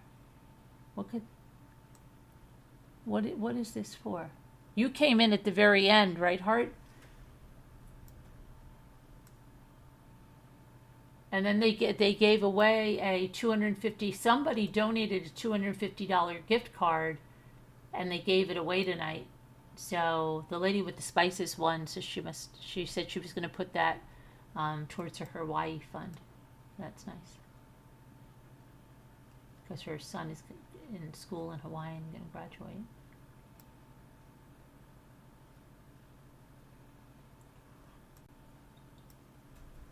Ted's? Ted's, okay. Nope.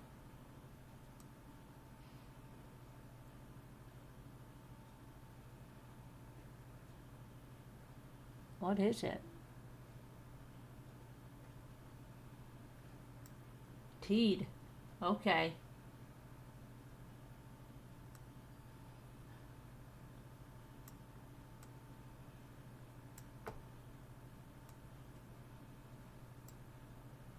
Oh, wow.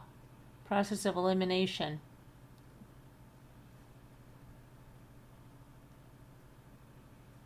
Hello, Royal. How are you? How you doing? How's it going, Royal? You doing good tonight?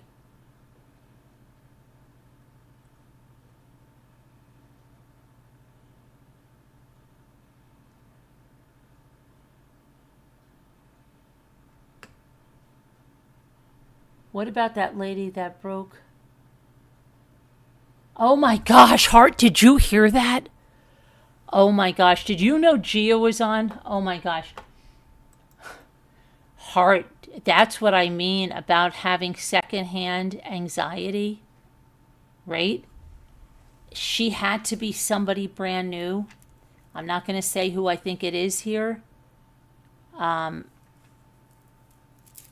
I don't think I took very long. Do you think I did, Hart? I didn't know. I thought you came in at the end, so maybe then you did see me. I think I was pretty quick with my presentation, right? Thanks, Juliana. I think I was pretty quick. I was just, I don't think I took more than 4 minutes. I don't think anybody was that long. Maybe the seasoning lady a little bit, but I don't think it was excessively long. Oh my gosh, but that was crazy. Gia messaged me and she goes, oh my gosh, somebody was in the meeting. She thought she was on mute and she wasn't on mute. Wasn't. It's bad. Always. Wow, that was bad, but that wasn't, those other women were there a long time, so I don't want to say who I think it is, but I think it's somebody that was brand new this year because everybody else has been there.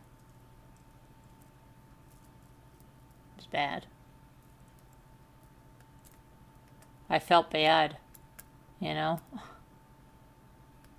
I really felt bad. Carolyn, what is it, Hart? Why is Hart killing me?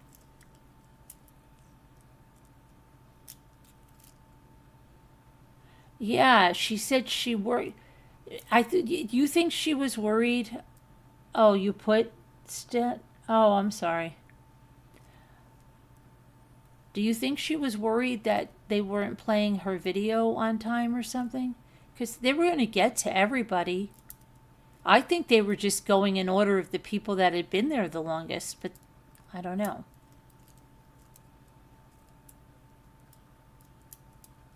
Julianne, she said something like, see what Hart wrote? We were all on a Zoom. There's like, I don't know, 25, 26 people on. Just imagine all the blocks, right? And I had just finished going, and then they were like looking for the next person. And she just started talking and saying, I don't know what it is with these people. I didn't know they were going to talk so long. They don't stop talking, and I don't know why I worked my arse off making a 5-minute video. And it was like that. And then Patricia said, you're not on mute, because she was pissed because poor John, Rosemary's son, was like probably like getting flustered, right? Because he's such a sweet guy. And, you know, I think he was just like, oh my gosh, like a deer in the headlights. And I was like, oh my gosh, who is this lady? Because you didn't see her. All you saw was this like screen name. And nobody knew who she was. But then we could narrow it down that she's making a 5-minute video. And then second of all, that she's new. So I pretty much know who she is. But it was really rude. And then Gia, she messaged me and she's like, what the freak is that? Why would she do that? And it just gave me like a bad taste. I just felt like the one that I knew who it was. And when she made her video, Hard, I think I know who it is, but I'm not going to say it. But when she made her video, I just saw her as phony. Right? I just saw her as completely phony. That's what and Gia told me she thought it was the same person. Because then when she came on with her video, she was all like, I just kept hearing that other voice and thinking like, you're completely phony. Like, what the heck, lady? Like, I don't know. And I don't think, Hart, do you think anybody was talking excessively long? I think I went pretty fast. I think, you know, maybe the lady with the cleaning, I mean, but it wasn't excessively long. Oh, you were joking about stat? Okay. I don't think it was excessively long. But I mean, it was a long time in total. It just was, but I mean, anybody could have left if they didn't want to be there. I don't know. But what are you going to do, right? I felt bad. I don't know if Rosemary heard that or...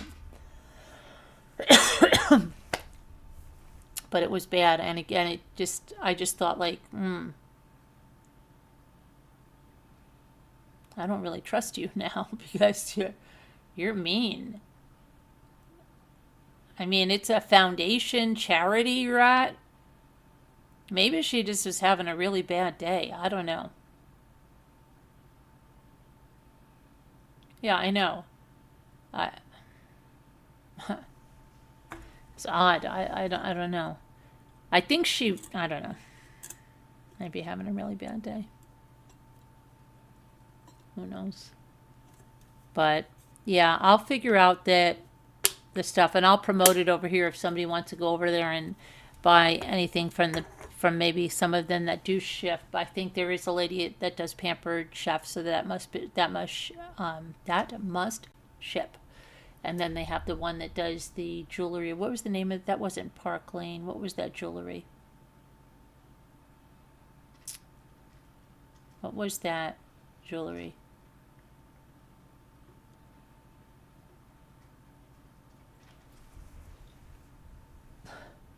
Mitsu? Hi, Mitsu. What's up? What are you doing, Mitsu? Are you doing yoga or something? What are you doing?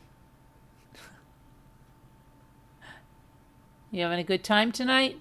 What's the 30? What's 30 mean? What does a purple 30 mean?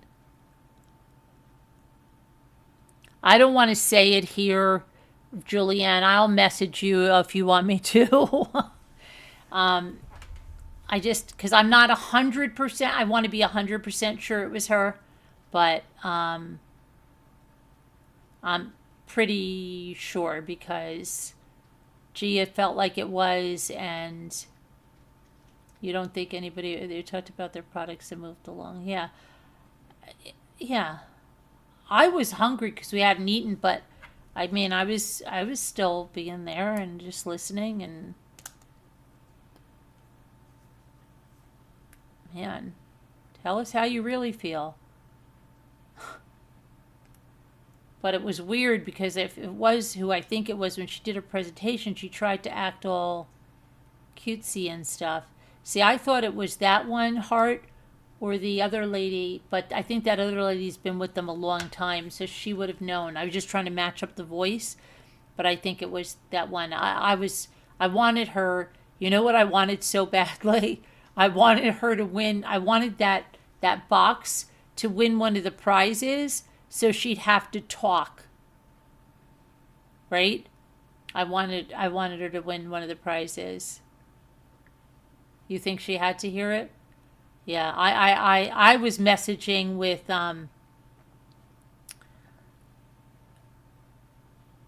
their like assistant, their Patricia, and I was messaging with her, and she was like, I'm like, what was that? Oh my gosh. But them, didn't you think, I hope they don't think that other lady did that, because that other lady that had the kids that kept being loud, that they kept muting, and she said, I'm sorry for before, I had stuff going on with my family. I hope they don't think it was her. Because it wasn't that lady. That lady just, like Gia said, she just had her kids and her, stuff butting in, and she didn't realize she wasn't on mute. But yeah, I felt bad. That was bad. Thank goodness that she spoke up. The other, stop it. That's what I mean about people. You're not on mute. Because then that really destroys it, right? Let's say you're doing a foundation and you think this person's really nice and helping, and they go with that kind of an attitude. How can you just turn that around? You know what I mean? I don't know. And do you think the lady didn't know that? Like, why wouldn't she apologize or something? Wouldn't you say, look, I'm sorry, I shouldn't have said that. I've been having a really hard day and I just have so much on my plate. I'm really sorry I snapped like that. Or do you think she just thinks that nobody knew who it was?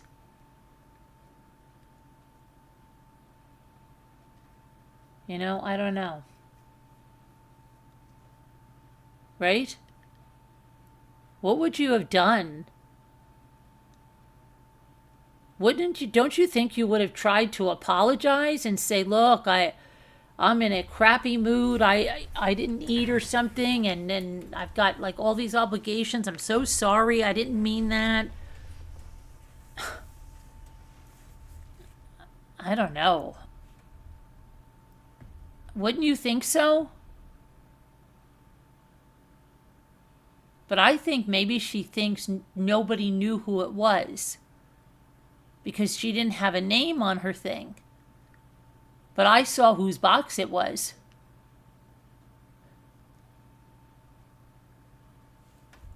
I don't know.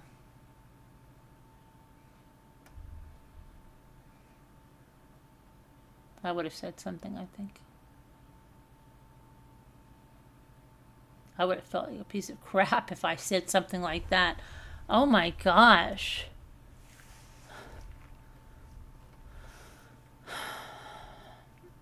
What would you have done, Julianne?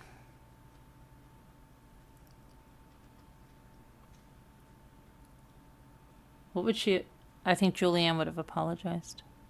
Julianne would have never said that, but if she did, I don't think they could have thought it was her because both of them popped on screen when they spoke. What do you mean? I saw who it was, Hart. I saw who it was. I can DM you. I saw who it was. Because nobody was talking. Don't you remember? I had just finished going. And, right, exactly, Murder. You wouldn't have been that rude in the first place. She should have apologized. Yeah, but she should have apologized. Okay? If she had apologized, maybe you could feel, okay, she's having a bad day, right? She's having a bad day. She needs a Snickers. Something's going on. She's having a bad day.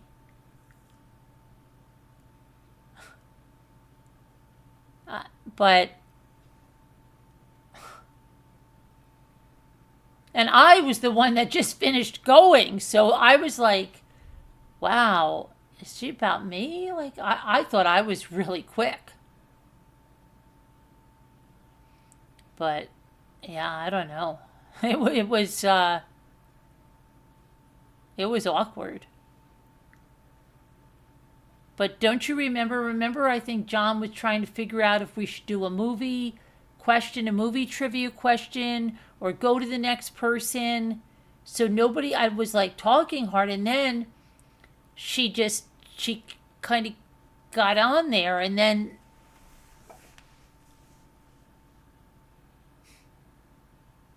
I saw the box, her box lit up like a beacon. Bigger faux pas, not to apologize. I think she couldn't show her face. I definitely would have tried to apologize. Yeah, right? Say, look, I'm sorry, right? I'm having a really bad day. Her face popped up? I didn't get her face. Wait a minute. Hart, I'm going to message you. Oh no, we got the, hold on a minute. I'm gonna DM you in Slack because I already talked to what's her name and told her who I saw the box. I'm gonna show you what blocks hold on. You tell me who you think it is. I'm gonna tell you who I think it is because you don't think it, okay, hold on a minute. Let me see something. Why don't I have your thing here? Okay, let me see.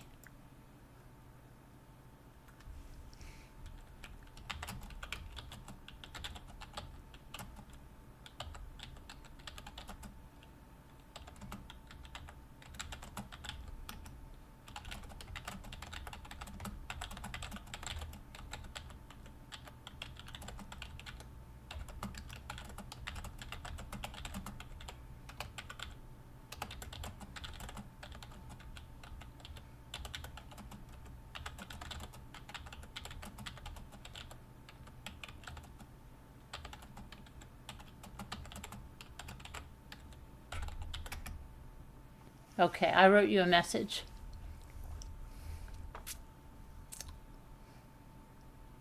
I'm sorry that we're like passing notes, but I don't know. I want to make sure, I don't want to put that out. Like, she was sitting there in real life. Really?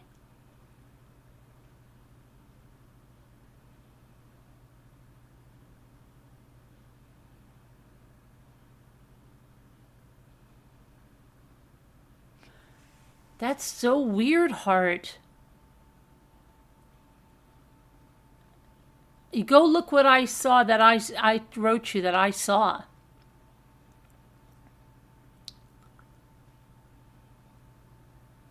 That's so, it was so, oh boy. I felt bad for John, so bad for John.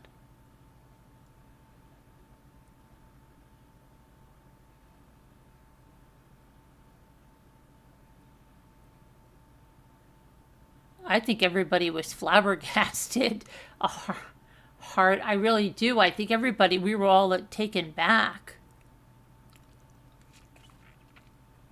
Because Gia typed out everything that was said. It was so crazy. Let me see what she said.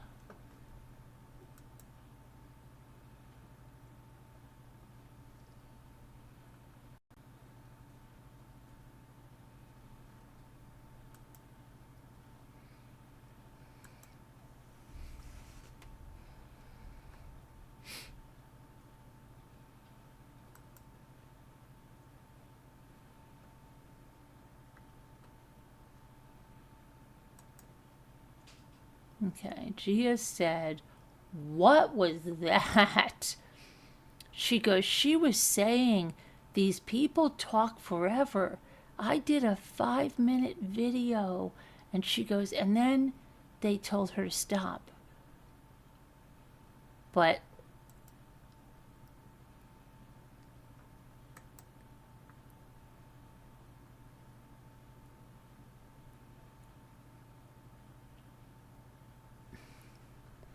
somebody else said to me, Hart, that was effing nasty.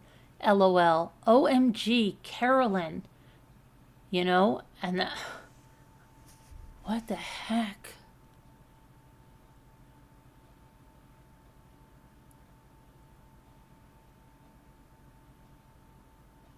Well, I guess, yeah. Wow, that was awkward.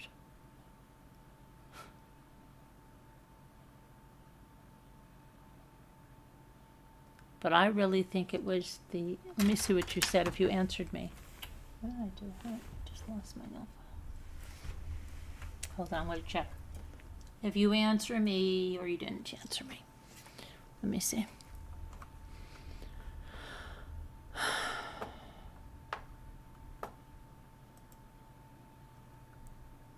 Oh, I have the right one? But wait a minute.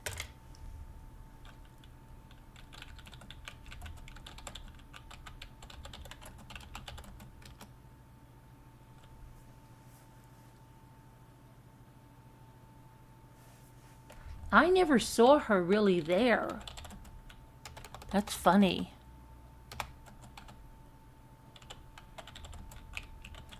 She wasn't the one with the baby.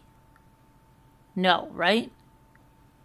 And she wasn't the one with the little kids that were interrupting, right?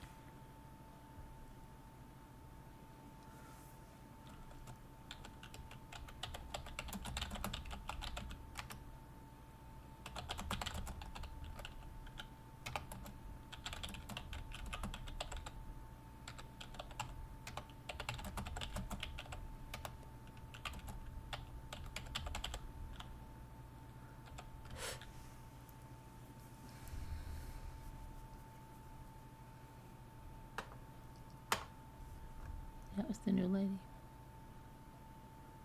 Okay, now I'm getting it. Hey, Murder, what happened? How did Murder get... Welcome, Murder. We're going to play you the membership song now. Welcome to Deputy Rambler. Welcome, welcome. Let's see. I know you've been one. I guess when you just renewed, they gave you a whole big fanfare. Look at that. So we're going to play you a song. Because I want to hear a song anyway. Let's do a song.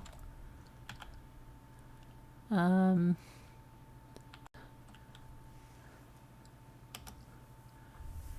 isn't very nice, though. That, yeah, I feel bad for them. Okay, member.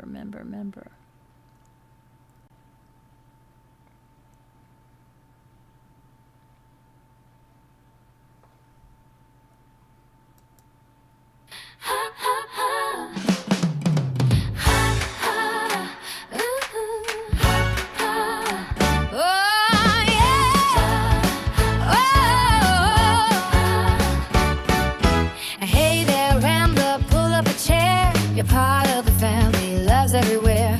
From late night laughter, stories that matter. We ramble together, it's perfectly scattered. Welcome, welcome, Ramblers Unite, Ramblers Unite. Ooh, ooh. Different levels, same heart, shining bright. Thank you for the love, for the time that you bring. Mommy Ramblings grows because of everything. I know, I feel bad for John. He's such a nice guy. He's always trying to make everything right. He works hard to make everything right, and I think he was okay. He's the person I talked to. Yeah, I think he's all right. But I think he was glad she stopped that, because I was glad she stopped that, because she's good like that. That was good because I have a hard time just. But she went right in there, and that was good. Yeah, that was good. I did feel bad for him because he was trying to move it along. He was trying to move it along as fast as he could. And Rosemary, want to talk a little bit, but good. See, then it paid. It paid not to renew your membership and then do it then, right? Was that you changed your avatar at one time, or is that the one? Now I can't remember if that's your original avatar or that's the one you changed. Now that I see it real big.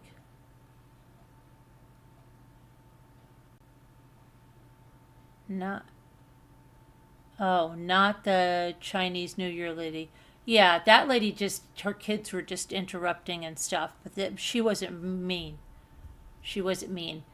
But is she the one, is the Chinese New Year lady the one that makes those things out of the recycled yarn? I was a little lost on that. Was that the Chinese New Year lady? Or no? I was trying to figure that out. That makes the recycled. They take, from what I understand, they take sweaters and they take them apart and re-knit or re-crochet. Oh, you used to have the crow. Okay, now, yeah. You know who I haven't seen in a long time is Pitbull Sleuth. Pitbull Sleuth, Pitbull Sleuth, Pitbull Sleuth. They always wanted me to take them to a diner.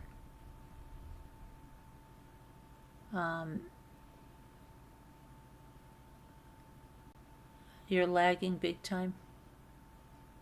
Do you think you really think Rosemary got that? Because maybe sometimes she wasn't, I don't know. Hopefully. I feel bad, but she's a life coach and stuff. She's probably has somebody's number that would do that. You know what I mean? She probably already knows like where to put that.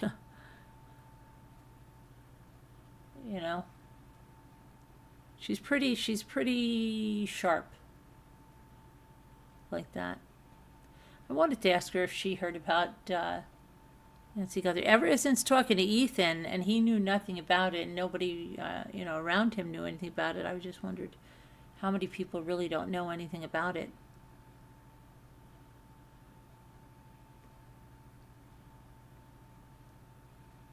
I think I remember the crow.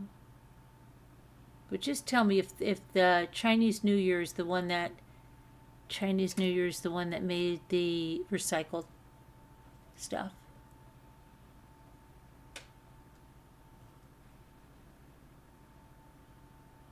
But let me share it with you guys, the event, just in case there are some vendors that you could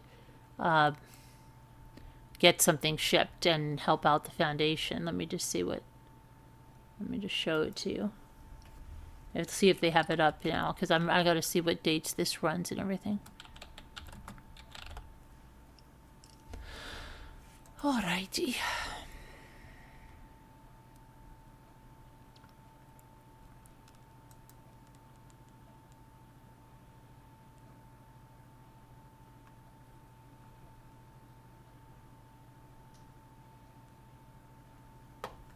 Okay, so here's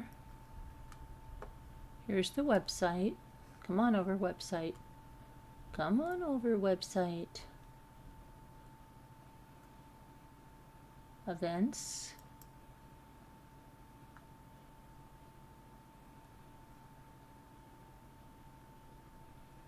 Do they not have it on here yet?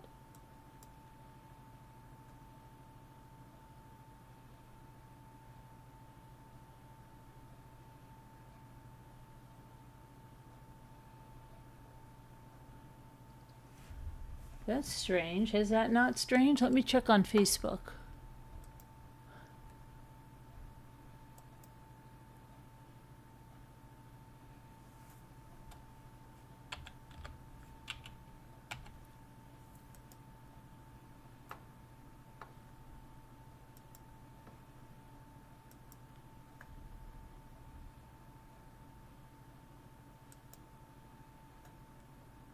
Okay, well, here's the fundraiser, right? Okay, but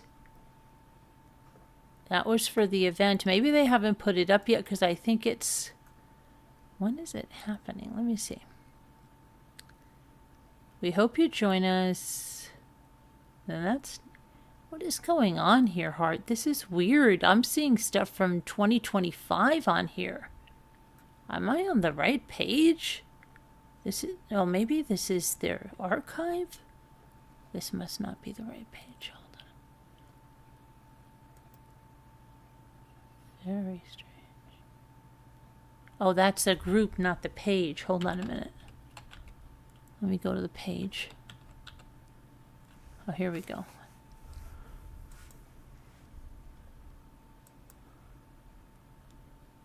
One was a group. That's what it was.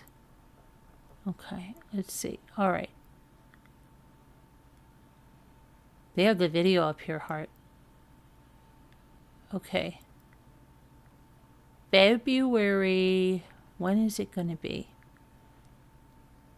Jones Joy Party Fundraiser. All right. The products... I'm confused. Do we know... How long is this supposed to be running? Let me see. Jones Joy. Prizes, Mardi Gras. I'm confused. I always thought they show it running...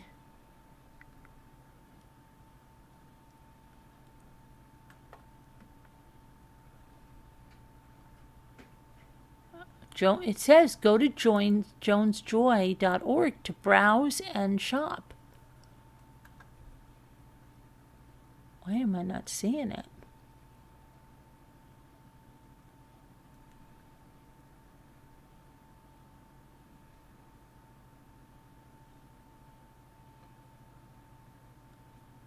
Okay, I am confused. All right, I'll have to figure out maybe they're gonna put it up soon or something. I hope so. I think it's probably gonna get it up tomorrow or something. Who knows?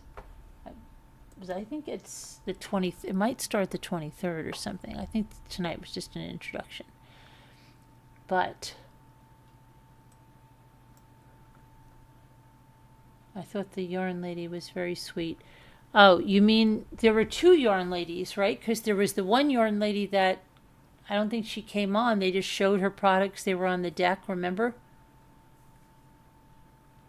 Right? To get it out there for the...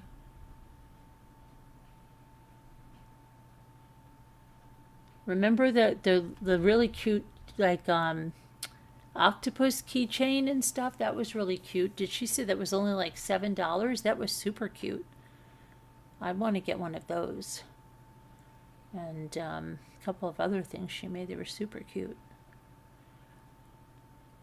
And then the yarn lady, though,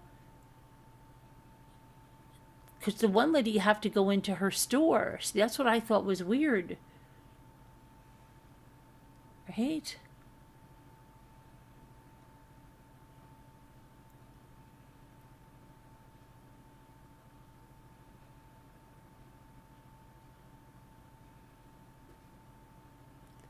So how long was YouTube out for? Whatever I clicked on the link that took me to the meeting had some stuff on there. Really?